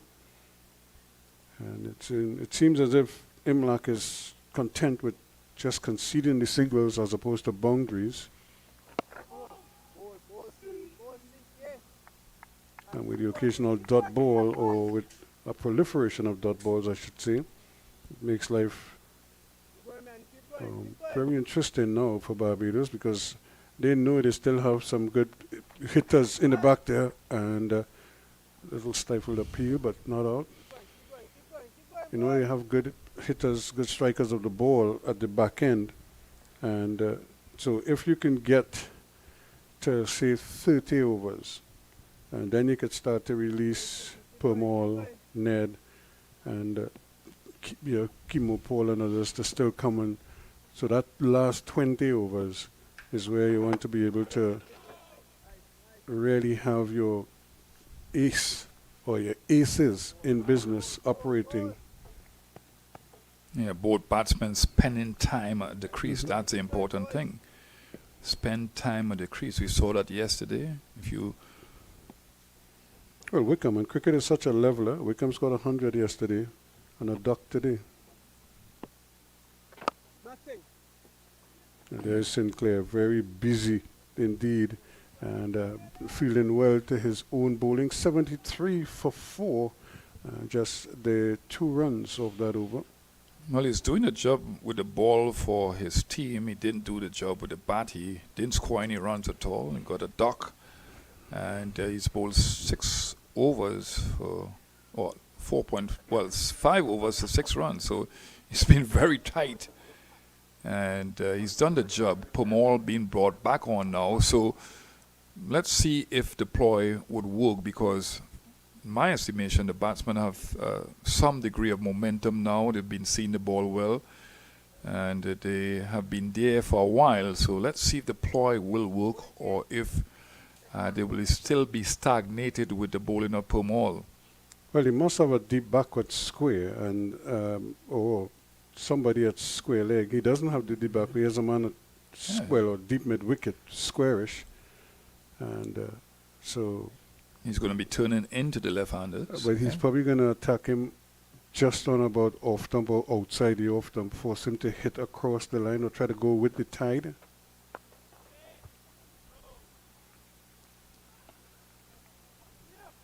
And he does have a slip in place, but he has a short fine leg, a short square leg. Square leg, yeah. A short mid-wicket straightish, and a mid-wicket deep, and a long on, a long off. Well, he's into more of a mid-off now. And again, the experienced Permal causing Richards to be very watchful, not allowing him too many luxuries at the moment. And you kind of like have to respect the man himself based on the experience that he has and the fact that he's still churning away here at this level with some success as well.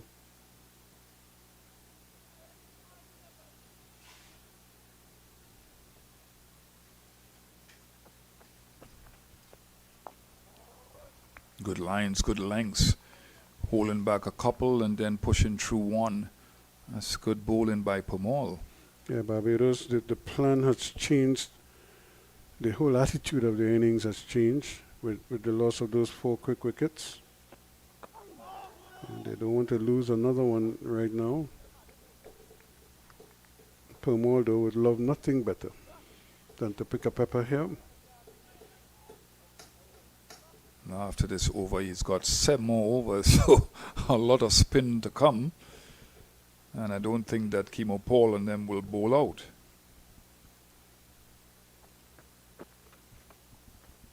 That's well played. Yeah, nudge the ball in the gaps. Should be 2, should be looking for 2. Yeah. Got 1. And the fieldsman really overran the ball to a large extent. Not the end of a good over from Virasamy Permal. And at the end of it, it's 74 for 4 now with 19 overs completed.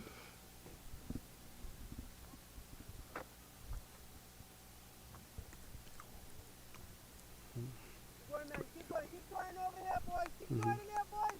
Yep. Yes.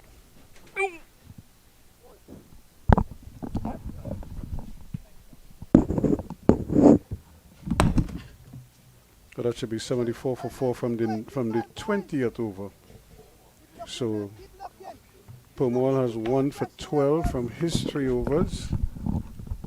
And it's going to be Sinclair who is going to continue from around the wicket to the left-handed Richards. Nothing. Ronaldo done.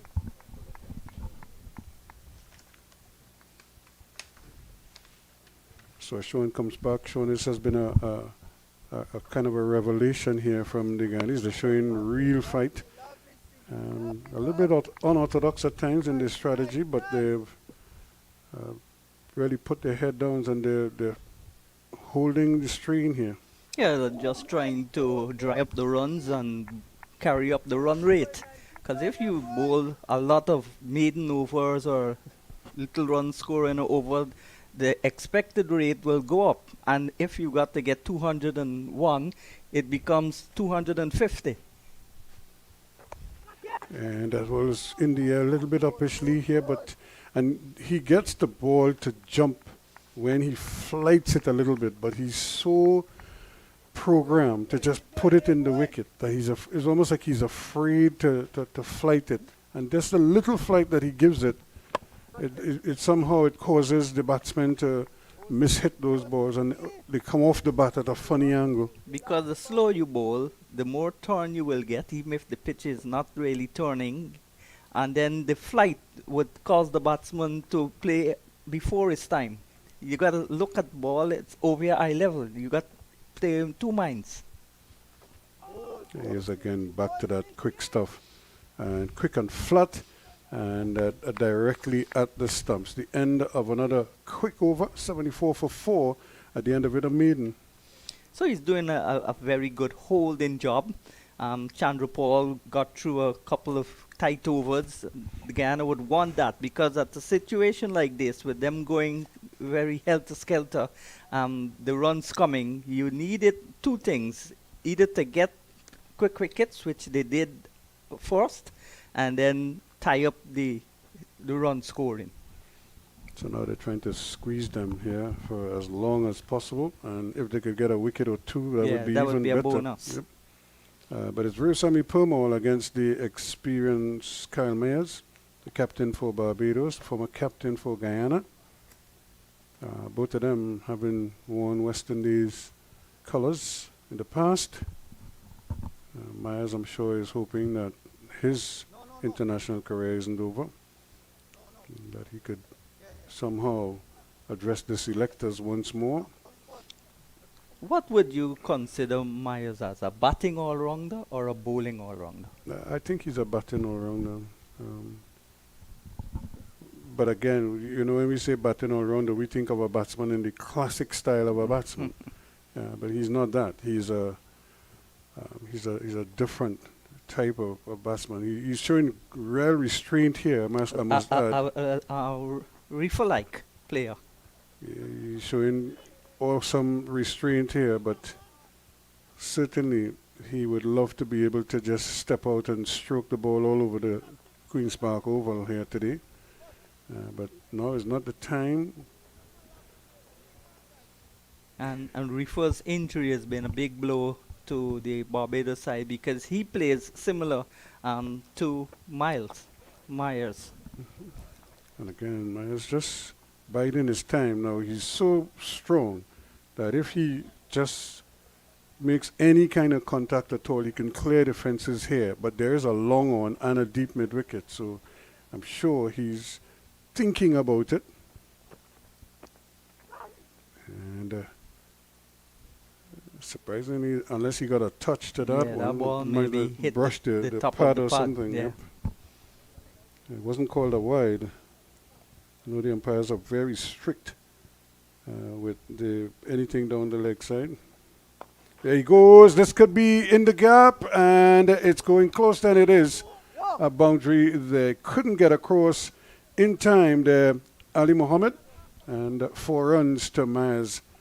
Probably didn't hit it as well as he wanted to, but to his credit, he pulled it away from the fieldsman at long on. Trying to hit it too hard, maybe just lost his shape a bit, but in the end, the boundary is a boundary, and that shot really freed the shackles. They were not getting boundaries in a long while. That's the first boundary in Pomal's spell, I think. Now, look at what Guyana has just done there. Imlak has decided Sinclair is a better fieldsman on the boundary, so he's taken Ali Mohammed out of that long on position and put him in the short mid-off, short extra cover position, and Sinclair is now platooning out here at long on. Good match awareness there by Imlak, of course. Ali Mohammed, maybe the least fit of the Guyana fielders, and Sinclair is always hyped up. Yeah, he is swinging this one. It's in the air, but it's down behind square, and they're going to comfortably get a second run. So they're picking their spots as well, the batsmen. They know that it's not an easy ask at the moment. 78 for 4. But I should put it up to 80 now for 4 at the end of that over. 126 runs in 170 balls. So they've got to try to bowl as many tight deliveries, dot balls as possible to get that asking rate a little higher.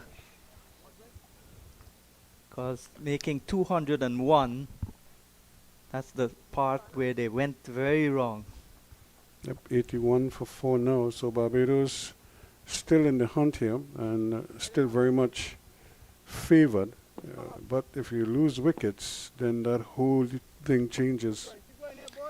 And they've got to get wickets because if Barbados battled the 50 overs, they should win this match.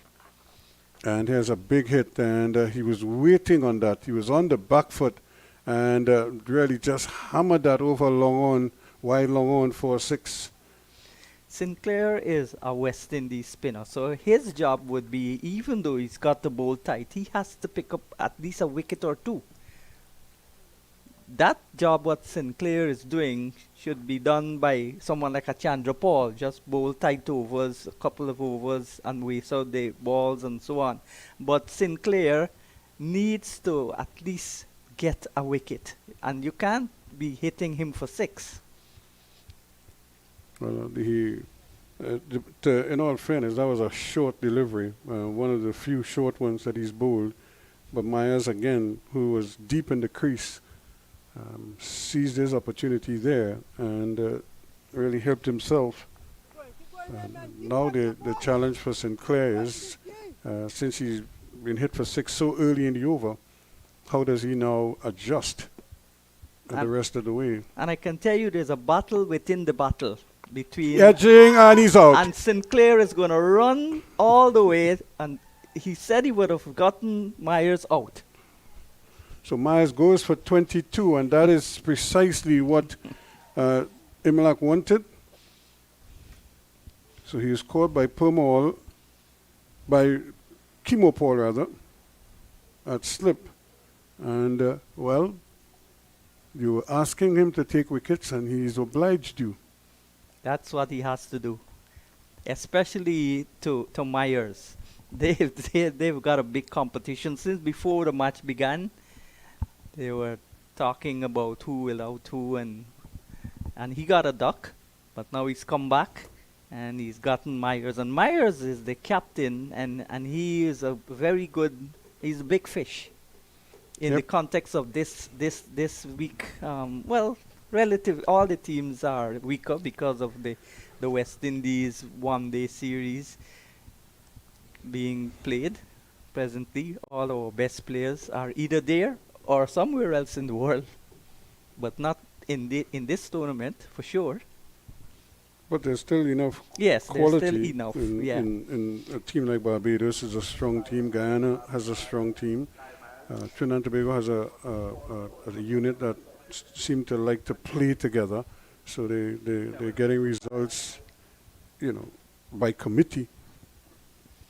Not everybody will make runs at the same time, but they seem to find ways to get little partnerships. And the only positive thing about the unavailability of these players, you're getting to see some new players appear.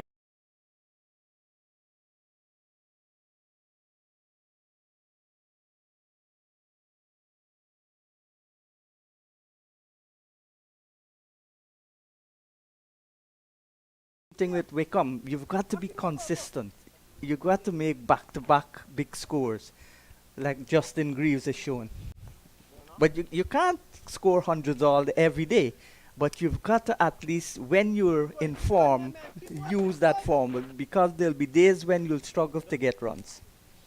So Dominic Drakes has arrived at the crease. He scored the winning run a couple of days ago right here against the Leeward Islands. And immediately he is off the mark looking for a second run. And but Richards not interested. So Drake's immediately signaling his intention.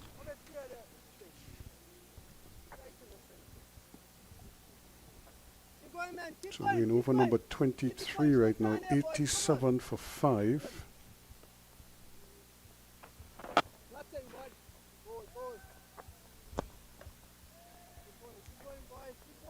So the game really now is kind of like just hanging there. Who wants it? Can they get a big partnership, or can Guyana continue to take wickets? The pendulum is swinging back and forth.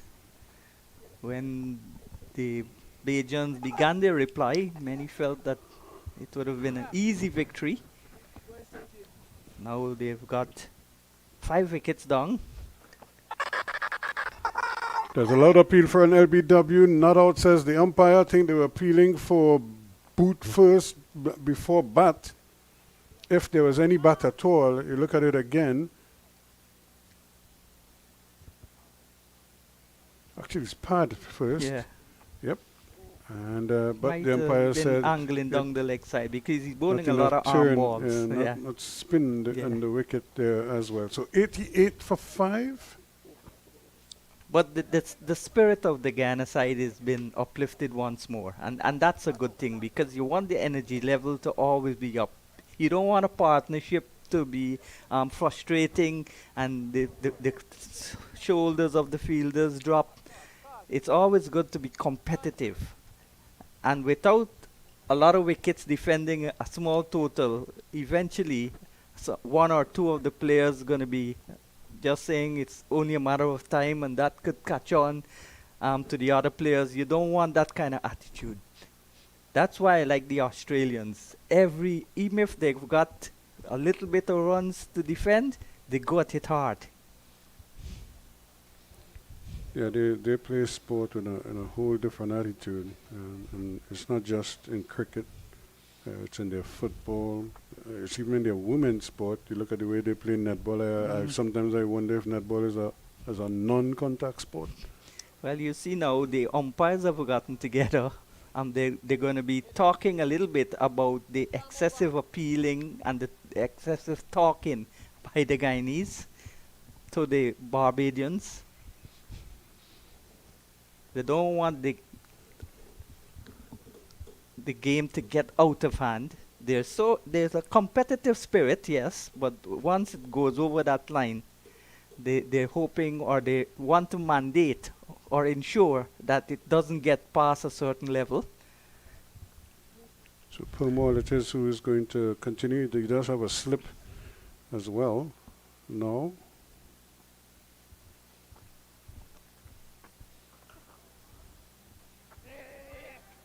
That's Yeah. poor. The ball probably took a bit of a hop Yeah. there, but you have to stop it. You gotta put your body behind it, take some blows. And so the Ali Mohammed, who was put into that position because he was removed from the boundary, where he isn't as quick across the ground as Sinclair is. Here's that reverse sweep again. And, Tony Gray, well, he gets gray hairs when he see the reverse sweep comes Well, out. but that's an evolution of cricket. That's the modern game. Do you feel at some stage we've got to get our youngsters, teaching them the unorthodox shots or the unusual shots like reverse sweep and so on? Because there will be a time when these youngsters will want to just play white ball cricket. And you've got to prepare them if you want to be competitive in 2020. Well, I suppose they'll have to. The thing is there a manual for the reverse sweep? Because you'll have to teach them from a manual. And because if I was to tell you how to do it, then you would tell somebody else in a different way Yeah. what to do, and somebody will tell you in a different way how to do it, because they could only tell you what they did, as opposed to what is an acceptable or standard way of doing it. Bad ball, cut away nicely for 4. Yeah, breaking the shackles again. These are important boundaries. Yeah, again, what you need now are little partnerships, 40 here, 30 Yeah. there, 20 there, and when you look up, you're within striking distance. Not that you're out of striking distance right now, because you're Barbados right now, they're in front. They need 114 runs from 159 balls, but you've got to squeeze them. Don't make it easy. so Purmall slowing up that one just that little bit to take a lot of the pace off the ball and to end the over. And at the end of it, it's 95 for 5 now after 24.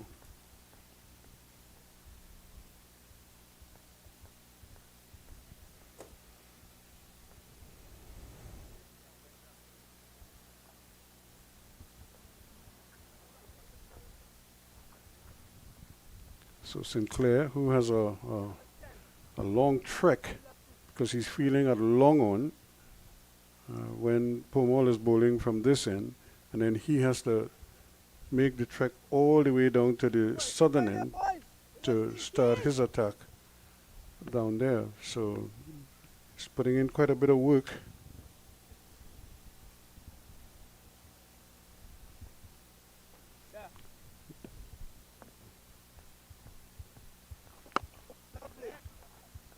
And if this was a 2020 game again, it needed to stop that ball, prevent a single, keep him in his crease, bowl to one batsman all the time. But if this was in a 2020, out would come the red card.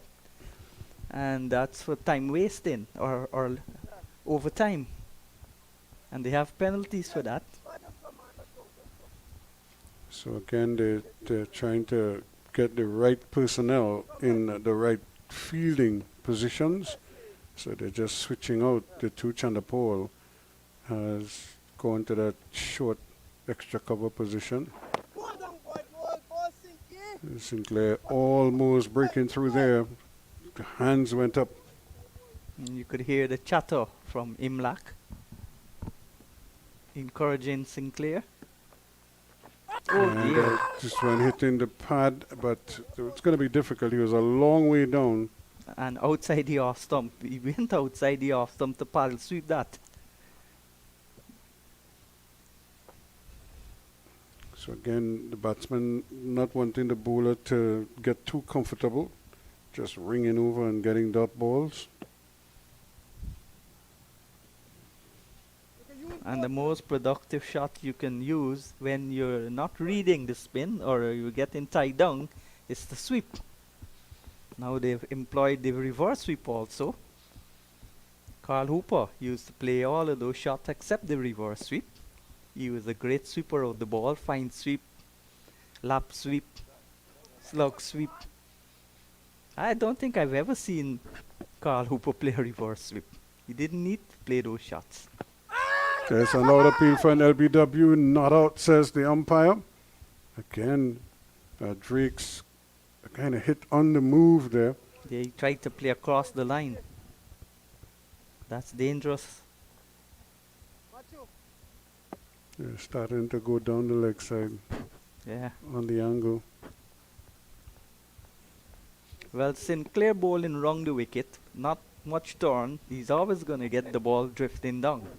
Even if it hits you in front, by the time it passes you, it's going to be down the leg side.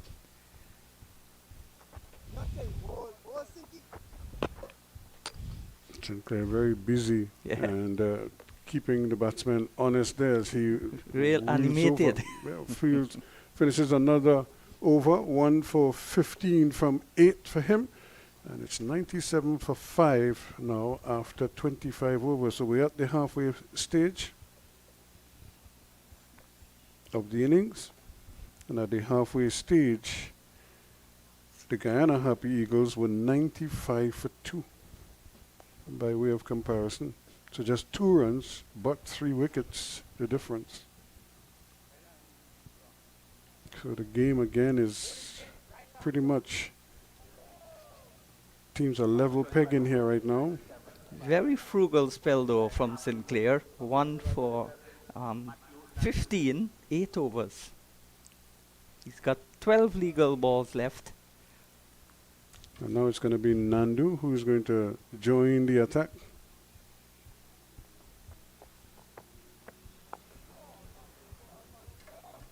Yeah, Nandu did a lot of bowling for the West Indies on the 19s and also for Guyana on the 19s. Doesn't bowl much at the senior level. Not a bad off spinner himself.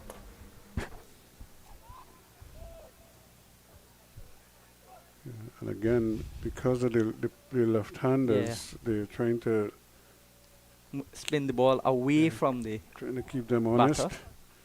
And this is well played away from the man at backward point where they could pinch a single. Good understanding between the two. Even the senior Chandrapal Shivnarayan bowled a lot in his test debut under Richardson and gradually stopped bowling. Bowled a good quality leg spin. In fact, Sarwan is one of only 3 bowlers who scored 100 and got a 5-wicket haul in regional cricket, bowling his leg spin. Good afternoon to you, Ronnie. Now the chairman of the Guyana selectors. Again, they're trying to prevent the single but couldn't. And the batsmen are able to come back for 2. So the 100 is on the board. 100 for 5 from 25.4 overs.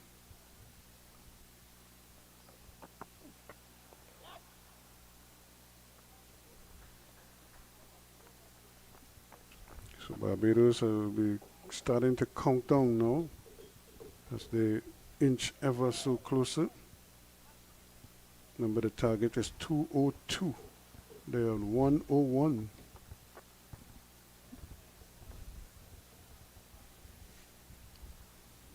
And the run rate now, the required run rate has gone up past 4. And the current run rate is just above 3. So that ends over number 26. It's 101 for the loss of 5 wickets. So they need another 101 run to complete a victory here at Barbados. There are 5 wickets in hand. So the players will get a break. We too will take a break here and come back when play resumes.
Welcome back to a sunny Queen's Park Oval, where this game is still nicely poised here. Barbados still in with a chance here, but so too are the Guyanese. The Happy Eagles are doing their part here to keep them honest. And if they just lose concentration, who knows? Guyana could very well secure a victory here, an unlikely victory, having made just 201. Anderson getting 52, Imlak 35, and Chandapol 34. Leacock, the leg spinner, with 3 for 43, was the pick of the bowlers. Warrican had 2 for 27, Drakes 2 for 38, and Young 2 for 29. But chasing 202 for a victory. They are now hoping to get through. That's a great shot. That's 4 runs as it eased past the inner ring. It goes down to the cover boundary for 4 runs. Guyana's got to do 3 things basically. Protect the boundary balls, or don't give away too many boundary balls. They've also got to bowl a lot of dot balls to keep the run rate going up, and also the required run rate. And they've also got to take wickets, because if Barbados battled 50 overs, they should win this match.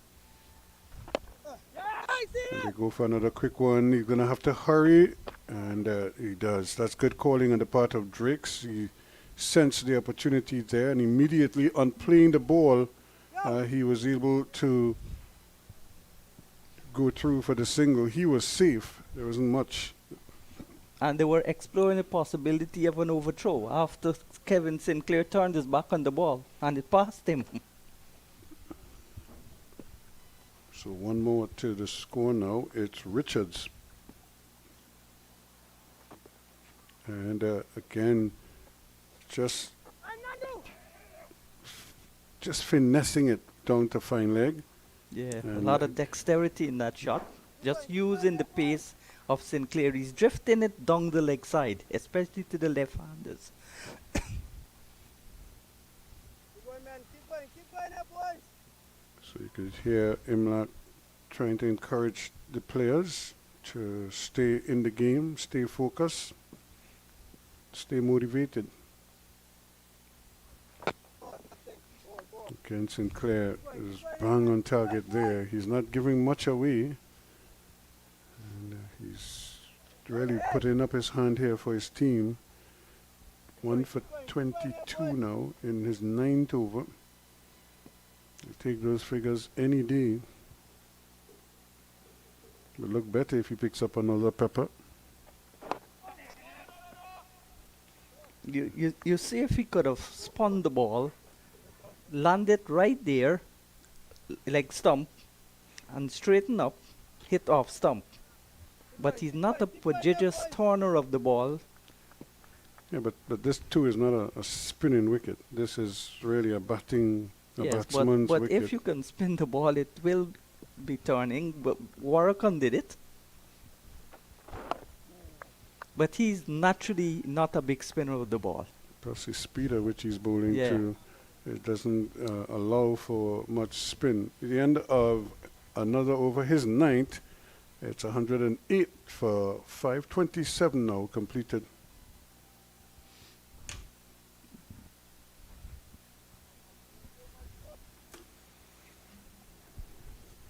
So the wicket is really baked here. It's been brilliant sunshine all day long. Really a nice day for cricket, but also a great day for being by the beach or a river line. Or going the pan yard. And Kimo Paul there having some difficulty in stopping that one, but eventually they decide against trying to squeeze a single out of it.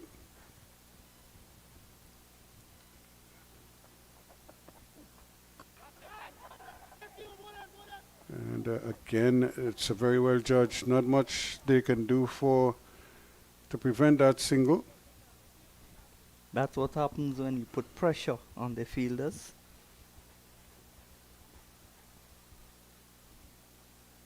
And the thing about it, if you have players at the edge of the circle, then they're going to have to attack the ball once it's played in that inner ring.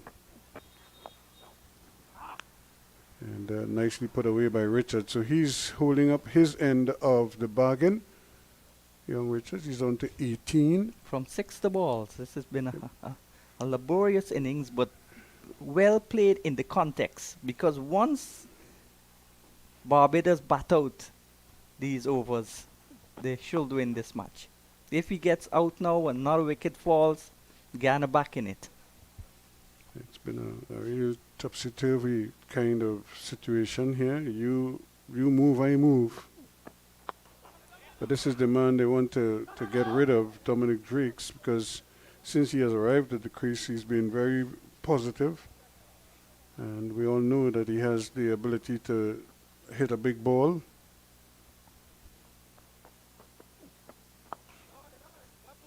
Well stopped. So Kimo Paul, the vice captain of the team, doing his bit there to 110 for 5 after 28.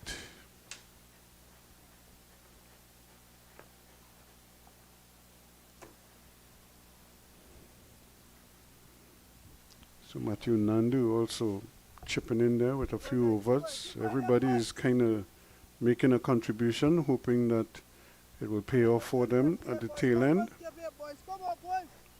We're working here, man. Imla trying to urge his troops. Hold up. Keep going. Sinclair in his final over now, 1 for 21 so far. Going sink it.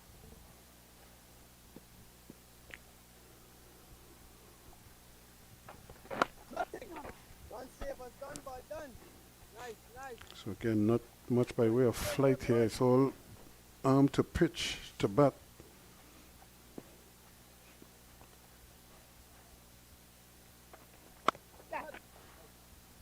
That's played into the Shot. gap nicely. Well timed. Yep, that's going to be 4 runs.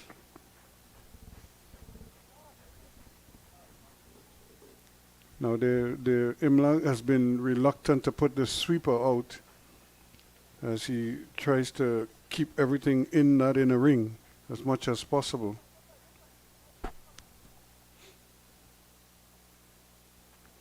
The plan is to bowl as many dot balls or singles as possible, but you still got to protect your boundary if you're going to bowl at that pace and short.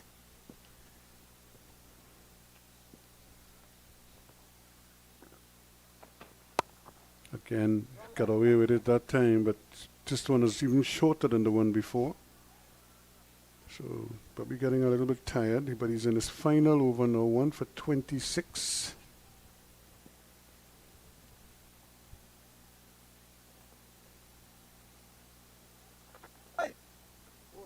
That was the slowest ball he's bowled in the spell.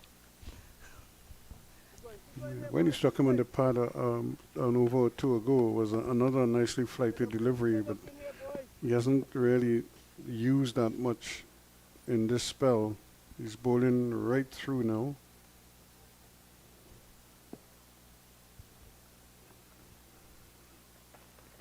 Nothing. So that completes the over. That completes his spell. And it's 1 for 26 for Sinclair. A very frugal spell, but not very penetrative. And at this stage, if Guyana is to win the match, you need to penetrate, not just defend, because it's more runs than balls. It's 114 for 5 at the moment. And with the required rate is 425. They need 90 runs from 127 balls. Yeah, far more So- balls than runs required. So they- you've got to get wickets. well, this is kind of like where this is the hand he sort of dealt himself, where he's going to have to rely on his experienced bowlers now to take him home. And he's turned to his vice captain, Kimo Paul. And the good thing for Guyana, that they had a couple of part-timers got through not expensive overs. So that might have sent up the run rate marginal. But when you got such a low score, you need to get wickets. If they don't bowl out Barbados, Barbados wins Yeah. the match. Yep. So again, Sinclair 1, Ned 2, Ned 3 rather, and Permaul 1. Those are the 5 wickets to fall. And Kimo Paul wants to join that list. wide.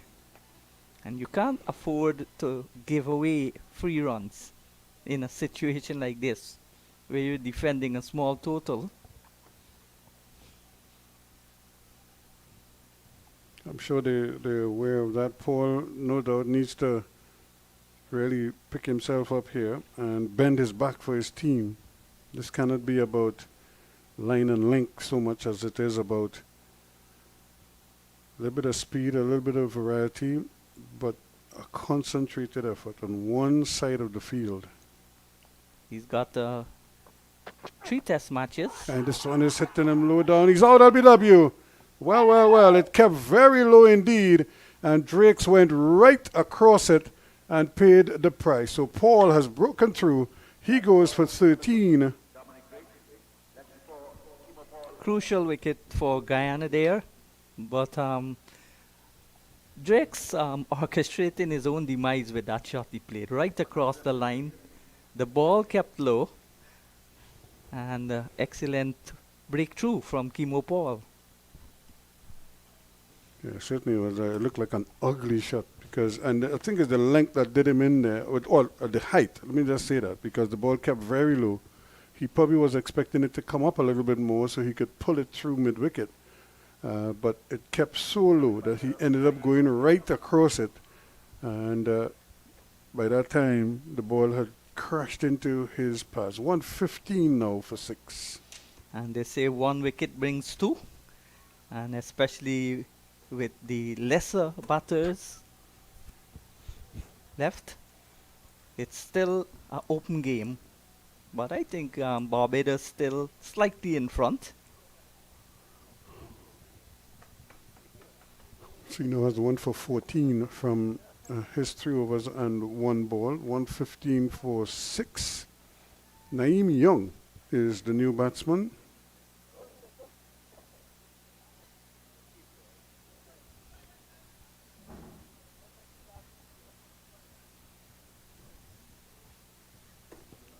So again, a quite capable batsman.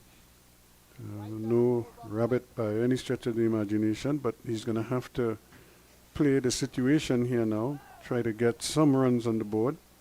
They need a little partnership, and while all of this is happening, at the other end, Demetrius Richards is as solid as a rock on 23.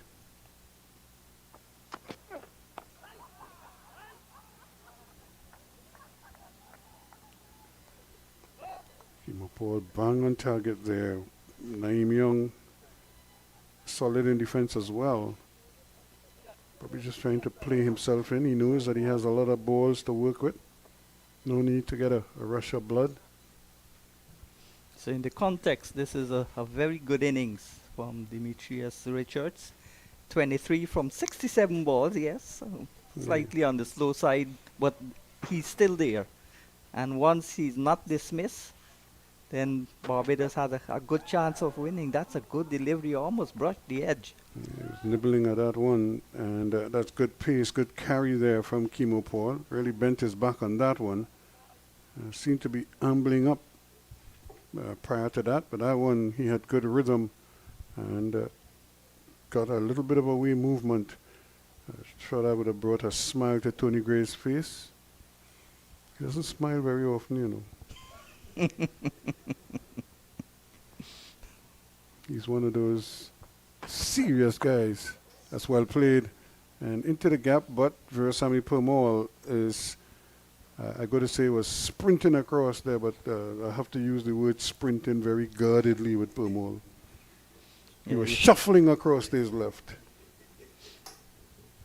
But when you look at his career, 2007 made his debut. One would think that he's a lot older. He's only 34, I think, or 35. Yeah, he's a young man. LeBron James is playing at 39, going on 40. Yeah, he's 40 already. Yeah, his son is playing in the NBA with him, that's to tell you. Long career, Pomal. 35 years old. 100 wickets in this this format. We better not mention him anymore because we started off at one age. It went to 34. Now it's gone up to 35. If he continues, so by the time we finish, he might be 40. Definitely 35. 94 on his back. And Richards again, solid as ever, right in behind it. That ends the over, and 30 overs completed now. 116 it is for the loss of 6 wickets. And after some more comments from you, Tony Gray is going to be joining you. Yeah, wonderful conditions here in terms of the atmosphere of the ground, but not the atmosphere of the people in the stands, because there's maybe just 2 men and a dog. One would have thought there would be a bit more people coming in, especially in the second innings here. Lots of Guyanese living in Trinidad. Lots of Guyanese living everywhere in the world. So, as we say, welcome back to Anthony Gray. the former West Indies fast bowler. All-rounder. No, not all-round. And I emphasize fast bowler, and you still want me to say you're an all-rounder. That's bait for Ruskin Mark. No, anytime I say something like that, he reacts. 88 from 121 balls. What's your thoughts on the required run rate? Yeah, listen, I think they still have a chance to get to the score. They still have some batting to come. This is a T20 scenario. It might be a T20 scenario after a while. So they're accustomed playing the T20 game. They're still in with a chance. Who? Guyana or Barbados, Barbados? Barbados. Well, Barbados is in front right now, I believe. Because even if they bowl tight, if Barbados bat out the 50 overs, they should win this match. And the required rate is 3.88 runs. That's gettable. Yeah. But remember the wickets, they don't have a lot of experience to come. Yeah, once another wicket falls, one bring twos.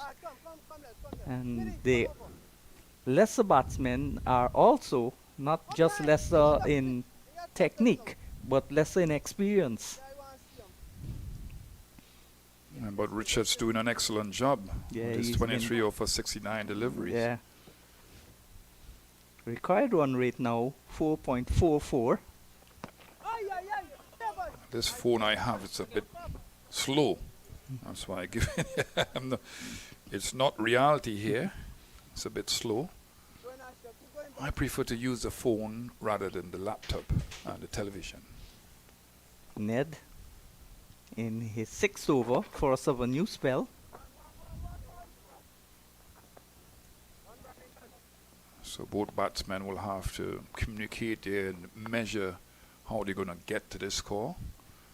Still within a chance. But looks like the game can be described as in the balance. Yeah. Fluctuating fortunes, one way and then the other.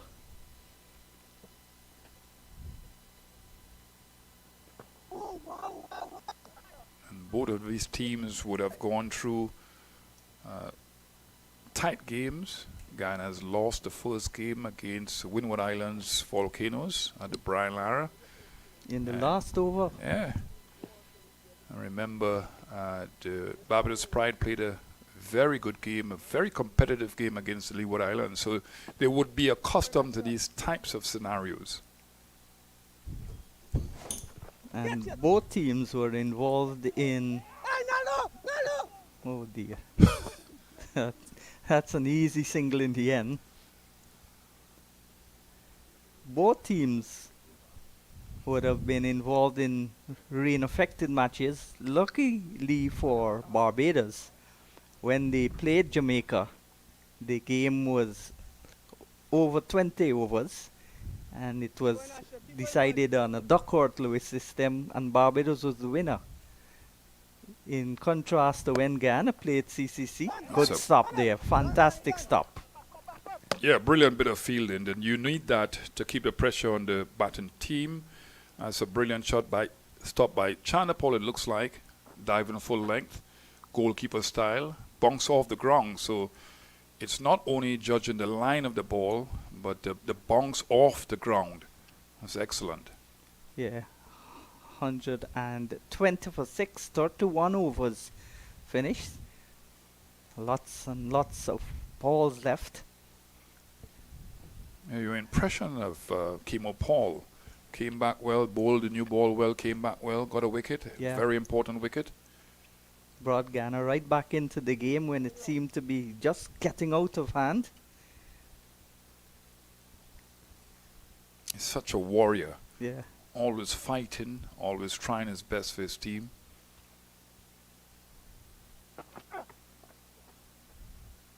Yeah, it's a body line delivery, short delivery too.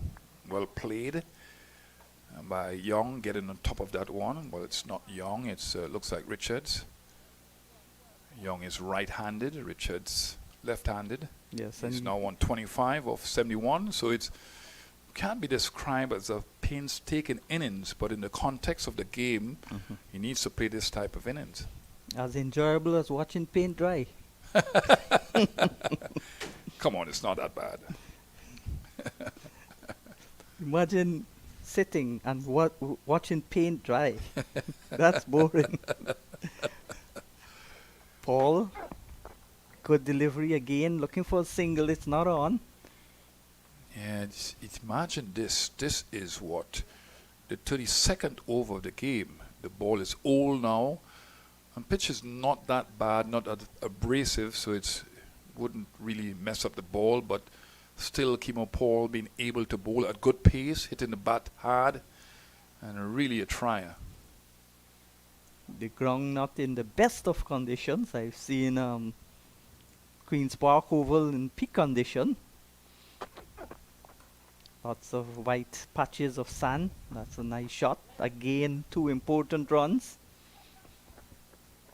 Yeah, I like that because he's come in, his positioning was nice and just opening the face to play the square of the wicket, beating the man at that backward point and the man at cover point, getting that 2 runs. All these runs are important. If you were the captain now, would you be defending a man, putting a man on the sweeper position, other than looking to get wickets? That's a balancing act you'd have to do there. Well, it depends on the ploy and the communication with the bowler. If you're bowling this short of a length, hitting that middle stump line, you don't really need that guy in that sweeper position on the offside. Now, Paul obviously is an experienced player, so he doesn't want it, and if he doesn't want it, the captain would rely on him to bowl the right line at the right length. But if he falters and he bowls 2 half volleys, then you put back the guy. Or short and wide. Or short and wide.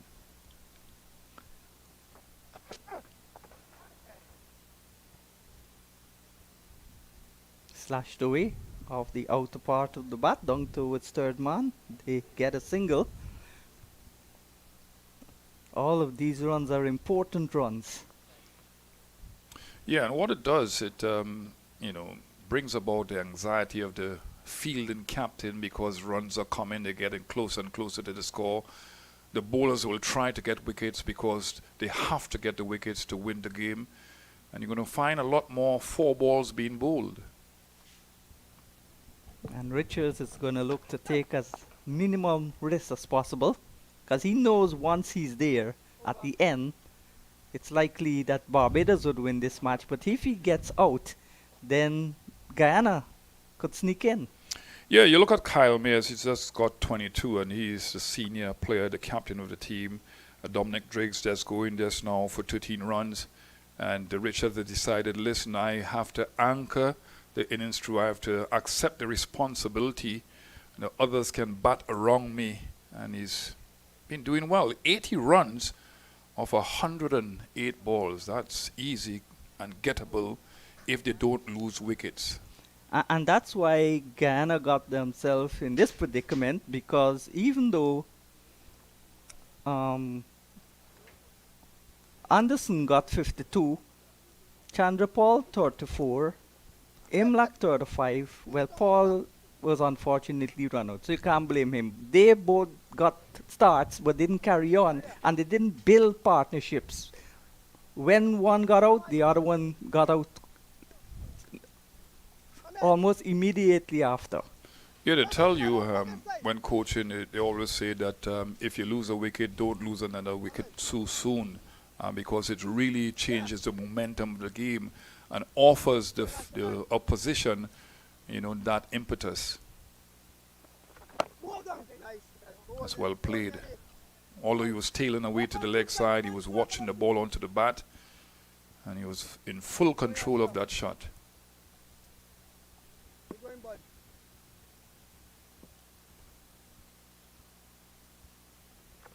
Another good delivery. Could see him wanting to play inside the line of the ball through the offside, so it's good bowling. Would you bring in the long off to mid off for Young and force him to go over the top? At this stage, he's not want to take too many risks. No, you don't want to be too aggressive here. You want to play the patience game. If the ploy doesn't work, then you make the adjustment. But they're doing well, the fielding side. I think that you're getting anxious. You're getting a little anxious, Sean. What are you thinking about bringing the long on long off? Long off into mid off, but not for Richards. Because he's not going to hit the ball here anyhow. So the patience game they are playing at the moment, the Guyanese, they're not going to be ultra aggressive. It's not in their nature anyhow, but they have to be situational. But they're playing the patience game, and the runs are not coming as fluently as they were early on. A battle of attrition. That has been a reality with these two teams over the years. They've had close encounters.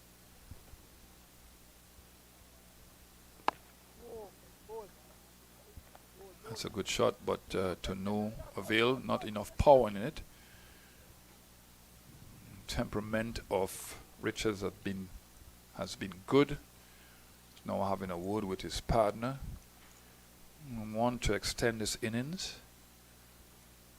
No devils out there. The pitch is not fluctuating in bounce. It's been a good batting track. You have to take your time and settle along and work the ball around, stay at the crease. But other than that, you have to say this pitch is the best pitch I've seen during the course of this tournament thus far. 125 for 6, 33 overs.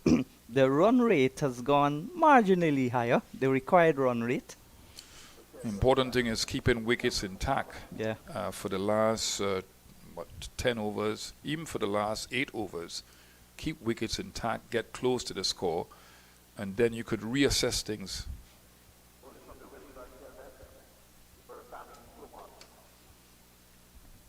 Now Pumala is going to go around the wicket to the right-handed Young. A wealth of experience for Maul. 31 wickets from 9 test matches.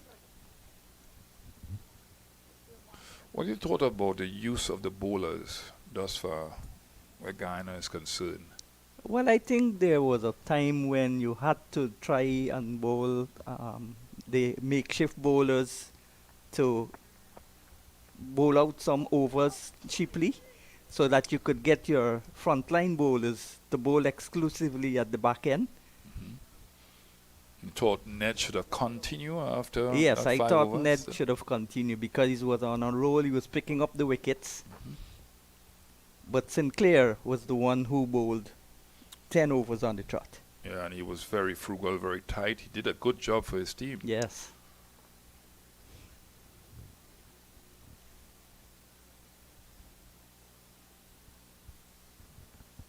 Pamal in 110 matches, well this is the 111th, has gotten 148 list day wickets, which includes his 8 wickets at the one-day international level from his 7 matches.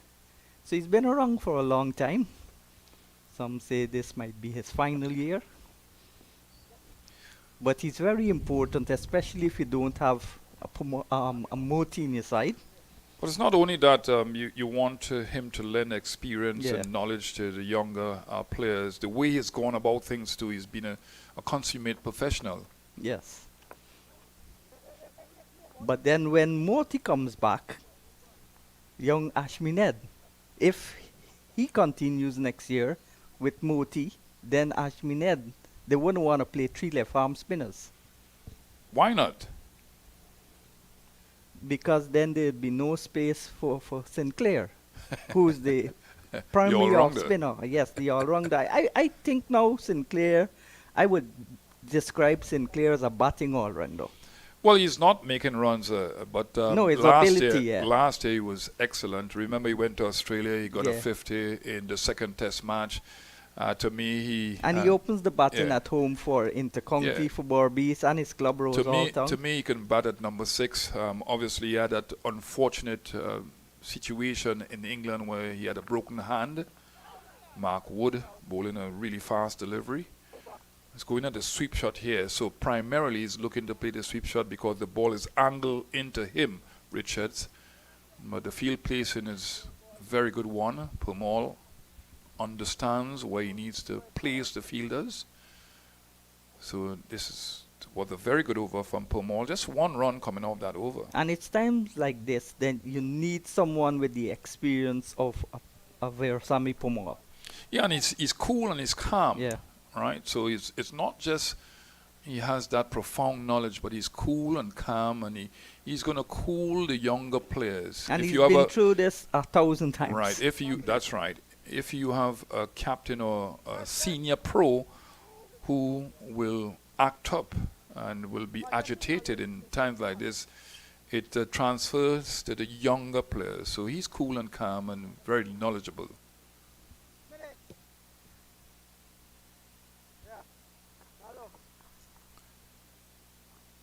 So Ned continues with his 3 for 26 off 7 overs. Brilliant.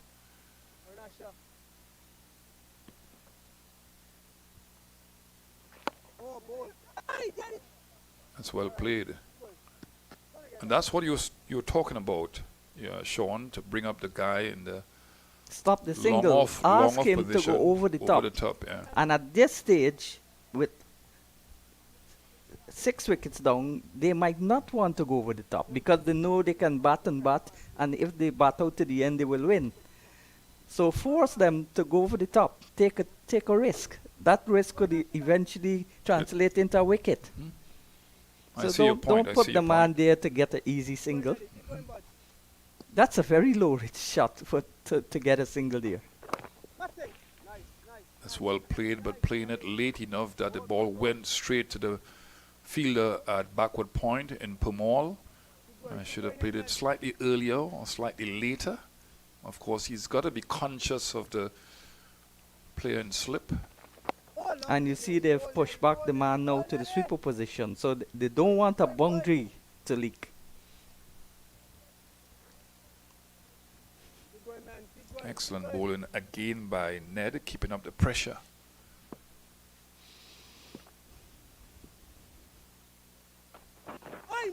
Good. Well done. Very good manipulation of the strike. Going towards the off stump, outside the line of the off stump, and creating that angle, that space to play through the onside. Not cramp for room. Excellent batting.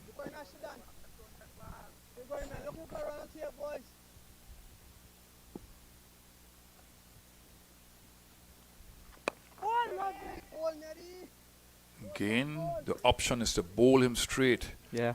And not give him that room because he's looking to play through the offside. He doesn't have a lot of different shots, but I think that he has a likeness for that shot through the cover area. He's looking to push at the ball too. So this is good captaincy by Imlak. And all 3 of his wickets have been bang on the target. Well played. Covering the line of the ball. Excellent to over yet again. So required run rate will developed. Yeah, you go up slightly. But not to a state where it's going to be a danger for Barbados to get them. Yeah, conditions here, very good still. It's hot and humid. We've been lucky today, Sean. Yeah. Since I've come to Trinidad, every single day there's been rain. You talk about the way the outfield looks. It's it had a football competition here recently. Yes, I heard that it was for charity. Yeah? Yeah, Cancer Foundation. So I'm pleased with that. Yeah. You always have to look out for the people who have going through things, Yeah. stuff. And I'm a cancer survivor. Oh, that's nice to know. That's not nice to know. It's nice to know that you survived. Oh. That's what I'm talking about. I thought you meant it was nice to know. No, it's that nice to know about that you survived, Sean. Yes. And you're an excellent example for other people who have gone through that level of adversity. Yes, I've been doing some talks with the Cancer Society in Guyana and so on to inspire people. That's a good testimony I'm going to give. That's Chandra Paul back into the action. When he was a youngster, under 15, he started a club named GYO, Gandhi Youth Organization. He used to bowl left arm orthodox and right arm leg spin. Now he bowls right arm off spin. Maybe he's just bowling the off spin because he's bowling to a left-hander. Tendulkar used to bowl leg spin to the right-handers and off spin to the left-handers. That's good feeling. Yeah. Good feeling. You need somebody at the backward point position who is very quick. And at this point in time when the batters are looking to take the singles and the twos, you really want some good throwing arms, fielders who can throw from the boundary. That's a 1 run. Good hitting into the gaps.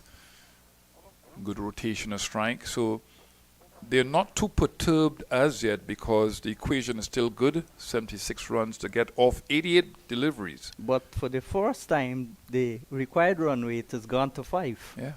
So Chandrapal's job is to just bowl tight. Don't think about getting wickets. Leave that to the more accomplished bowlers. Remember in the last power play you have 5 fielders outside the 30-yard circle, so should present more opportunity for gap finding. Yeah, but at a stage like this, you'd still want to have an attacking field. Yeah, I agree.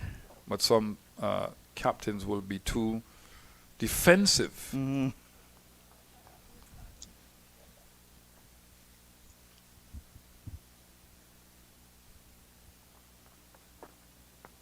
You see, he's bowling with his left hand now. He's not lost the art. I've not seen Brandon, that's his call name, bowl with his left hand in a number of years. Yeah, I'll tell you something, Sean. It's good to see him doing that because it can come in handy at times. Yeah. You want young players and older players to really maximize their all-round talent. You have somebody like Michael Louis. He used to bowl wrist spin. I'm not sure if he still bowls wrist spin. No, yes. Oh, my dear. Dropped. Poor delivery, a lot of time to get in position to play that shot, but And he hit it lifted the straight ball. to the fielder. Yeah. I thought coming off the boundary was too sluggish, misjudged the flight of the ball, and eventually put it down. So a bad miss for the Guyana RP Eagles. But Richards will have to be mindful of the field placing because that was struck in the area where the fielder was. That's a good shot. Excellent shot. Excellent gap finding, hitting hard down on the ball. Loose delivery, short delivery, and pouncing on that one. And you can't get a part-time bowler who's not proficient in left arm spin, bowling it for a long time, trying this and bowling short at this stage. Well, You've got his job was to keep the batsman in check while the other bowler tries to get the wicket. Yeah, I mean, when you look at it, actually, Ned just has 2 more overs to come. He's been bowling well. Kimo Paul, 5 additional overs. He's a wicket taker. We saw that just now. Permal, he's got 6. He's bowled 6 overs, 4 overs to come. So a lot of bowling. You don't want these 2 batsmen to settle long into a rhythm, into a good partnership. The partnership had been developing nicely. Naeem Young is on 14 off for 22, and Richards has gone to 29. So they would be more in tune to be confident at the moment based on what we're seeing. And that boundary has brought down the required run rate to less than 5 again. Yeah, it's 4.93 runs and over. That's a good shot. That's a good shot. That's a sailing over the boundary. That's 6. Yeah, excellent shot. So a boundary, 2 boundaries in fact, 1-4 and 1-6 in 2 balls. Well, the left-hand spinner flighting that one, and Richards deciding, yes, I'm going to go for that one. He played it well. Wonderful shot. 141 now for 6. So there will be some concerns on the field of play by the Guyana Happy Eagles players, and specifically their captain, Imlak. Who you would go down there with, the fast bowlers or the spinners? Well, you have to mix it up from both ends. I think that you want these batsmen to be able to adjust. So Kimo Paul should come back. And there's Smith is not bad yeah, at all. Niall and, Smith, and, yeah. and then you have a spinner from one end. So you got to mix it up. You want these not incompetent batsmen because they've shown some Yeah. proficiency out there, but they're not experienced. So you want them to be able to adjust all of the times. You would struggle to find tail enders now who can't bat. Yeah.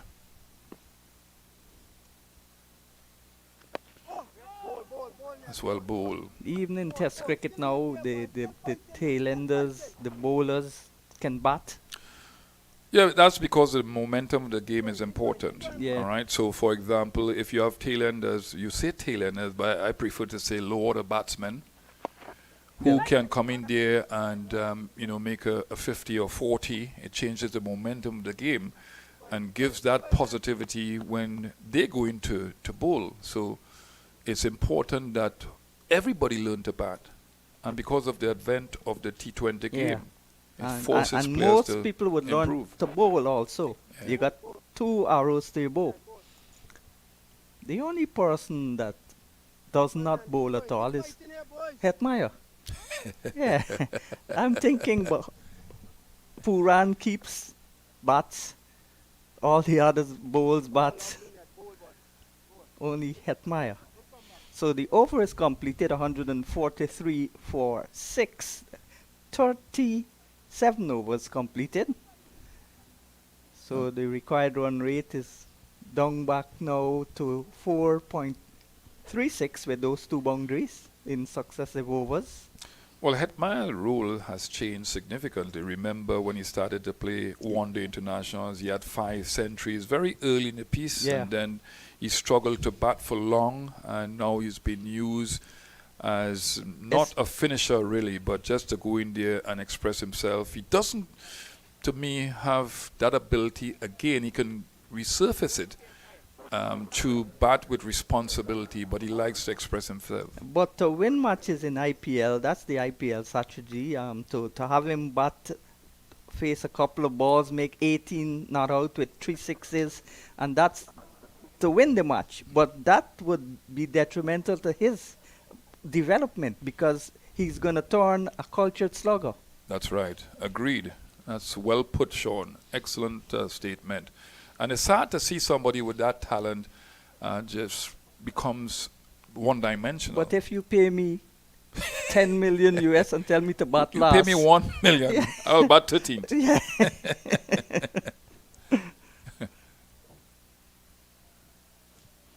Pomal looking for a breakthrough. Guyana needs a breakthrough. Barbados just need to build the partnership further. That's all.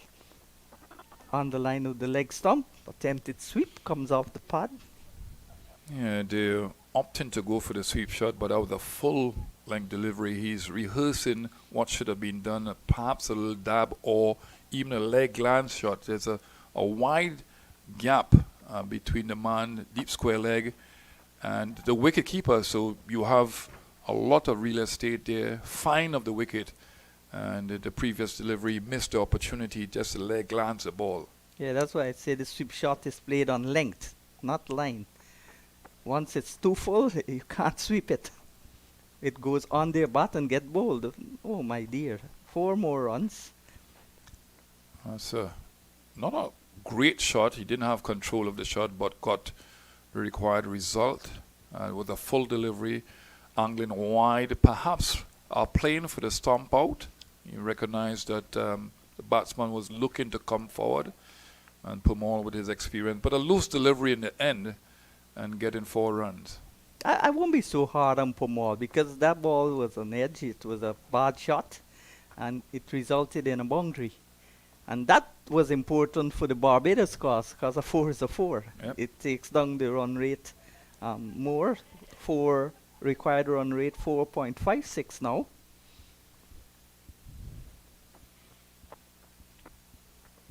That's Oh well dear, that's bowled. well bowled. Yeah, it's pitch and spun Really, and bounced. really working his fingers on the ball to get the ball to turn like that. excellent delivery. He had to play that one. Good wicket keeping also by Imlak. Yeah. Shot. Great shot. Beautiful movement, beautiful positioning, and hitting hard down on the ball. So the score now goes on to 147 for the loss of 6. 37, 38 overs gone, completed. So you'll have a break for drinks. Yeah, it's still very hot out there.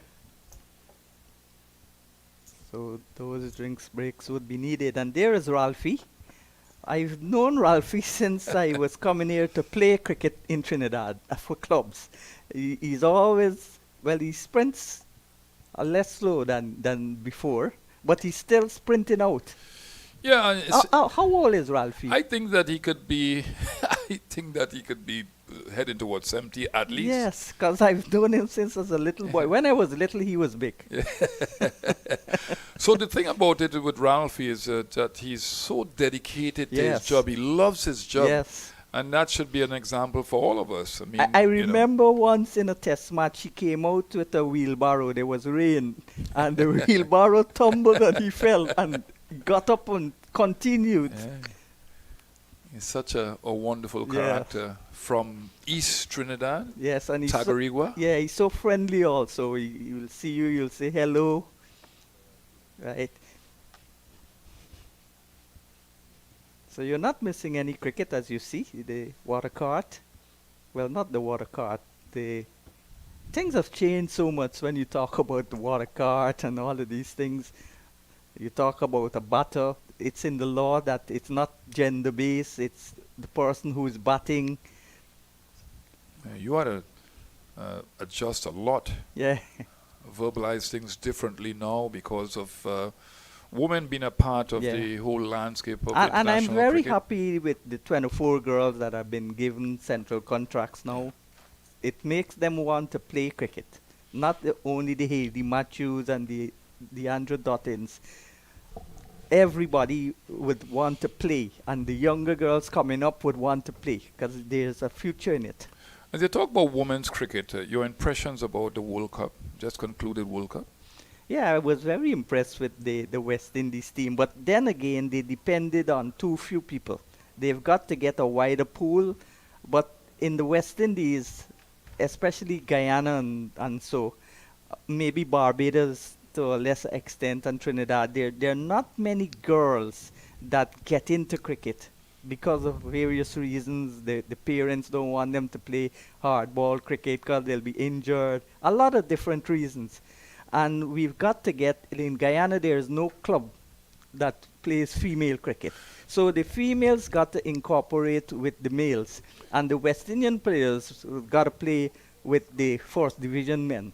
Well, I'm at the University of Trinidad and Tobago, fondly known as UTT, and what I did with Stacey Ann King when she was representing the West Indies team, I got her into the university on scholarship to try to get her to play men's cricket, because I remember doing on a program with Haley Matthews and asking her the question, where do you get the level of competition that you deserve? Well, at 14 years old, Haley Matthews used to captain her school boys team. At 12. Yeah. At 12 years Yeah. old. Yeah. And then she played for Barbados senior team at a very early age, Yeah. 14, 15.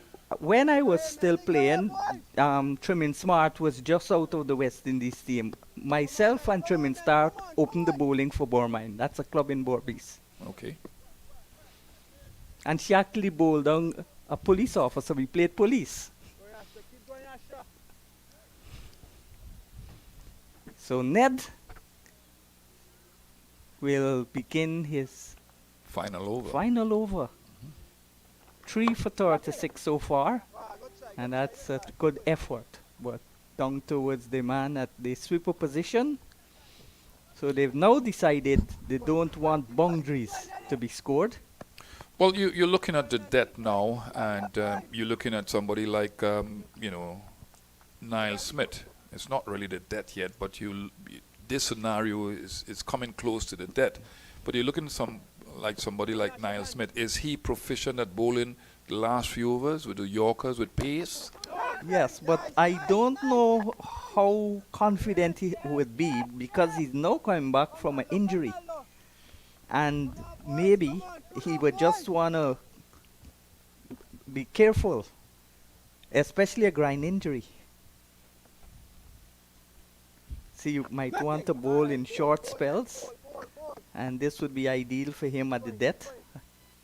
But he's got the pace, and lower order batters don't really like hostile pace. Well, yeah, that's right. And he can be aggressive with control. Yeah. But you see these two batsmen settling down nicely, even after the water break. And that's excellent running again. Good match awareness. Good running, but Yeah. risky running too. That was a good effort from the fielder coming in from the point position, really quick to the ball and picking it up with one hand, rifling the throw in at the non-striker end. But as you said, perhaps good running, perhaps because there was some apprehension there. Too short. And put away for 4. Poor delivery again. This is not the state of the match where you need boundaries to be flowing.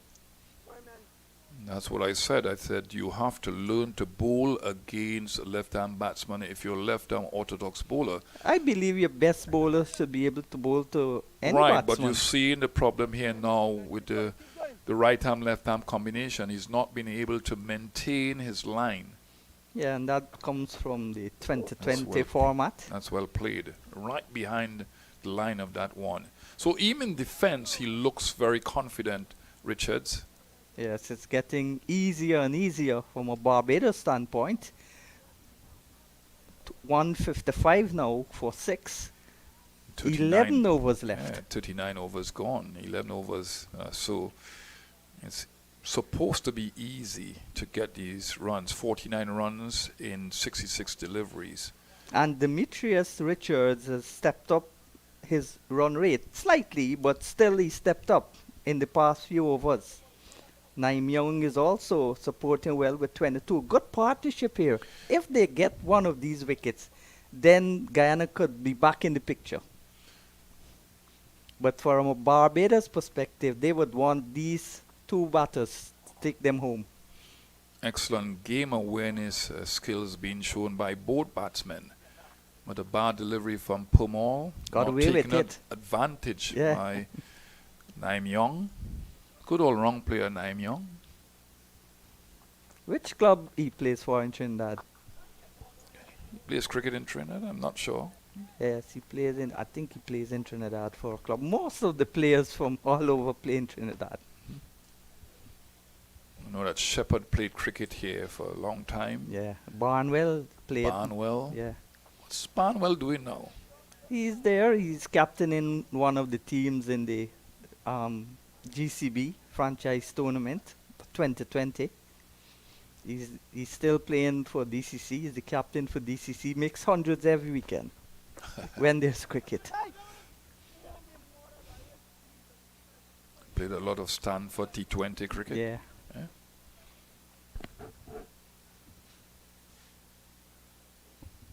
I think Barnwell initially started with breakaway. Good afternoon to you, Luke Latif. That's Luke's team, breakaway. You look at the body language of the Guyana Happy Eagles players. They're down and out. They're not showing that vibrancy, that gusto that you saw early on. And it's slightly quiet out there. You look at Pumal. He's been animated there, trying to get some impetus into his team, his players. This is when you need the fight to come out. You don't drop your shoulders. That's what I was telling Rustin. But that may be just going down the leg side. Let's look.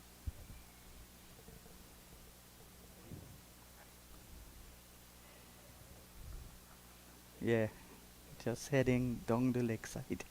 I was telling Ruskin about the, well, he agreed with me, the Australians. They would fight to the end. Well, you look at the Australian sporting culture, they're very competitive. I Yeah. remember going to a brunch some years ago when the Australians were here. And you got sledged? No. No, and the former coach, he said that the Australians are naturally competitive. If you have 2 children, 3 children playing cricket, it's always a fight. They're warlike. Their history will show that.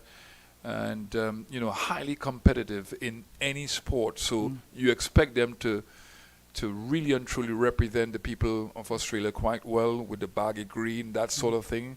They play with their Yeah, heart. it's a passion heart and a and loyalty passion. for Yeah, them. that's right. And that's what's missing with this generation of West Indies. I can't say blame them totally because we don't have the funding to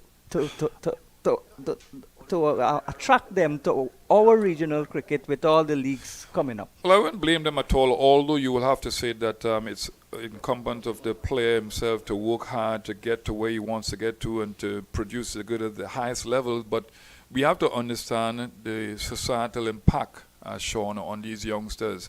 It's not like when we were brought up, we had the discipline, the environment was disciplined.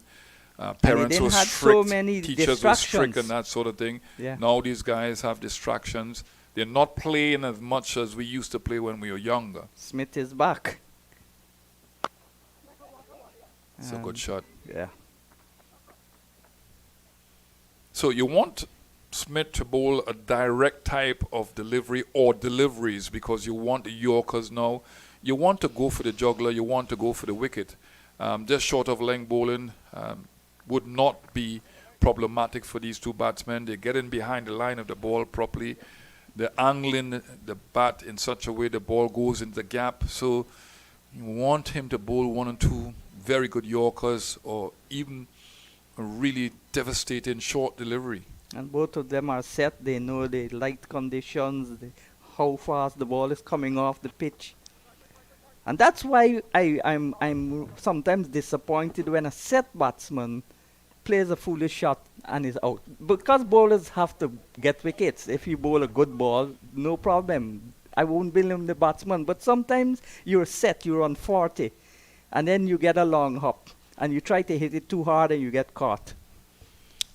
Again, when you're set, you're supposed to capitalize on the hard work that you Yeah. have done already and try to get to milestones. If it's not a 50, or if you get to a 50, you can get to 100. Yeah, You know, convert it. conversion. And a lot of the players, the Important. conversion rate is low.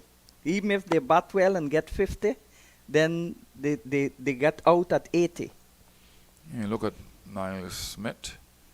He bowled, 2 overs before this over started in his first spell. And you really want him to run in there. You talk about the groin injury. Yeah.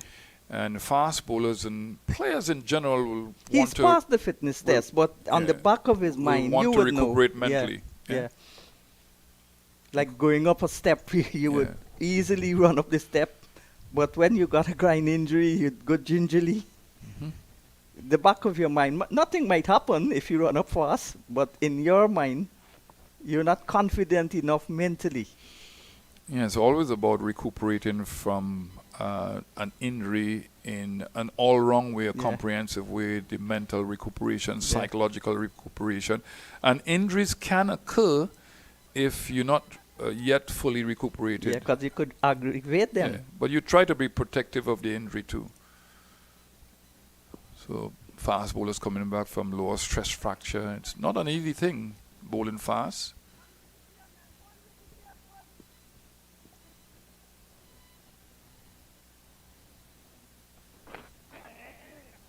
See him getting inside the line of the ball. Now the natural angle of the right-handed bowler coming round the wicket is to come into the left-hander. And he plays that leg land shot quite well. So he's watching the ball onto the bat and he uses the angle quite well. So Smith should come over the wicket and try to slant the ball away from the left-handed batsman. Talking about injuries, my good friend Ian Bishop,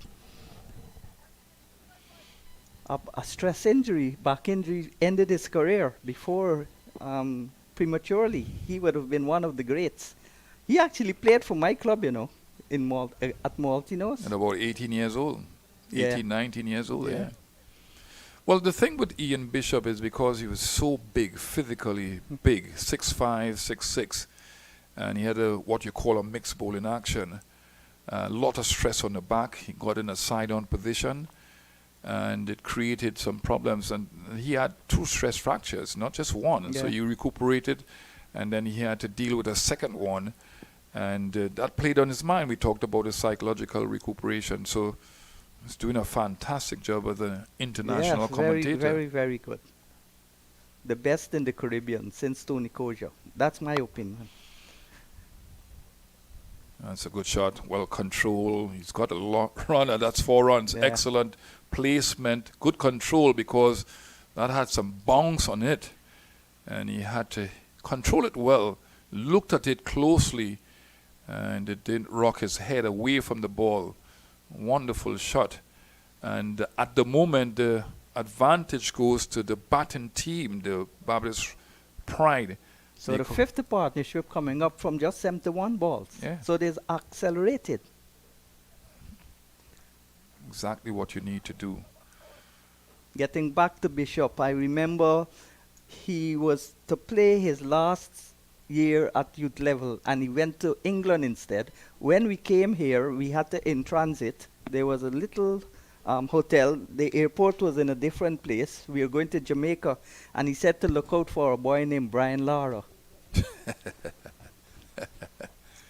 He had missed the last year because he decided to go to England to further develop his bowling. He had another year, and then the next year he came to Guyana and he played with us. He stayed by the late Nizam Hafiz, the guy that died in the September 11 incident with the Twin Towers. And I remember at Enmore, he bowled a short ball to Sheikh Mohammed. It's a good shot again. Yeah. So Pumal deciding to come over the wicket, and ball is not turning. It's still bouncing, and the way the batsman will be confident in playing those shots, no fluctuation in bounce. It's not keeping low. It's not skidding through. It's not ratting, to use a term that we use in Trinidad when the ball keeps low and could bounce and roll. So this is really a good surface to bat on. Yeah, this is one of the best pitches I've seen so far in the tournament. Growing in confidence. I'm young, coming forward and driving, but straight to the fielder at cover. I was telling you about Sheikh Mohammed. He was batting and Bishop hit him on his helmet and the ball went to point for 4-leg byes. That's how fast Bish would bowl. Yeah, And at that time, Sheikh Mohammed was the national keeper, a very short-looking fellow. yeah. I would think that Bishop got up to 95 miles an hour Yeah. at times. And the thing with Bishop in the early parts of his career, he swung the ball Yeah. away from the right-hander. So just think about the pace, the hostility, the bounce, and a swinging type delivery coming at a batsman is not easy to play. From all, that's a good delivery. Kept low, looking to cut. He's going to try the arm ball here because Naim Young is looking to play through the offside. And he's backing away. And he's backing away, so playing at the side of the ball. That's a better delivery. Kept him at bay. So 166 now in 42 overs. Yeah. And another thing I remember about Bish, when he came, we said he brought rain. He came for the Trinidad match against Guyana. This is happening in the same year. And then the whole match washed out at border. Then he made his test debut against England. And the whole match washed out. What I liked about Bishop is he was diligent in the practice sessions, very serious. But he didn't do anything wrong. He was very disciplined in his approach. A religious guy, still Yeah. is a religious guy. So Talking about that, you know a guy named Kurt Nawalo? yeah, That was his friend. Yeah, and Still he- is his he friend. He's was a his pastor now. yeah. He's a pastor I'm now. trying to find out where he is because he came with Bish and we were good friends. Well, he's supposed to have a church in central Trinidad. Okay, I think I've got enough rest days to go there and visit. Yeah, I'd really like to see Cork Nawalo again. Yeah, he was also a hard worker. Yeah. Nothing. Nice, nice. That's a good shot. Could have reached the ball a little earlier to push the ball through the gap. Turn drops. This is Anderson now. So Guyana is trying everything. Well, this is what I meant to say that, when you have a situation where a bowler's getting wickets, you don't want to change the momentum of the game. Ashmead Ned was getting wickets. He had 3 wickets for a little bit of runs, and you took him off. At that point in time, you play it as you see it. You play for the moment. And you're not going to be too futuristic, thinking long in advance of what is transpiring at the moment. Nothing. Nice save us up. Done save us done. And this is a situation that Guyana Happy Eagles have found themselves in. They bowled, other bowlers rather than maintaining the pressure bowler. One catch. Should be hustling for 2, not getting the second run. Good fielding, but not running aggressively between the wickets. They always tell you, Sean, that you have to be aggressive with the first run to give yourself an opportunity to get a second run. Yeah, run the first run fast. You never know if the fielder would bubble. But if you would settle for 1 and the fielder misfields, it's not enough time to go back for 2. That's a good shot. Again, Notting type deliveries, short and wide, asking to be hit, and this is not good bowling Yeah, at the moment. he knocks your off spin from Anderson. He's not even a proper part-time bowler. Yeah, but it's also about reading the game. These guys have been disciplined, the batters. They're not going to go for anything wild. They're not going to be risky out there. And if you're trying to buy a wicket, it's not for sale. 168 for 6. 43 overs completed. So they've got 7 overs left in this match. Unless the runs come quicker or Barbados is bowled out.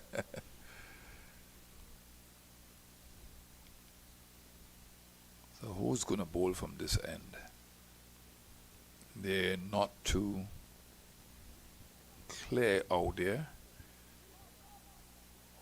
Who's this? You should know. Sean, who's this? That's Sinclair, but he's Sinclair? finished. Yeah, he's finished.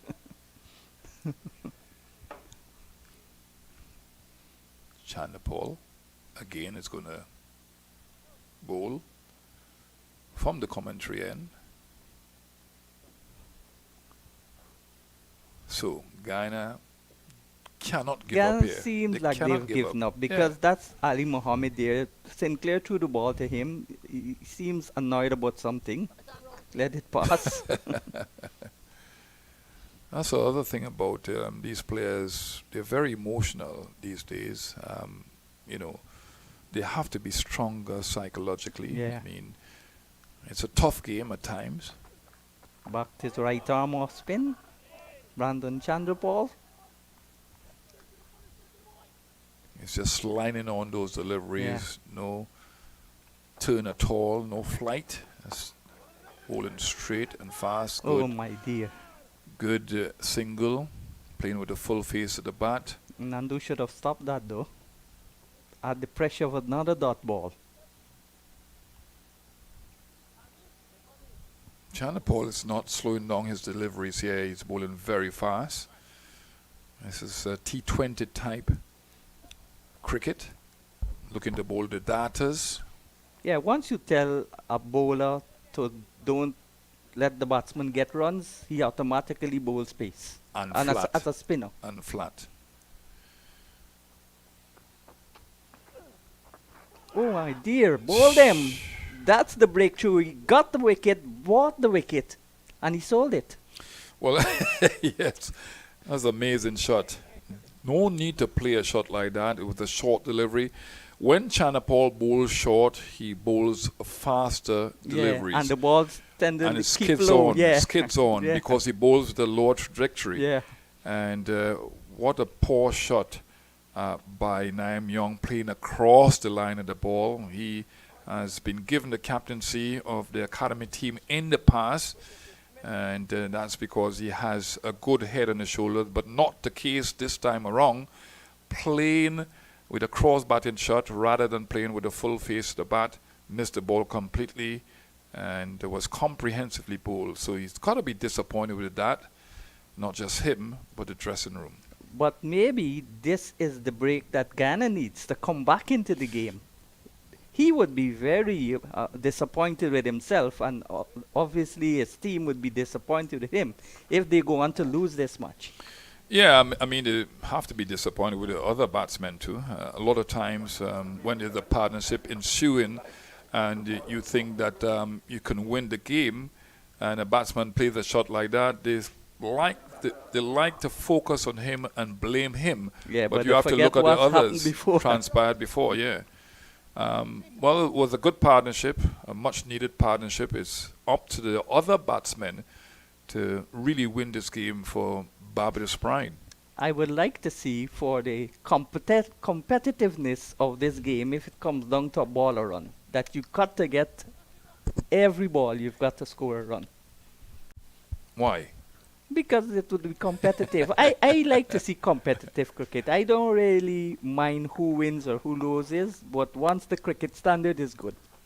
I like to use these tournaments, especially the youth tournaments, to see who's going to come through.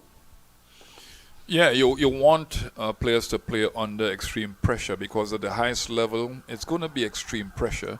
And it's dependent on who you play. If you play India, Australia, you know you're going to get highly competitive oppositions. And I believe our pool is too small to have selected players. These players are going to play 2020. These players are going to play one day. These players are going to play test cricket. Of course, you'll have the exceptions. But most of the players should be all formats. We're not like India or Australia or those big countries with lots and lots of players to choose from. I really, wish that the younger players gathering experience should play the test matches and the one-day internationals.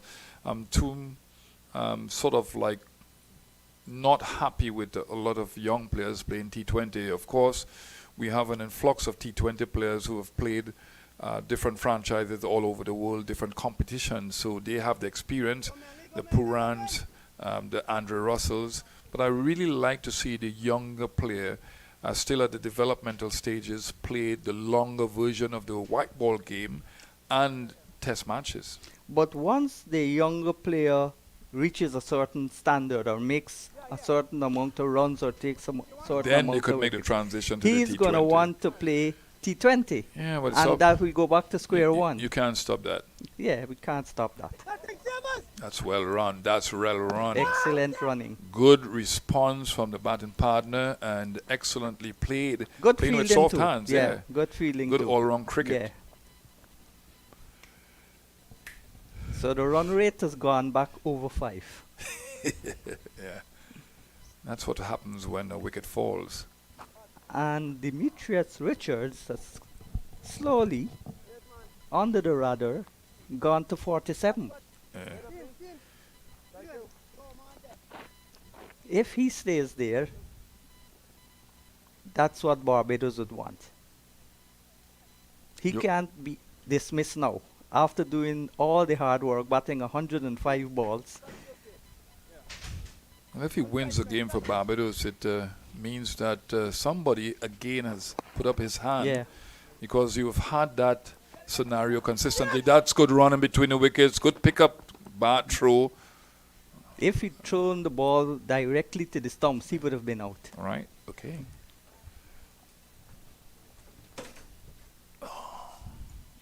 So I will leave you, Sean, with Ruskin Mac.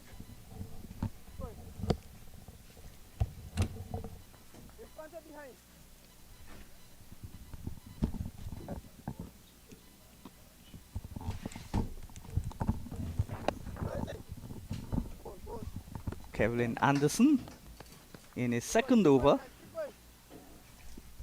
As we say, good afternoon once again for the final time today to Ruskin Mark. Loud appeal, more enthusiasm than anything else. Thank you very much. Well, the game is still there for the taking. Barbados just have to hold their nerves. Yes, an important innings here from Richards, even though it's slow. The target is not that high, so he could afford to take up balls. In the context of this match, this is a brilliant innings once he's there at the end, once he doesn't get out. Well, I think the Guyanese have to be very careful with their field placing, but most of the bowlers have to bowl to the field. Nothing. And you cannot be bowling on both sides of the wicket. The captain set the field on one side of the wicket, and you have to give yourself a chance bowling there. At the end of the over, it's 176 for 7 now after 45. But three of the bowlers are not accustomed to bowling long spells. They're part-time bowlers, so one would expect that they lack in control sometimes.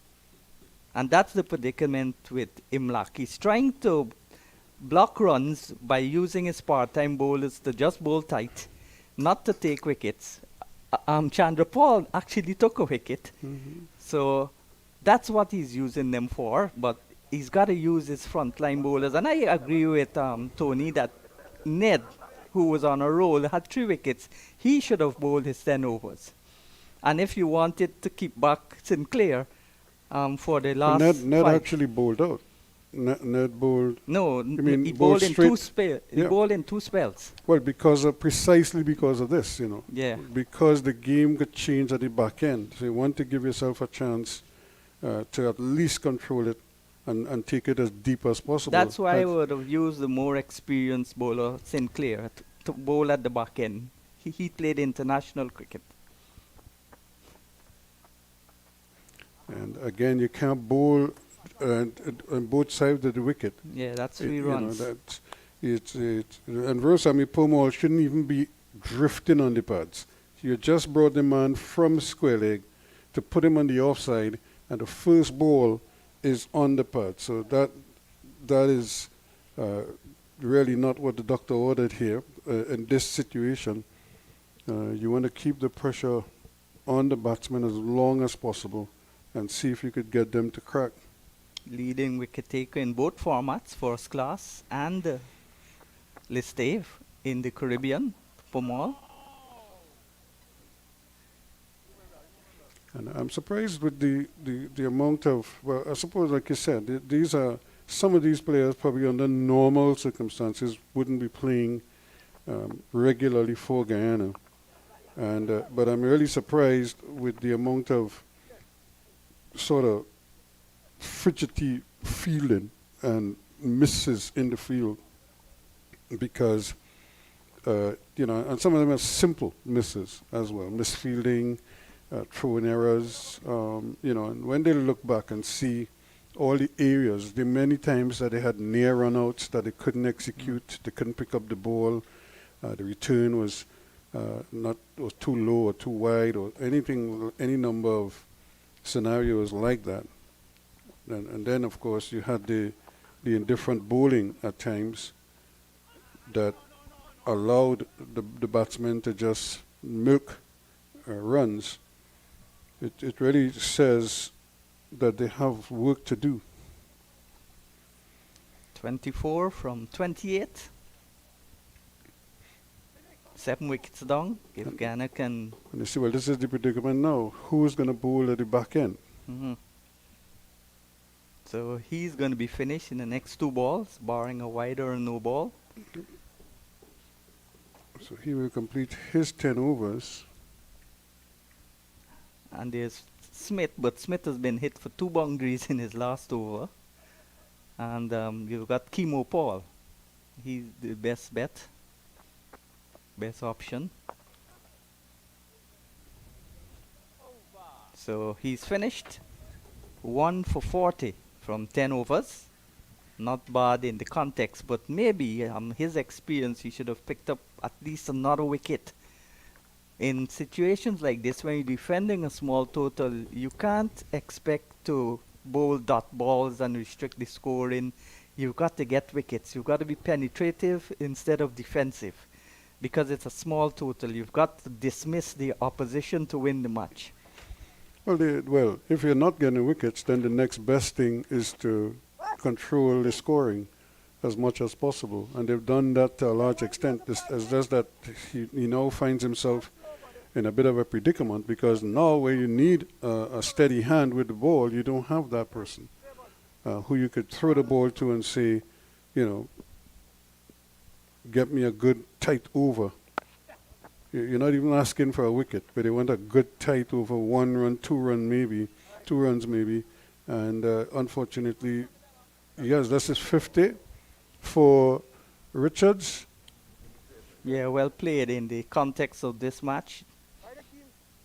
Painstaking knock, but important, crucial innings played by Richards. Yeah, he stayed a long while. And again, and see, this is what I'm talking about. Look at the angle he took. Yeah, you ran And around that, the ball you know, instead of going to the ball. there's too many of those. Yeah, they really needed to give a better effort in the field. 'Cause you just want to support your bowlers and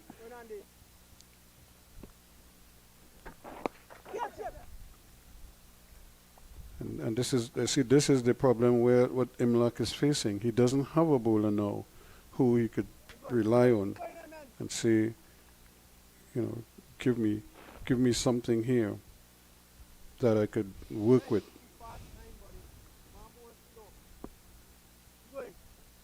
He has to hope that the batsmen get themselves out here.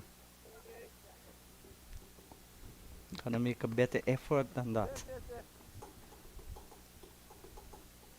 Gotta die trying. You don't give up so easily.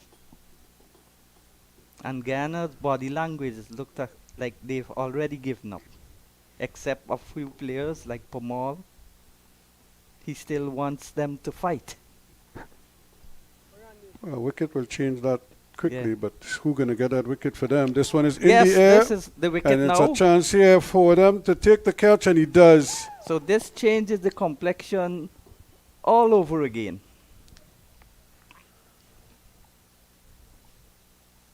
Again, But that's an irresponsible shot though. it is, but you look at it in the context of the pressure that is Yeah. building. Smith goes for 12.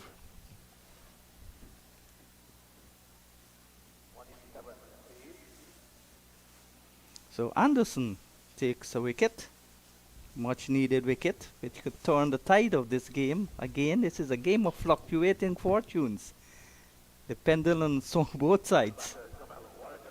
And it's not yet over. Yes, so Warrican, who likes to hit the ball, can he rein in his natural instincts and see the team home? Well, if they can get 2 tight overs, push up the required rate just a little bit, and the final 2 overs, the asking rate is more than a run a ball.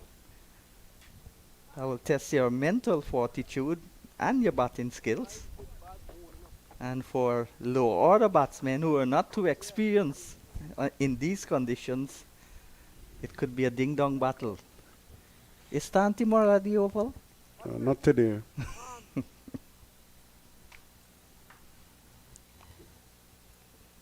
And Timur probably hasn't been at the Oval for a while. 17 runs from 19 balls, so they're still in good shape here, Barbados. They have more balls than runs required. Yeah, once they bat sensibly, they should win this match. But I keep saying this all the time, and oh my dear, How do he's you lucky. What a shot! First ball, reverse sweep, and was nearly leg before. Yeah, lucky it was pitching outside Yeah. the off stump. hit him outside Why the would off he stump. play a shot like that at this stage? Well, he was trying to score runs. That's the mindset, I suppose. But you have to play the situation, and the situation doesn't call for that. You don't. That is absolutely unnecessary. Now, if it comes off, they'll say great shot. But if it doesn't come off, and you get out, then you expose your team to further peril. In fact, had he been dismissed, there would have been the last pair at the crease now. So, 47 overs gone, 187 for 8. And more importantly, Demetrius Richards, he's still there. And he has really played a big hand. Yesterday it was Wickham, and today it's Richards who's really doing the business. But those are contrasting innings. This was a painstaking knock, played to the situation that was needed. Wickham's innings was more enterprising. But a match-winning innings is still a match-winning innings. But and look at how the situation is dictating here. Kimo Paul, who probably still has quite a few overs in the tank. I don't know if they're going to bring him to bowl one of the last 2 overs. And hope that Chandra Paul just bowls a over that costs 1 or 2. Doesn't want to get a wicket. If he gets a wicket, that's a bonus. If the plan is to bring back Kimo Paul, then Kimo should be bowling here, this and the last over.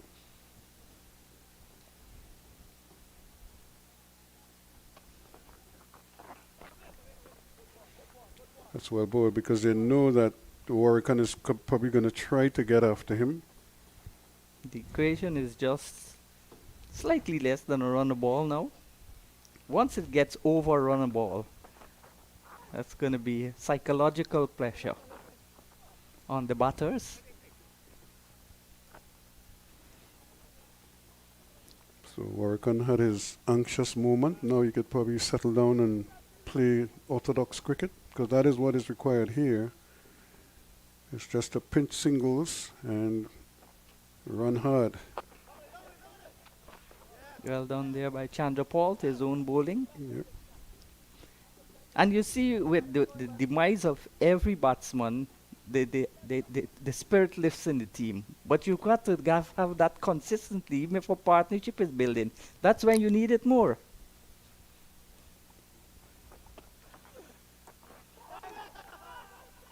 Loose shot. Yeah, play on a miss. Again, he's trying to close the face on that one, probably trying to play it on the onside, and missed it completely.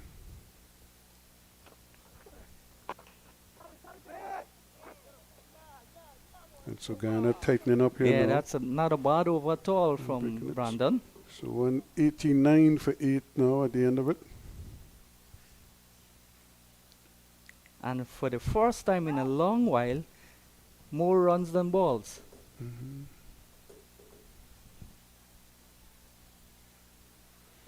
Well, this is the thing here now. So it's either he is, at some point, you would think, unless Kimo Paul is injured or something, but I would think by now Kimo Paul would probably be back into the attack here, because you don't want this to get down to. And he's got 5 overs left. Yep. So I would have bowled Kimo Paul over number And he's 18 on the and field. over, and and he's over number moving around 20. very quickly. So So unless he's decided, look, he's going with the spinners, win or lose, and let's see if we could frustrate them. Now he has to. This is the over that he has to be very careful. Want them to keep it. If they could keep it to about 10 in the last over. Sweetie, this way, come off a bit. Come off.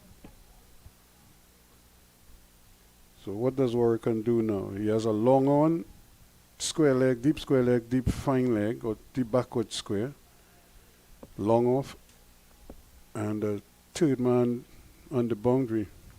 Nothing.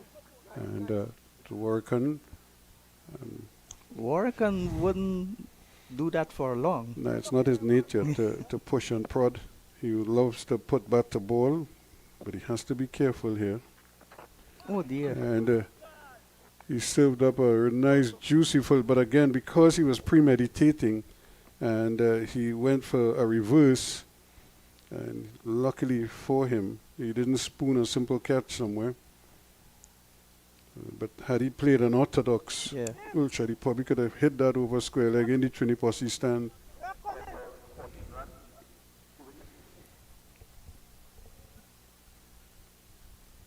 Now you have to, because I'm saying you must have somebody at short cover somewhere there to cut off anything pushed in front in the offside. By the left. And the man at mid-wicket has to be closing in here to try to cut off a run. And that's a good hit. Into the gap it goes, and that's 4 runs. So that's very, very good placement there. Good anticipation of where the bowler wanted to bowl. And Richards denying Imlac's best laid plans here.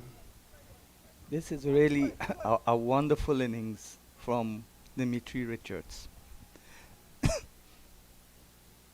So again, they have a little discussion. Now Barbados pulled off a big win 2 days ago. Are they going to do a similar thing here? The Leeward Islands were unbeaten. Guyana can ill afford a second defeat here now. This will be their third match without a win Yep. because of the no no result, result. Yeah. yep.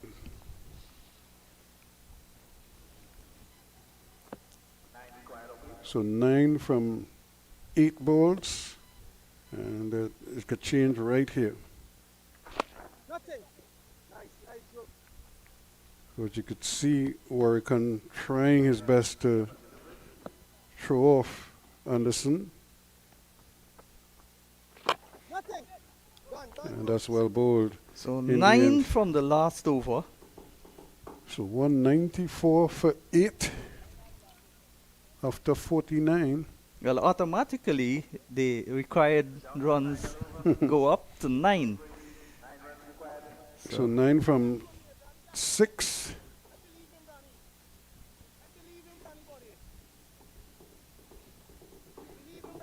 So who is going to bowl over number 10? Are you going to trust Chanderpaul with it? Or are you going to ask Kimo Paul to limit them to under 9 runs? Remember, you don't even have to take a wicket, but you just have to limit them under the 8 runs or so, under the 9 runs. And 8 wickets have fallen already. Mhm. So just 2 wickets. As you said, you don't even have to get You it. don't 2 have to get the wickets. wickets. You just there's runs you're dealing with here now. Try and limit the run scoring options. Now Chanderpaul bowling, and it's Kimo Paul. Yes. Yep. It's Kimo Paul, and That's- Kimo Paul has to be smart now about his locations. He cannot bowl wide Yes. down the leg side, and he just has to be mindful. Set your field. If you want to bowl on the offside, then set the field on the offside, and don't give them anything to fetch on the leg side. Bowl 2 dot balls, and then you'd need to hit the boundary. And the normal scenario here is full and wide outside the off stump, and you set everything there. Now Imla has to be careful with his field placing here. He cannot set the field on both sides. He has to set the field on one side. Yep. And as it is right now, he had to, from the way I look at it, he has too many fielders on the onside. He has to bring somebody else over on the offside, which is what they're doing now. No, they're just exchanging. And it shouldn't be, because where is he going to bowl? I don't know. I don't think he's going into the pitch anyhow. It's a left-handed batsman who's going to take strike first up. And he should be looking to put that ball so far outside the off-stump that that ball never gets to that part of the field. So you think the third man should come a little straighter? Third man should be coming, and in fact, he could have put a short third man inside of there to protect that area of the field. Well, they brought the fine leg up, so They got one more person to put in. Those the mid-off has come up. And the fine leg is up as well. Yeah. So that means he's going to bowl full.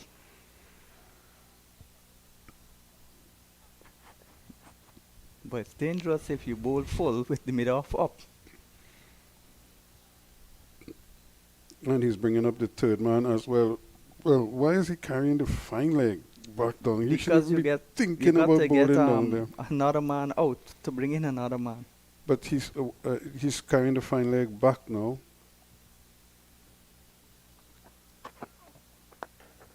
Oh my dear.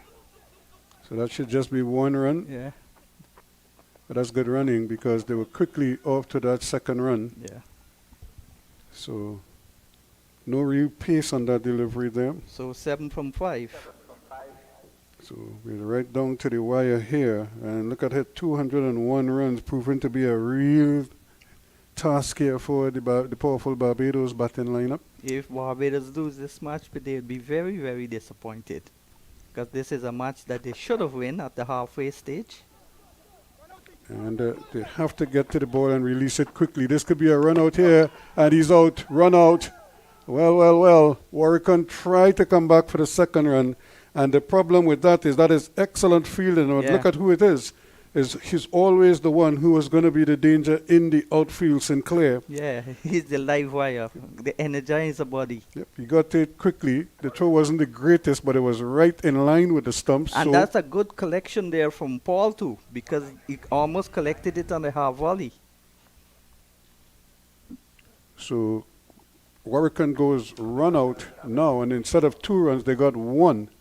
So they should be 6 now from 4 deliveries. Yeah. 7 from 5 balls? But that was no, before. that's before. Yep. So they got 1, and then he got Yeah, run out in the 6 second. 6 from 4. No, that's wrong. 7 from 5. It can't be because No. 2 balls bowled already. The first one went for 2 here, Yeah. and the second one went into the deep mid wicket. So 6 from yeah, 4. it's 97. Just 5 from 4.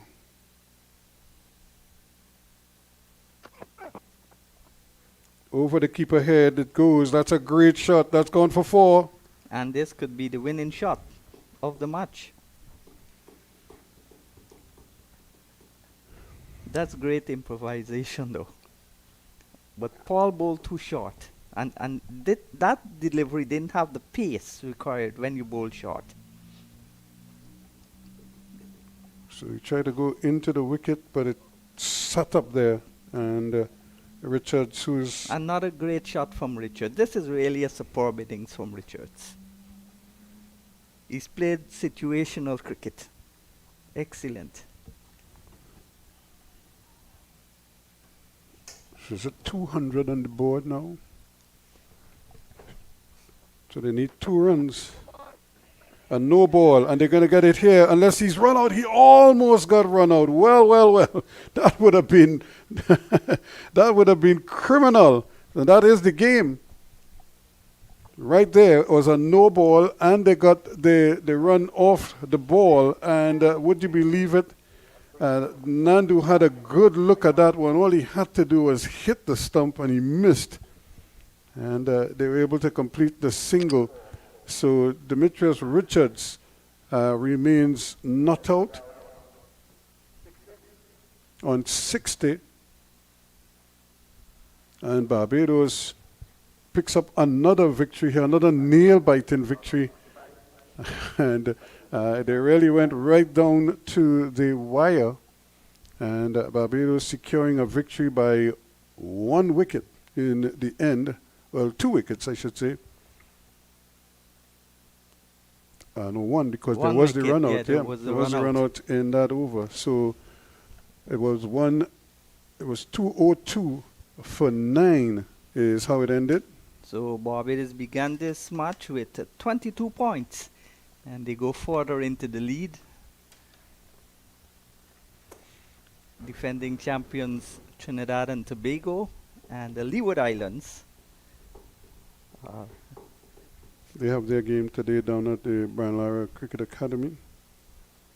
And even if which one loses, they'll both be in front of Guyana. Guyana's lost again. So Guyana now, they started this match with 12 points. And they've only gotten the bonus points. They didn't get a bonus points for runs scored in the 10 overs. And they didn't get a bonus points for batting less than 50 dot balls. It's been one of those games that it became tight from very early. Guyana never really got into the flow to post a score probably in excess of 250.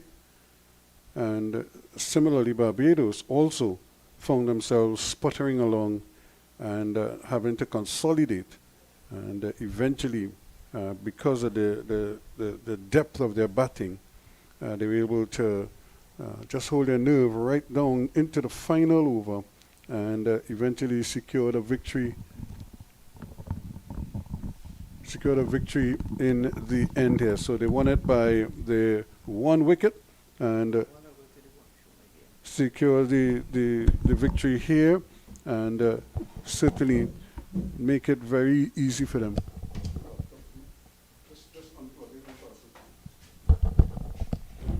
So a fine display by them, and they certainly deserve their victory. Guyana could find them to say that they're a little hard done in the end because they were fighting right there and had a good opportunity to maybe secure a victory themselves.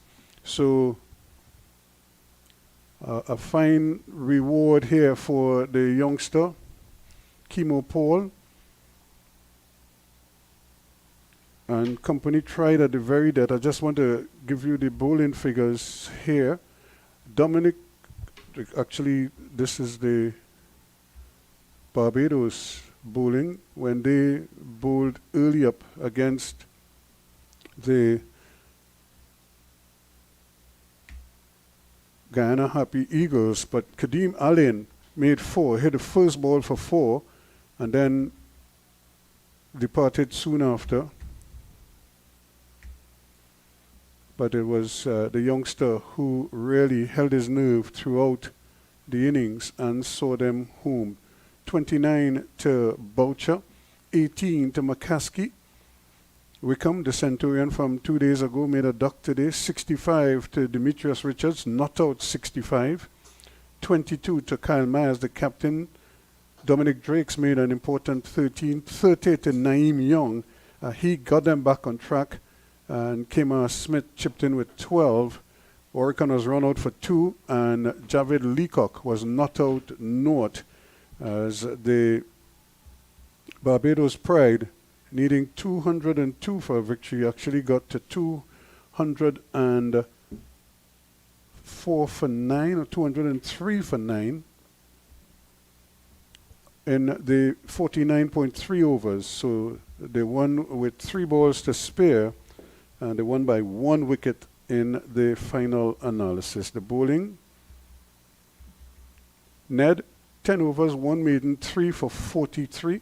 Smith, 3 overs, no maidens, 0 for 21. Kimo Paul, 5.3 overs, 1 for 28. Versami Permaul, 10 overs, 1 maiden, 40 runs, 1 wicket. Kevin Sinclair, 10 overs, 2 maidens, 26 runs on 1 wicket. Tejan Chandapal, 5 overs, no maidens, 1 for 20. Matthew Nandu, 2 overs, that cost him 6 runs. And Kevlon Anderson, 4 overs, 1 for 18. Again, victory to Barbados. And of course, we encourage you to stay with us here as we continue our coverage of the CG United Super 50 here on 360 TV and the West Indies Cricket Board's website, as we continue our coverage through this tournament. So as we leave you from the Queen's Park Oval, victory to Barbados here. It came right down to the wire, and they won it in the last over by 1 wicket.